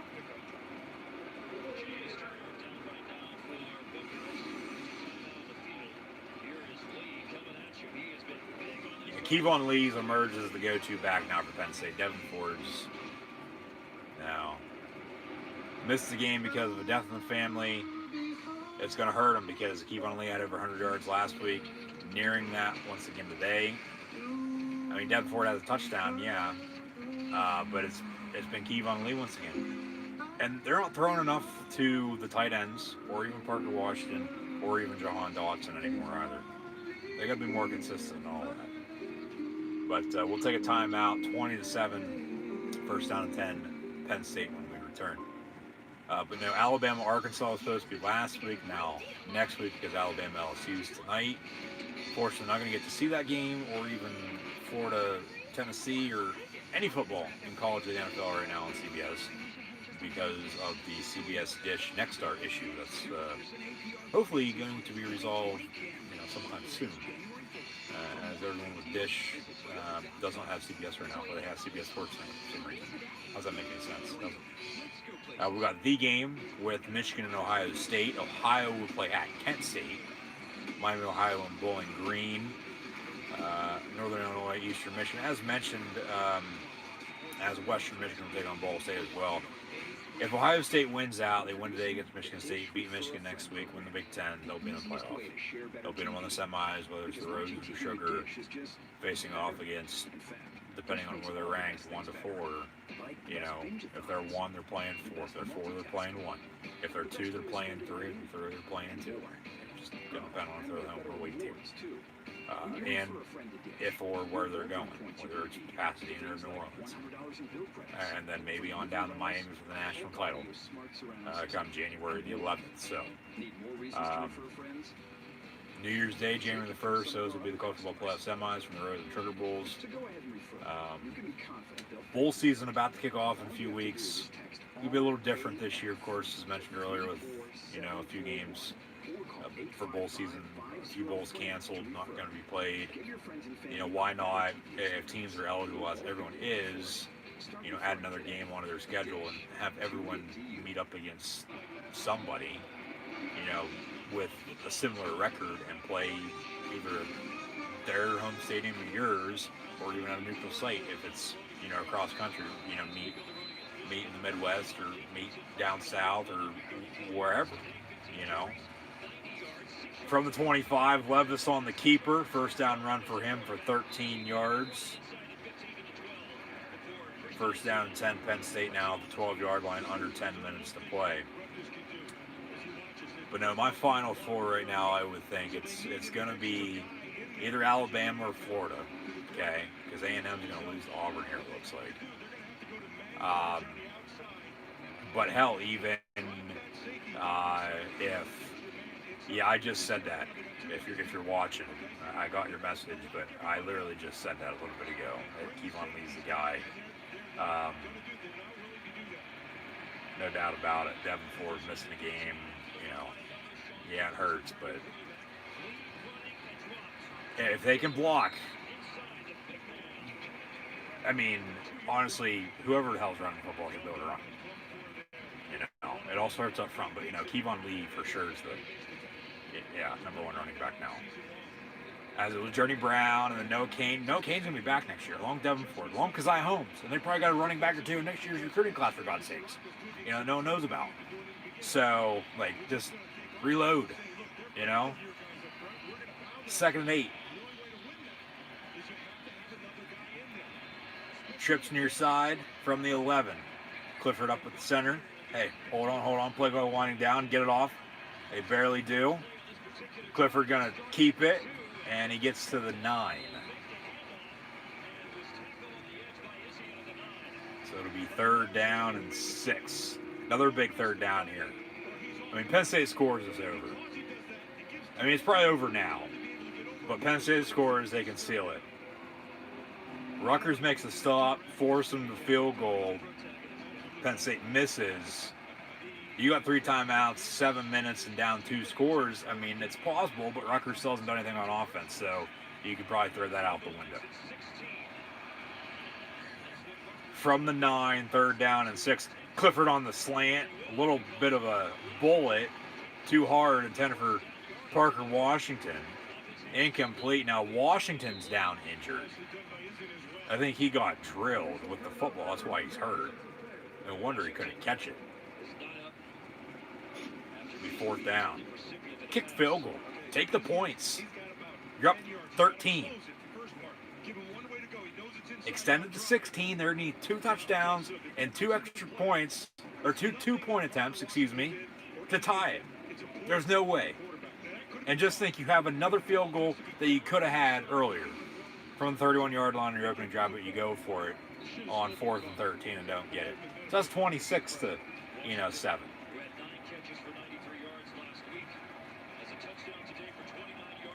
So yeah, kick the field goal here from inside the 10. Just, Penninger, please make it. Seal it. I mean, because defense is going to stop. They will.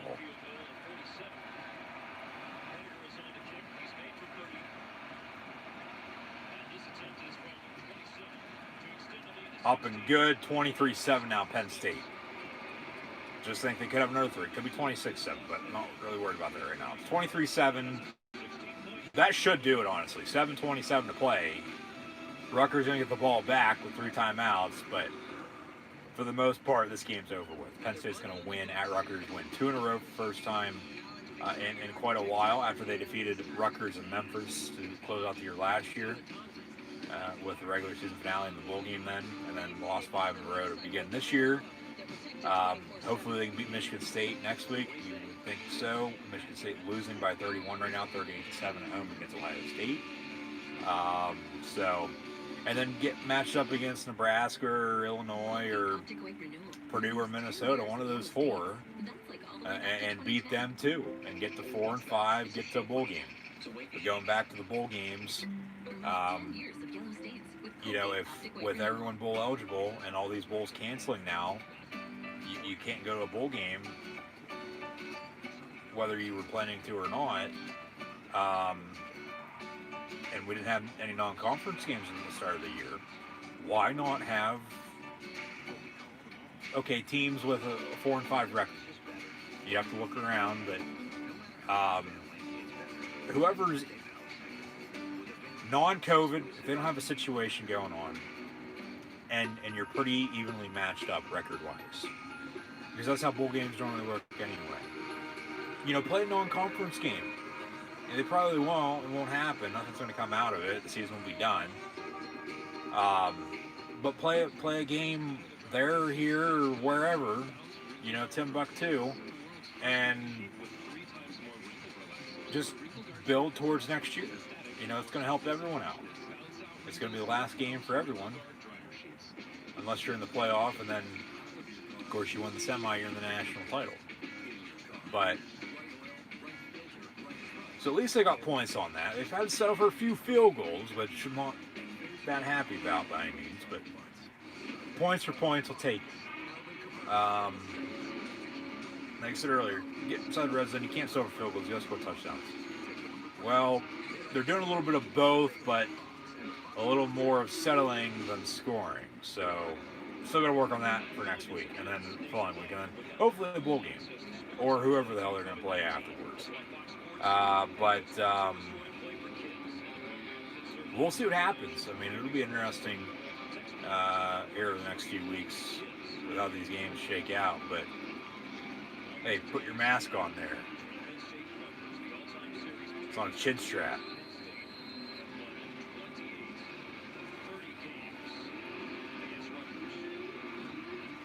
Penn State on a kickoff.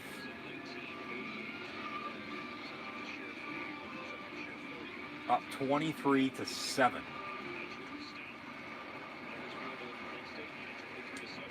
And from the 6-yard line on the return, Rutgers is going to be brought down after a return of about 10 yards. But also now next week, UAB and Rice. We've got Akron and Buffalo. Coastal Carolina going to go to Troy. We've got Central Michigan and Toledo. Texas and Kansas. Navy, Army, Navy next week. Normally that's the only game on next weekend. We got a full slate though. I got App State and Georgia Southern. Boise State and Wyoming. Not as long as in the past few weeks or so, as few teams will be done after this weekend. We got Boise State, Wyoming, Oklahoma State, Baylor, La Tech, and TCU in a non-conference game. Because like if BYU can schedule whoever as an independent, or the Big 12 can with TCU schedule a La Tech Bulldog team, like come on. And that's why I said earlier, it's just conference by conference. Like the Big 10 didn't allow Nebraska to schedule, University of Tennessee, Chattanooga. Ohio State wasn't allowed to schedule an opponent during, their previous 2 cancellations either. So it's just all a matter of whoever's in charge, what they think, and whatever, the case is there, that's what goes. So Rutgers 1st and 10 after a first down pickup there on the pass. Also know, though, next week, Utah State, Colorado State, San Diego State, BYU should be a good one. But BYU Coastal Carolina come out at 5:30. Odd kick time on ESPNU. That's the game of the week. Keep an eye out for that one if you're a college football fan. Pass for a few yards. It'll be second and about 8, maybe 7. But John O'Neill going to give him a good spot, it looks like. No, but Indiana and Wisconsin about to kick off from Camp Randall in the Big Ten here at 3:30 on ABC, so that should be a good one. I'll have both of those games on coming up shortly. That's a bad snap. Flag. Nice catch and then a backflip.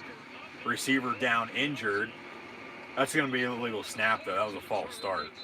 That's what the flag is. He might have broke his back. He caught it, got hit, and then, or he lands on his stomach, actually. His left shoulder and his left arm, crooked back a little bit. It's another injured Rutgers player. It'll be 1st and 10 though after the catch. What a catch that was! And that just shows you how Rutgers' season's going. Their medical tent on their sideline completely just blew over because it's very windy. So they can't even, with their injured players today, can't even get them in their medical tent on the sideline because that just blew over now. No, but also now next week as well, from the islands, UNLV in Hawaii. And then the following week, we'll have on a Thursday, Louisiana Monroe and Troy. But then it's conference championship weekend. We'll have the Pac-12 title game along with the Conference USA and MAC championships Friday, December the 18th. The next day, okay, we got some games rescheduled. Team's going to be playing until then, of course. We'll have Big Ten Champions Week that weekend as well. Penn State versus unknown opponent at this point in time. But it's probably either going to be Illinois or Nebraska. If not, Purdue, Minnesota. We got Texas A&M and Tennessee, along with Georgia Tech and Miami. Florida State, Wake Forest, Ole Miss, LSU. That's as Penn State makes a stop. Jaquan Brisker, tackle for loss in backfield. That's the Ed Orgeron Bowl. The former head coach at Ole Miss got fired, bounced around as an assistant. LSU head coach now, of course, coming off a national title. No Joe Burrow, though, not as good this year. Also in a few weeks, Mizzou and Mississippi State. Vandy and Georgia going to try to play then, I guess. Along with Air Force and Army, potentially for the as Rutgers rolls out, and that's on 3rd down, short of the line to gain. Big hit out of bounds, no penalty flag, so 4th down Rutgers. They'll go for it here from the 25-yard line. And after a few yard pickup there by the quarterback. Air Force and Army will, for the most part, if Army beats Navy next week, which who knows who's going to win that because both teams are average this year. That'll be ground and pound triple option for 60 minutes, as it always is. From West Point, not a neutral site game this year. Not being played in Annapolis either. At the Naval Academy, going to be played at West Point from Army. Army-Navy next Saturday for Army-Navy game.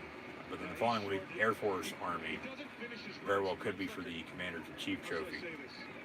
And then Big Ten Champions Week, they still have to update these, of course. But then also that day, we got the Big Ten title game, Mountain West Championship, along with the SEC title game. That's going to be Alabama and Florida. Getting vibes of Nick Saban and Urban Meyer from 2007, 2008, 2009 with Tim Tebow and company, winning 2 titles in 3 years, and then Alabama taking over and winning as many national titles as they've won since. We also got the Big 12 title game, I guess, that day now too. So the Big 12 title game is not next week. What is it, next week or the following Saturday? It says both, so we'll find out for sure shortly. Also got the ACC title game along with the American Athletic Conference, the AAC. So the ACC and the AAC conference championship games are also that day as well.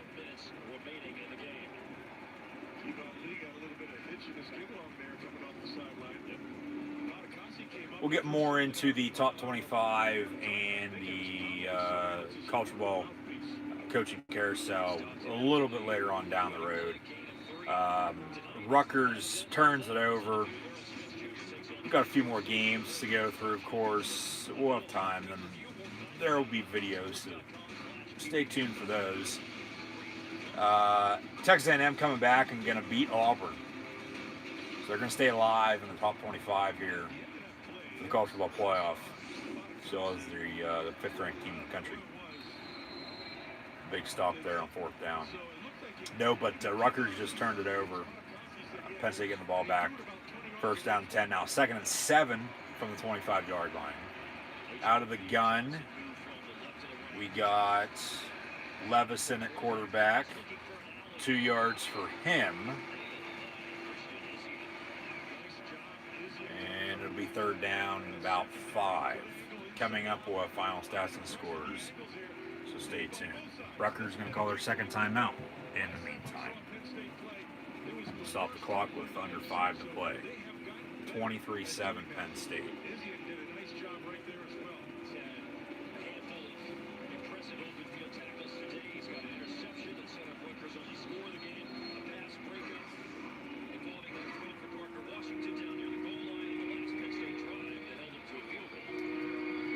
There's Rutgers with that damn train horn again. That got annoying a few weeks back against Michigan when they took them triple overtime and ended up losing. They should have won that game, honestly.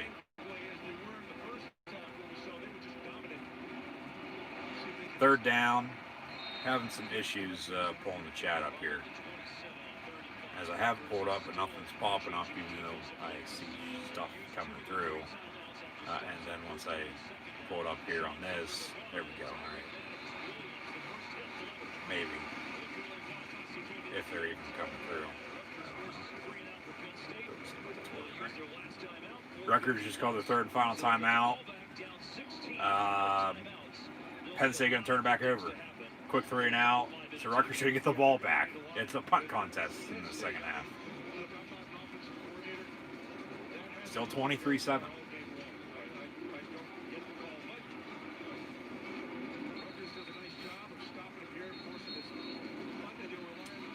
23-7 Penn State at Rutgers. Trying to get back in the win column for the second straight week. Get to 2-5 before Michigan State comes to town next weekend. Texas A&M with the road win at Auburn. Their only loss still this year was against Alabama. And if Alabama loses to Florida and A&M wins out and doesn't have to play in the SEC title game, Florida and A&M are both going to get into the playoff. As could both Clemson and Notre Dame, even with another rematch coming, depending on if Clemson wins and Notre Dame keeps it close. And then Ohio State's on the outside looking in. You know? For the most part, Iowa State out of the Big 12 or Oklahoma out of the Big 12 probably not going to get in. Pac-12's been done for. So we got a roughing the kicker, roughing the punter on Jordan Stout. Shauna not happy about that. What are you going to do? Have the Beastie Boys get him?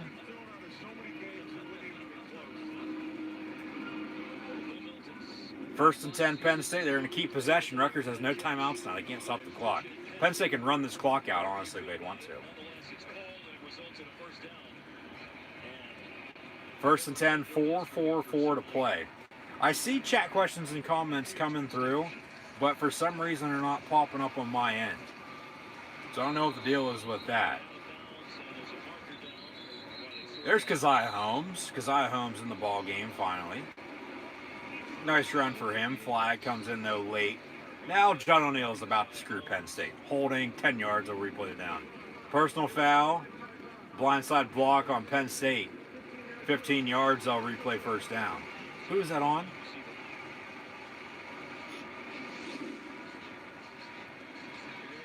Oh, that was on 6.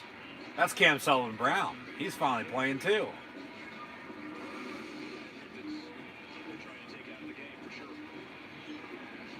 So he just got beat. Him and Daniel George got beat out by Dodson, Washington, and Keandre Lambert-Smith. Yeah, I see that right now. Thank you for that.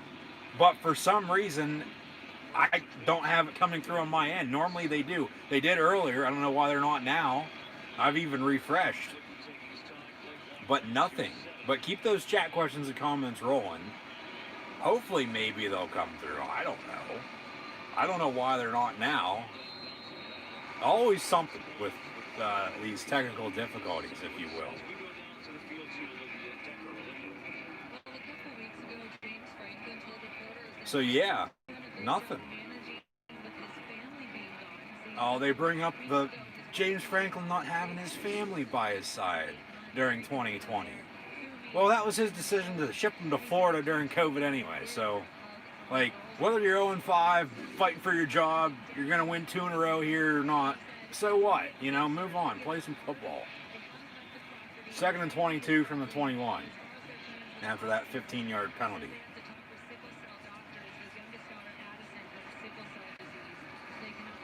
A yard for, that's Levis once again in a quarterback. So 3rd and long. They're still going to give the ball back to Rutgers after getting a 15-yard roughing the punter. Come on. You can't keep the ball for long. You can't run this clock out. Jesus Christ. There's one. I see one come through. I don't know how long ago this was by any means, but I'm live on all ends here. And yeah, you pick Penn State to cover. You're going to be happy right now. They're up 23-7, and they were 10-point, and then I believe, like I said earlier, it jumped to 11.5. If anyone was interested in that, and then the over/under was 52 and a half, I think. So yeah, under for sure by a lot. But okay, so that one came through, but none of the others have sense. But thank you to everyone currently right now watching. Be sure to hit that red subscribe button if you haven't done so already. Thumbs up button as well. Share. Hashtag college football. Play clock expires. 2 minutes to play. Penn's actually going to call their first time out. Stop the clock. Keep it at 4th and 19 rather than back themselves up a little bit more for 4th and Saquon Barkley to punt.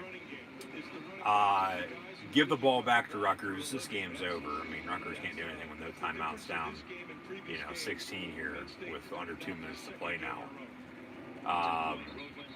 But it's going to go down as a good win. Not pretty by any means, but it's still a big win. It's their 2nd of the year. 2 in a row after starting out 0-5. They'll play Michigan State next week, so he's getting beat all to hell. Ohio State really hasn't done anything here in the second half, though. They still lead 38-10 midway through the 4th quarter there. Okay, so that one came through. Yeah, Rutgers, this could be a bad beat, potentially, if they block a punt. No, they run into him again. Another flag, maybe? No. Okay. Fair catch at the 33-yard line. So Rutgers going to get it back. No timeouts. 1:52 to play. So yeah, Rutgers scores. You had Rutgers with the points, however you want to put it. Okay, so now here they're coming through. All right. For some reason, it was taking them longer than usual. So chat's working now. So if you have a chat question or comment, let me know. If you had one a little bit ago, they didn't come through, send them again. I'll see it. And take a look at the standings. But no, yeah, just be sure to like, follow, and subscribe on social media. Links in the description below. Red thumbs up, or red subscribe button along with the thumbs up button. Been a long past few weeks. Excited for Penn State to win 2 in a row now. So here we are. Yeah, Rutgers going to get Maryland next week. Penn State hosting Michigan State. Battle of the Land-Grant Trophy before. More so than not, probably either Illinois or Nebraska in Big Ten Champions League, but it could be Purdue or Minnesota depending on how things shake out over the next week. 2nd and 10 for Rutgers. Almost picked off. Incomplete. So, yeah, Rutgers, I don't know if they'll, by any means, score here or not, but it could very well be a bad beat, yeah. We'll see. Hopefully, Penn State's defenses, they've looked strong all afternoon, for the most part. See if they can hold them again, keep them out of the end zone. Honestly, the 7 that Rutgers has, or that they have, I should say. They probably shouldn't even have that. First down, Rutgers. Another first down pass there. Be sure to, as well, tune back in tomorrow and on Monday for more live reactions. Play tomorrow night. Fortunately, no NFL tomorrow afternoon. Dish and CBS at a standstill right now, so the Fox games, Giants, Seahawks, doesn't intrigue me, as mentioned earlier, but we got WNBA State of the War games tomorrow night with Sunday Night Football, and then we'll have the Pac-12 on tomorrow night as well with Washington State and USC, I do believe. But the Monday night doubleheader with Monday Night Football, we'll have Washington and Pittsburgh, along with Buffalo and the Niners from Arizona. Tuck and run on the quarterback keeper, 2nd and 9, first down run for Rutgers. They run out of bounds. They got a minute left. Minute 4, another first down. They're moving on downfield. Yeah, Rutgers scores here. Gonna either help a lot of people or piss a lot of people off. And SVP is gonna have it next week on I'm Not Tired Yet Sports Center.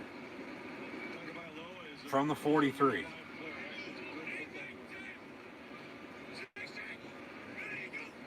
Almost get Penn State jump off sides.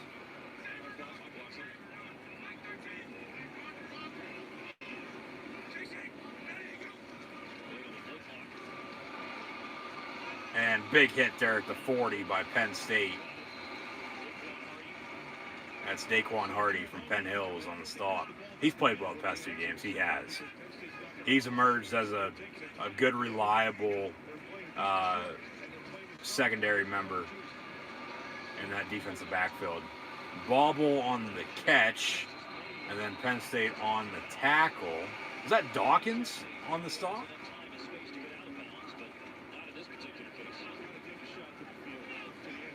Third down and 2. Rutgers from the 35-yard line with 20 seconds and counting. Deep ball, caught at the 10. Was he in bounds?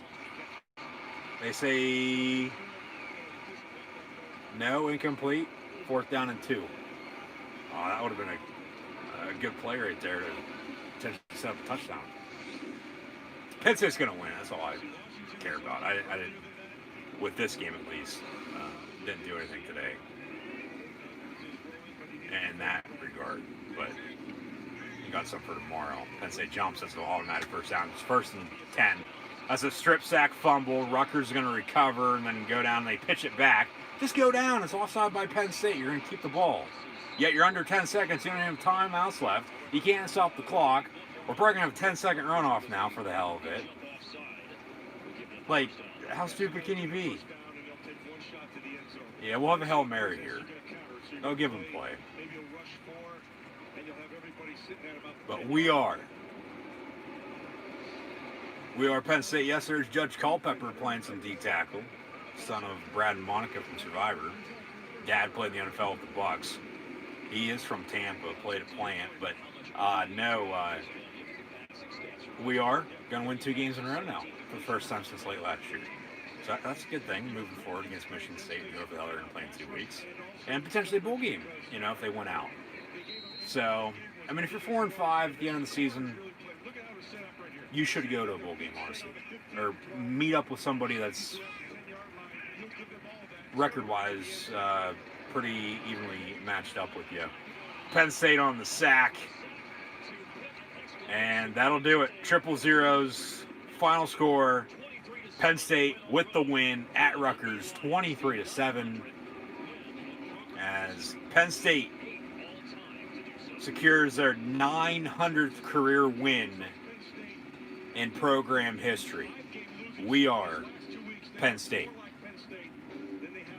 The blue and white win 2 in a row for the first time since last November and December after defeating Rutgers and Memphis in the Goodyear Cotton Bowl Classic. This time around, it comes with Michigan and Rutgers on the road. You go back to Indiana, yeah, they probably should have won that. However, they didn't. Got beat by Ohio State. Should have beat Maryland, honestly, too, because the Terps didn't do anything in the second half. We got an update now. They're going to send us our next game here on whatever channel this one's on, FS1, I do believe. Yeah, that's a little too bad. Sorry to hear that. I mean, I'm sure you're not the only one by any means, but Penn State with a win, 23-7. They still need to be more balanced, more consistent.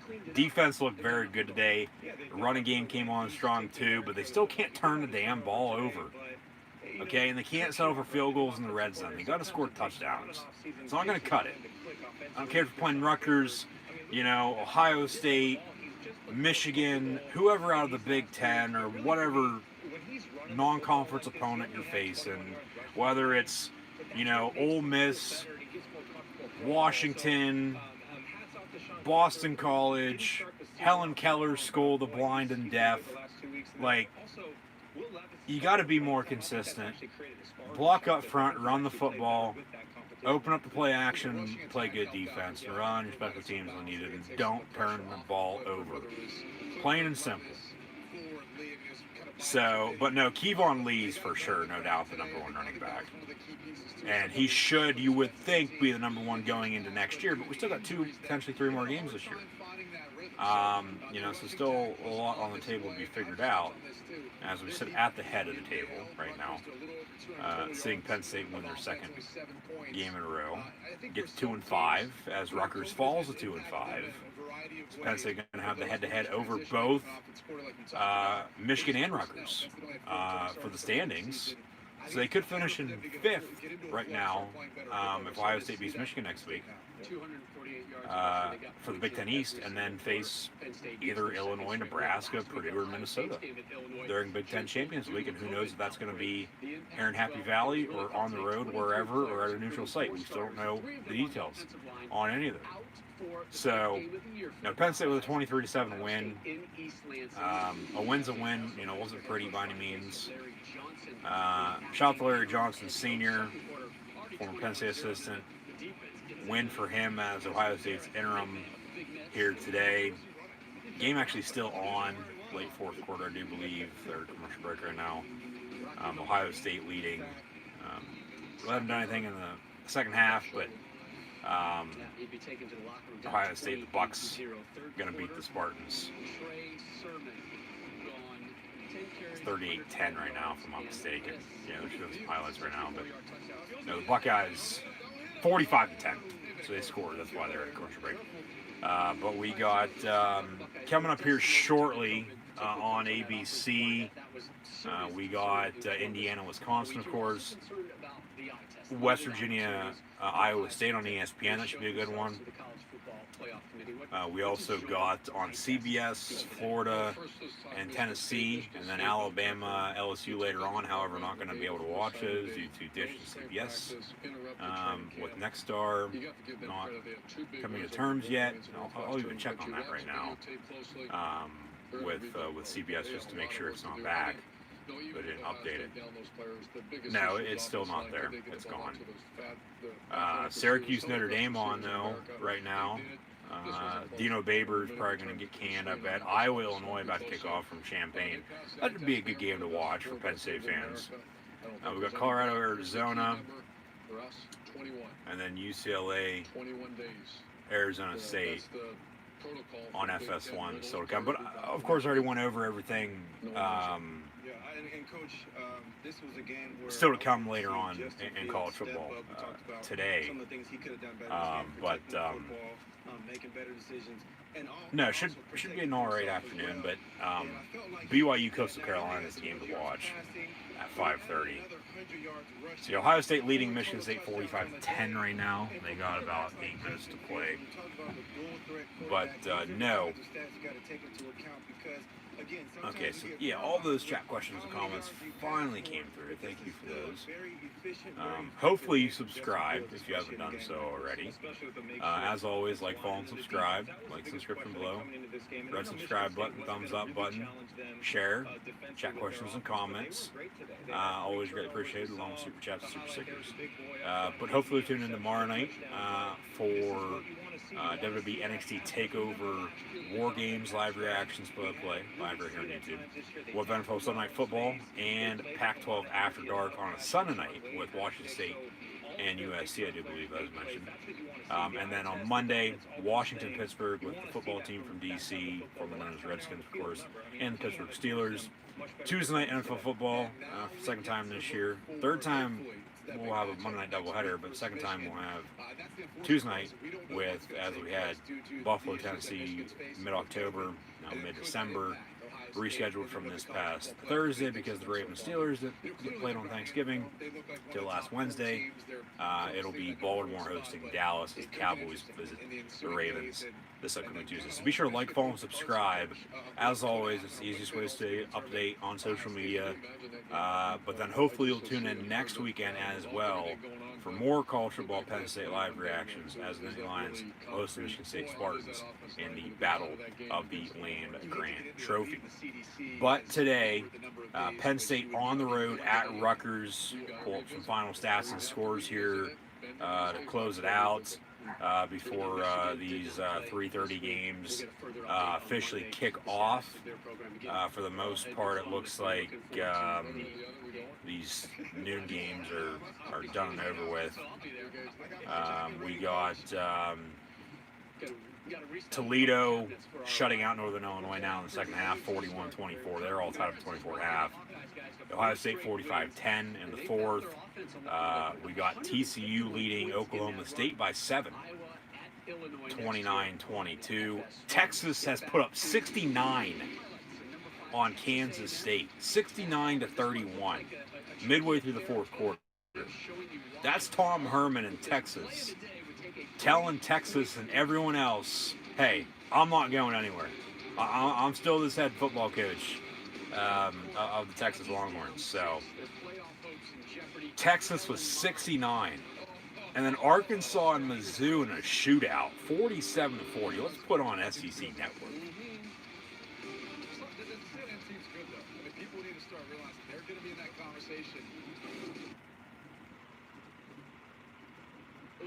We got Arkansas at Missouri.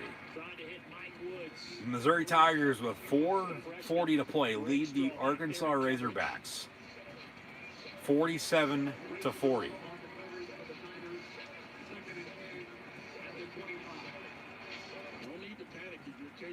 We'll see if Arkansas, once they let out of Columbia to get back to Fayetteville, they'll be calling the Hogs. Almost picked off, incomplete.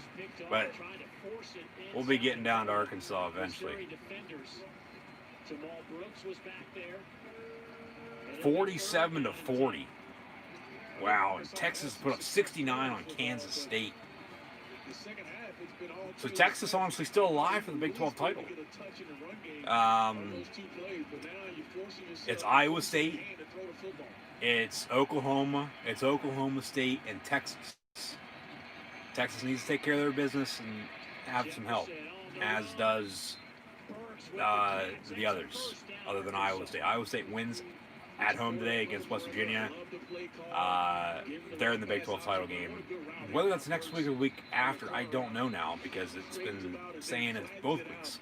How's that possible? I don't know, but for the most part, these noon games are now done and over with.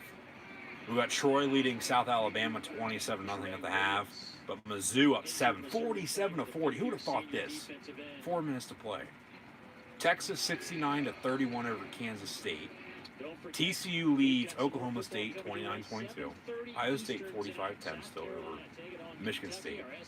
We got Akron over Bowling Green 17-3. Ball State 24-7 over Central Michigan. Notre Dame's losing by 4 to Syracuse at home 7-3 midway through the second quarter. Still a lot of football to be played, but hey, keep an eye out.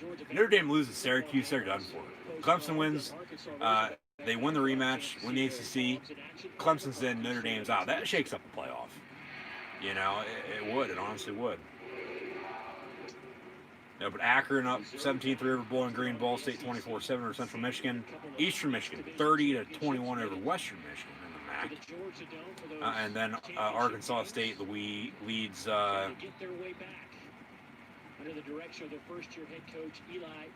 Okay, now the Big Ten may let a 5-0 team in the title game. School ADs and conference will likely allow a 5-0 Ohio State team in the title game if Buckeyes cannot play at 6 game next week against the Michigan Wolverines team up north. So that's interesting. So Ohio State is going to be gone as they score again 51-10, pending the extra point. Backups in now. Backups have been in, actually, and still beat Michigan State bad. So it just shows you the drop-off. But no, Ohio State wins today, which they will. Regardless, they play next week. They're in the title game now, basically, from what that said. Not official yet by any means, but if they win next week, they play, they're in, they win the title for the conference for the Big Ten. They're in the playoff. Best of luck, moving forward to the next championship game then at that point. Which they're going to have a good chance of getting there. But yeah, Arkansas stayed up 6-13-7 in Louisiana Monroe. Final scores now from earlier. Actually, Toledo, Northern Illinois just went final, 41-24. We had Tulane beat Memphis 35-21. A&M over Auburn 31-20. They came back and won. North Carolina won by 40, 49-9 over Western Carolina. And then Rice beat Marshall 20-0. So Marshall's undefeated season comes to an end. Texas Tech beat Kansas by 3, 16-13. Nebraska almost let it slip, 37-27 over Purdue. We got, yes, on CBS, which I don't get right now because of Dish. Can't watch Florida, Tennessee, or Alabama, LSU later on. We got West Virginia, Iowa State about to kick off, along with Indiana and Wisconsin. So those games are going to be staying put where they're at. We just flipped off, of course, Penn State Rutgers because it went final. The game's over with now. Penn State, 16-point winners, 23-7 at Rutgers today. 2-5 now for both teams on the year. However, Iowa, Illinois about to kick off on FS1. And then BYU, Coastal Carolina, the game of the day later on at 5:30. But in the win today, Penn State 23-7 at Rutgers. As with 2 minutes and 2 seconds to play, Missouri still leads Arkansas 47-40.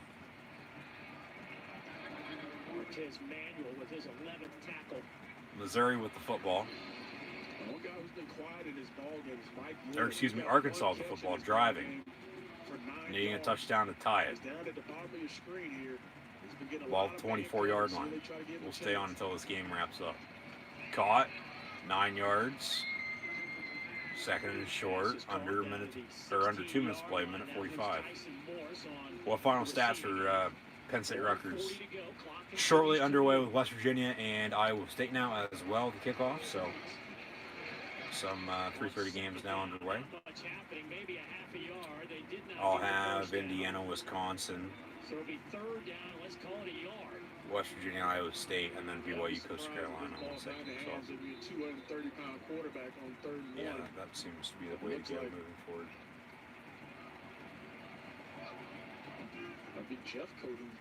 But hopefully we'll tune in tomorrow and on Monday, along with Tuesday night as well, for more live reactions, play with college football, the NFL, and professional wrestling. Now an injured Mizzou Tiger with Eli Drinkowitz in his first season at the helm, leaving App State. After he took over Scott Satterfield, who left for Louisville, who could be leaving again potentially for South Carolina or elsewhere. I don't think he will, though. He's even stated, he won't, but we all know how that works. Still 3.5 to play with Iowa State and Michigan State. Hell, they might put up 60. But Texas put up 69. Longhorn fans are probably thinking, where the hell has this been all season long? We could be in the top 10 right now and winning the Big 12 and going to the playoff. All right, so they're taking their good old time with this injury. So we're going to wrap things up. Mizzou and Arkansas at 47-40. With 1:19 to play. We'll update, of course, for the most part, probably, maybe not, I don't know, we'll see. As we normally try to do, at least, final scores from college football in the NFL, and another stream a little bit later on down the road. But today, Penn State 23-7 winners at Rutgers. as Nittany Lions popped the Scarlet Knights thanks to everyone associated with the Sopranos. 16-point winners for the Nittany Lions to get to 2-5. Both teams now at 2-5. However, Penn State with head-to-head wins against Michigan and Rutgers that'll move them up the leaderboard in the Big Ten East. Sean Clifford, he was 15 of 22 passing for Penn State. Only had 133 yards through the air. Had a touchdown interception that really wasn't his fault, but it was still a pick. Still gets credited for the interception. Penn State also had a fumble, so long story short, can't turn the football over. Penn State cannot turn the ball over. I mean, like I said earlier, they don't turn the ball over. They run the ball effectively well. They play good defense early on. For the most part, they don't start out 0-5. They win a few of those games. But they're 0-5, now winners of 2 in a row at 2-5. Kevon Lee came up 5 yards short of back-to-back 100-yard games. He had 17 carries for 95 yards. They don't have a touchdown, but Devin Ford had 11 carries for 65 yards and a score, as Will Levis had 17 carries as well for 65 yards. So pretty balanced, pretty even there, honestly. You look at the stats. But they got to be even more balanced than that and be more consistent. If you can get more consistent, which they know they can, we all know they can, it's just a matter of time. Sean Clifford had 8 carries for 21 yards. Holmes late. Holmes had 3 for 5. And then Parker Washington had that one catch for 29 yards and a score in the first quarter. Did not go to him. Well, they did, but he had a few drops, got hurt late. He'll be fine, but hopefully he will. Knock on wood. But no, Parker Washington had 1 catch, 29 yards and a touchdown. Jahan Dotson, 4 catches for 30 yards. And then Keandre Lambert-Smith had 4 catches for 25 yards. Brenton Strange 3 for 23, but that was all in the first quarter. They didn't go to the tight ends whatsoever after that. They run the zone read, quarterback draw, play after play after play. Which, okay, credit Levis finished 17 carries, 65 yards. But no wonder you got stuffed on 4th down when you went for it on 4th down as many times as you did today, all the time. You know, because defense knows exactly what you're going to run when you run the same goddamn play. Lutz had 2 catches for 19 yards. He's come on strong the past 2 games. And then Devin Ford also had a catch for 7 yards as well. But most part, Penn State just dominated from start to finish. Arkansas, the touchdown, extra point away now from tying this game up at 47 at Missouri. And we could be going to overtime. Wow. No, Penn State, for the most part, just start to finish, top to bottom, left to right, just completely dominated. Noah Vertel was 17 of 30 for a $113 and a score. He also had 14 carries, 56 yards. Rutgers, moving forward, there's potential. We know there is because Greg Schiano's the head coach. Okay? And honestly, it's only going to work for Schiano at Rutgers, nowhere else. Ohio State going to take a safety. So now 52-12 with a minute to play. Bad snap and end it with a safety. Arkansas just did get a timeout. But team stat wise, I mean, these teams combined were 2 of 7 on 4th down. Penn State had almost 200 total more yards as they completely dominated the run game, 248-83. Only 5 penalties, surprisingly, but 3 turnovers. And then Penn State controlled the clock by 13 minutes. So, Penn State 23-7 winners once again. Taking out Rutgers Scarlet Knights thanks to Tony Soprano, a Rutgers grad. Rest in peace, James Gandolfini. But no, nonetheless, good win. Wasn't pretty by any means, but still got to be more balanced and more consistent compared to what they have been the past 2 weeks, and more so than not today, with having almost, 300 yards rushing? So, yeah, I mean, there's not really much else to be said. Michigan State coming in next week. They're going to lose here. They got a minute to play. Kickoff return after the safety, so they're getting the ball back. And then a fumble, and Ohio State scoops it up. And they'll have 1st and 10. Arkansas for 2 in the win with 43 seconds. They get it. Hogs up 1, 48-47 over Mizzou. So Missouri with 3 timeouts going to get the ball back, needing a field goal to win it with 43 seconds. They go for 2 and get it. Wow. Indiana, Wisconsin underway as well from the land of Marquette beating Wisconsin and Chris Farley. And you see KJ trying to buy time, talking to his receiver, trying to get him to come across. Ohio State's just going to take a knee here, win it 52-12. Arkansas goes for 2 and gets it. It was almost picked off and then caught. Wow. And Mike Woods is there for the Carroll. And Arkansas, of course. And Arkansas leads 48-47. Coach Kim was like, yeah, that's just how we drew it out. Wow, that's a little shocking. No, but yeah, Penn State 23-7 winners today. Ohio State going to win. Nebraska winners. Northwestern, Minnesota, Maryland, and Michigan not playing. And then we got Indiana, Wisconsin, along with Iowa, Illinois underway right now in the conference. Penn State, Michigan State next week. Rutgers, Maryland next week, for anyone interested. But 43 seconds to go in this one. We'll see how this game finishes out here real quick before we sign off. Now that they scored, go for 2 and get it now up 1. This Arkansas-Mizzou rivalry is always a good game. Normally on Black Friday, but with the schedule, of course, all shook up. Touchback on the kickoff. Ohio State 52-12 winners. On ABC against Michigan State. Ohio State, Michigan in the game from the shoe next week. Big Ten title game then the following week. It'll be Ohio State and Northwestern for the most part for the second time in a few years.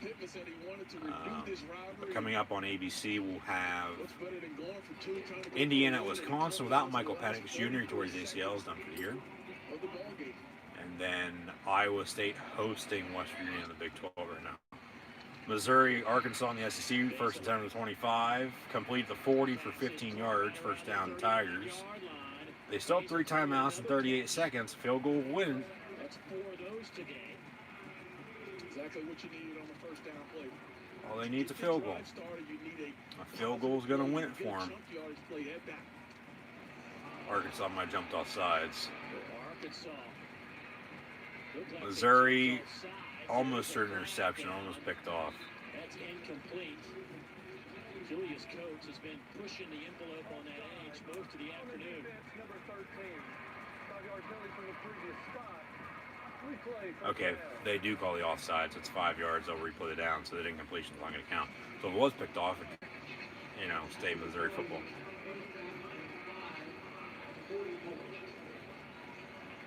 An opportunistic defense all year long. Versus LSU's defense had to be on the field for 90. From the 44, 1st and 10 for Mizzou. 3-man rush on Bazelak. Pass complete, 1st down in Arkansas territory down to the 38-yard line. 1st and 10. Arkansas about to blow this 1-point lead that they just got with a 2-point conversion after a touchdown. Missouri going to try to come back and win this ball game with a game-winning field goal or even a game-winning touchdown with time expiring. 26 seconds to play. But Indiana, Wisconsin should kick off here. I mean, they're already underway. They should take that over, though, on ABC. And you see the following rushing Ohio three, State, Michigan State, and then we're tied at 0 with West Virginia and Iowa State. Those are the games I have on right now. Okay, Indiana, Wisconsin tied at 0. They're probably at a commercial break a few minutes then. So they're taking an extra long commercial break, getting us over that game. Outstanding day, 358 yards passing on 30. Texas was 69, and then this game, it was at 7, and then Arkansas just scored and went for 2 and got it now up 1 if you're just now tuning in. Look at the numbers. Just a crazy day of offense here at Faurot Field.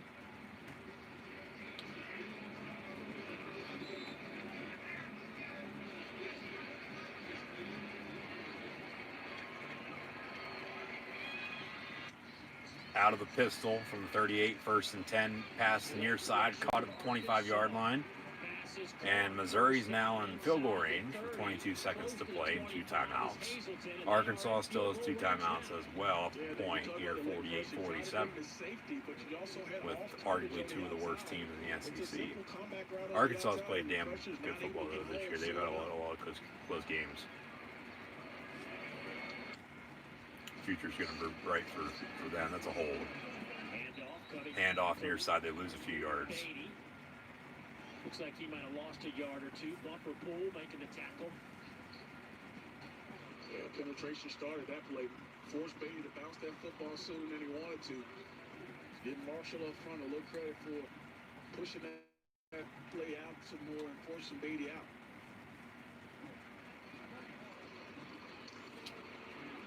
Missouri out of the gun, trips top of your screen, right to left. Some bonus coverage, if you will, in college football. Just flip through the channels. Complete first down marker. Good first down. Obviously checking in on the scores and then turning on the game. Okay, so I got to turn on Indiana, Wisconsin. So I'm going to take us over with the bad thing set up. So Indiana, Wisconsin from Camp Randall Stadium in Madison, Wisconsin. Top 15 showdown in the Big Ten. Tied at 0 with the Hoosiers and Badgers. Wisconsin, I don't believe, played last week, if I'm mistaken. How about the poise of Bazelak on this drive? I think they did. I mean, he had 43 seconds to try to get his team in field goal range and moves in the pocket, finds We've had a some guys in the zone and just does a really handful good job of Big Ten games giving his team a canceled chance this here year. at the end of the ball game. 2 now for the second straight week. Would not be happy if it doesn't go his way. Another As injured Jackson has played Badger some of his lineman, best so football, 3 touchdowns on the day. way too many injuries this year in football, way too many missed kicks, way too many bad play calls, way too many bad officiating calls from the Zebras. Missouri just going to go for the game-winning field goal here. They're going to clock tick down to 3 seconds here. Call timeout. Their final. And kick a potential game-winning field goal here as time expires to defeat Arkansas. 50-48 as it's 48-47 right now, but Arkansas can still ice them twice. They have 2 timeouts. This is going to be blocked. I just have a feeling it's going to be blocked.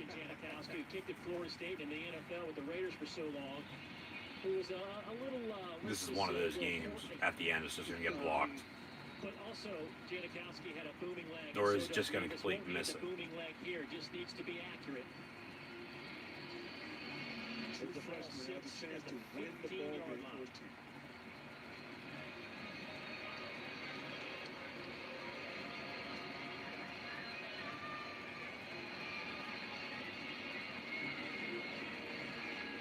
You just wonder what's going through his mind right now. What a day of offense, and it's coming down to the kicking game.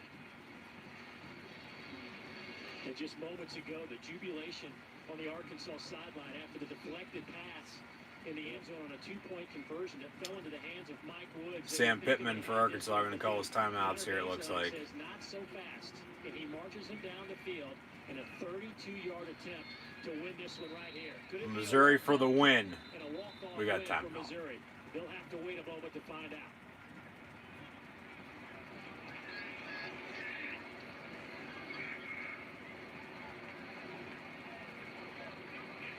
who's some of your guys who had some hops about him who can probably jump up and try to block this thing. You see a lot of teams put receivers or defensive backs who have some good elevation to try to go up and block this.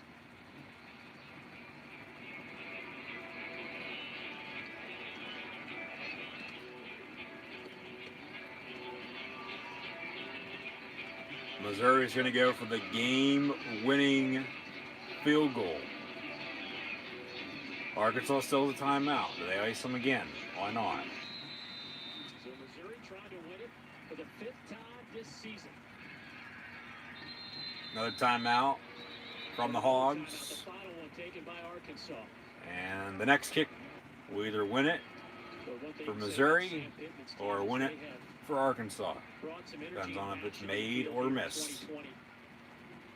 After back-to-back 2 and 10 seasons, regardless of the outcome here, you can tell this is a team that has a different mindset on Saturdays.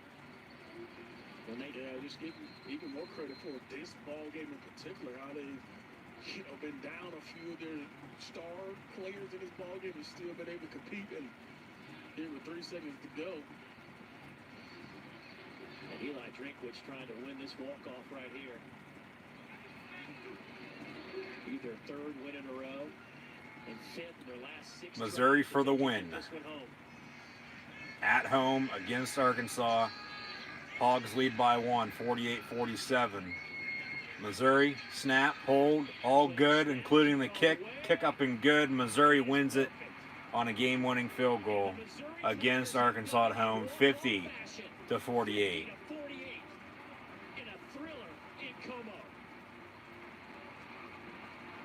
Good game from, what I saw. I mean, the touchdown and the 2-point and the game-winning field goal. I mean, I think that's really all we needed to see to close it out, of course, after all the scoring that was done earlier on. But today, in Piscataway, New Jersey, the birthplace of college football, Penn State picks up their 900th career program win with a 23-7 win against Rutgers Scarlet Knights. Rutgers will host Maryland next week, as Penn State will host Michigan State in the Battle of the Land Grant Trophy. So Rutgers, Maryland, Penn State, Michigan State next week to close out the regular season before Big Ten Champions Week. We also got the game with Michigan and Ohio State from the shoe in Columbus as well next weekend before Conference Championship and Big Ten Champions Week, in which Penn State will host or either travel to or, hell, even play a neutral site. We don't know yet. They'll play either Illinois or Nebraska, I'm thinking, or even Purdue or Minnesota. But the run game came on strong today. Once again for Penn State, they got to be more balanced and even more consistent, though. I do believe defense looked as strong as they have so far this season. So hopefully they can build off of playing good Penn State defense as always, and running the ball down your opponent's throat for the entirety of the game. Penn State with a 23-7 win at Rutgers this first Saturday in December for an unusual regular season December game. But Penn State's going to host Michigan State next week at home right here in Happy Valley River Stadium 2 weeks before Christmas. As mentioned all season long, who would have thought Penn State would be hosting, or anyone for that matter, especially Penn State though. Season's normally over either before Thanksgiving or right after. And then, you go to your conference championship game, as they've done before and won. And then your bowl game, wherever you're going to go bowling. But who would have thought Penn State would be hosting a home game 2 weeks before Christmas in 2020? But it's 2020, so hopefully everyone's staying safe. But nonetheless, Penn State 23-7 winners at Rutgers today before hosting Michigan State next weekend. 2 weeks before Christmas. Hopefully everyone has a Merry Christmas if you don't tune back in from now. Until then, hopefully you will, though. As always, be sure to like, follow, and subscribe on social media. Links in the description below. It's the easiest way to stay up to date. But Penn State Their running game was very good, along with the defensive play. Could be better. We all know that, including them, hopefully. Um, some of the play calling with the coaches, of course, yes, could be better as well. Coaches coach, players play. It's just got to all transition and has to be executed on the field. Um, but once again, wasn't pretty. Win's a win. Penn State's in the win column for the second time this year, winning 2 straight now, 2-5. If they win next week, win the following week, they should go to a bowl game at 4-5. I'm thinking. Unknown at this point in time, though, with a few bowl games being canceled over the past few weeks. But as mentioned, potentially, match up with a team with a similar record and play them as for Big Ten Champions Week. Potentially face off. Potentially face off in a non-conference game to close out the year, because we didn't have non-conference games at the beginning of the year because the season was, of course, pushed back with all the postponements and shuffling around with the schedule and all that.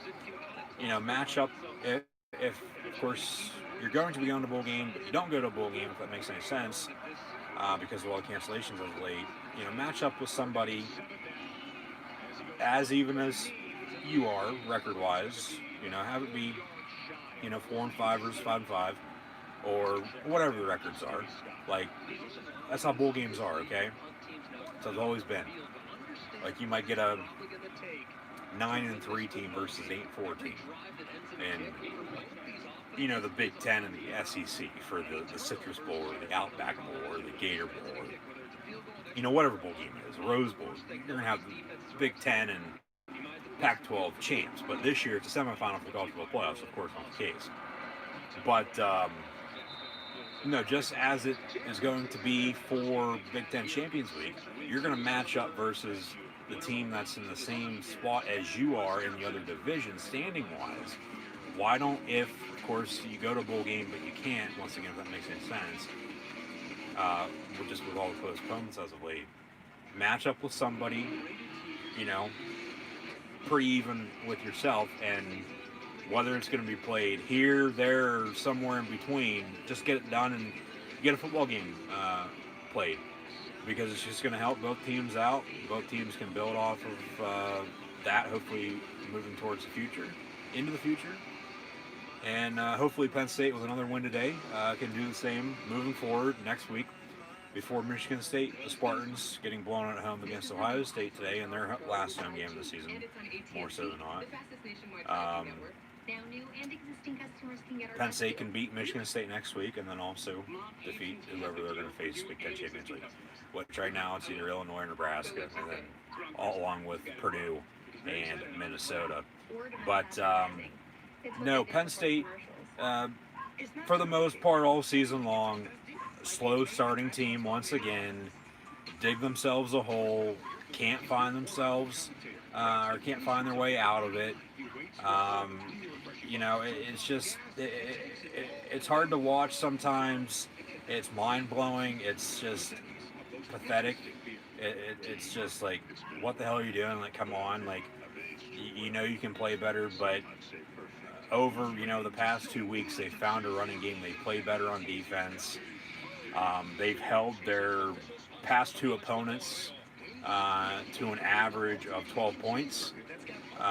So, that has to speak for something, especially after giving up, 36 in an overtime loss week 1. Ohio State put 40 on them. Lost by how much to Maryland? Iowa put 40 on them. Hell, they only lost by 6 in Nebraska, but they scored 30. Cornhuskers get against the Nittany Lions last month. They're averaging, points on offense. They're able to score, but at the same time, they're not, because once they get past midfield, get in the red zone, whether they have a running game or not, and are playing good defense. Defense can't do it all for you. Eventually, something's got to give. It'll click eventually, but it might be a little too late, when it's all said and done, and a few games. Yeah, it was. But I mean, we'll see what happens. It's just, yeah, it's 2020. It's tough on everyone. Still no excuse, but when you have to settle for field goals in the red zone, and you can't score touchdowns as they did how many times a day, and it turned into a punt contest there in the second half for the most part. They almost blew it. It seems like, they do something good, whether it's, get a stop or able to drive and then turn it back over. No turnovers, If they didn't have any turnovers, they'd be fine. I get your turnover every once in a while, but not as many times as they've had this season. The margin there has to be outrageous. But just don't say if it is you score the next drive or whatever it is you do good. Just for the love of God, please. And like I said, thankful that they picked up a win last weekend, 2 days after Thanksgiving. All I'd want for Christmas right now is a Penn State bowl game. If they can win out. Just don't forget how to play football. It's just how it seems. Like they do something good and then they just go out. They're still playing, of course, because the game's not over by any means. It's not, a week ahead or whenever. It's like they just literally forgot everything they just did and are forgetting how to play the sport that they played for how long. So, and at that point, it's just hard to watch sometimes. When it's all said and done, though, hey, W is all that matters. That's all anybody ever remembers. 0-5, yeah. Could have had 900 career wins as a program a few weeks back, but had to wait until December the 5th, 2020. So, yeah, Penn State, 2 wins now in the season, 900 for the program in program history, which is a huge accomplishment. Only a certain amount of college football teams have ever been able to get to 900. So they're an elite company there, one of the blue bloods of college football. But, yeah, I guess I'll leave it at that. I mean, there's not really much else to say. Hopefully they can just continue to run the football as they've done the past 2 weeks, continue to play good defense as well. Have to be balanced, more consistent, don't turn the football over, capitalize in the red zone with 7 rather than 3, but I'll take the 3 every once in a while because it's points on the board. So we got Indiana and Wisconsin tied at 0. Notre Dame coming back now. They lead by 10, 17-7 against Syracuse, so they should be fine as the college football playoff is approaching. But, no, just be more balanced, more consistent with the running game, the defensive play, and just don't turn the football over moving forward and build off of the past 2 wins. Forget about the 5 losses. You can only look ahead. Don't look back. Look ahead. You're moving forward, not back. Hopefully not, at least. Yeah, those are 5 tough losses, but you've won 2 in a row now. Has to speak for something. Okay, they put up 27 last week and 23 today. So what, average at 25? So they're beating their opponents by a good 12 and a half, 13 points. But just continue to run the football and play good defense. Don't turn the damn ball over. Plain and simple. Rely on special teams when needed. And quit running the same goddamn play every play. Like, seriously. It's the play calling, but, it has to transition onto the field. It has to be executed. So, I mean, I know I'm rambling on and on, but, there's not really much else to say until it gets through to them where, okay, well, this is what we need to do when they know that's what they need to do, but they can't do it, for a full 60. It's not balanced. It's unbalanced as hell if I've ever seen a Penn State game be played. So, balance and consistency is the key. It is. You have to run the ball and play good defense, and they've done that the past 2 weeks. Hopefully, moving forward towards Michigan State and whoever they play in 2 weeks from the Big Ten West, they can build off of that towards those games and pick up a few more wins before the end of the season. So, Penn State whacks Rutgers with the help of Tony Soprano. 23-7 this afternoon. Thank you for tuning in and watching my live reactions, play-by-play live right here on YouTube. As always, be sure to like, follow, and subscribe on social media. Links in the description below. Hopefully we'll tune in tomorrow night as well, along with on Monday and Tuesday for some pro wrestling and NFL football with WWE NXT TakeOver War Games. We'll also have the Washington football team and Pittsburgh Steelers, along with the Dallas Cowboys and Baltimore Ravens, all live right here on YouTube for live reactions, play-by-play. I'm your host, Encyclopedia Sports, Cool Hand Luke 96, signing off. Penn State with a 16-point, 23-7 win here this afternoon at Rutgers against the Scarlet Knights, and Greg Schiano back at the helm. Good for him. Best of luck to him and the program moving forward. Hopefully they'll make the Big Ten East a little bit more competitive in the future.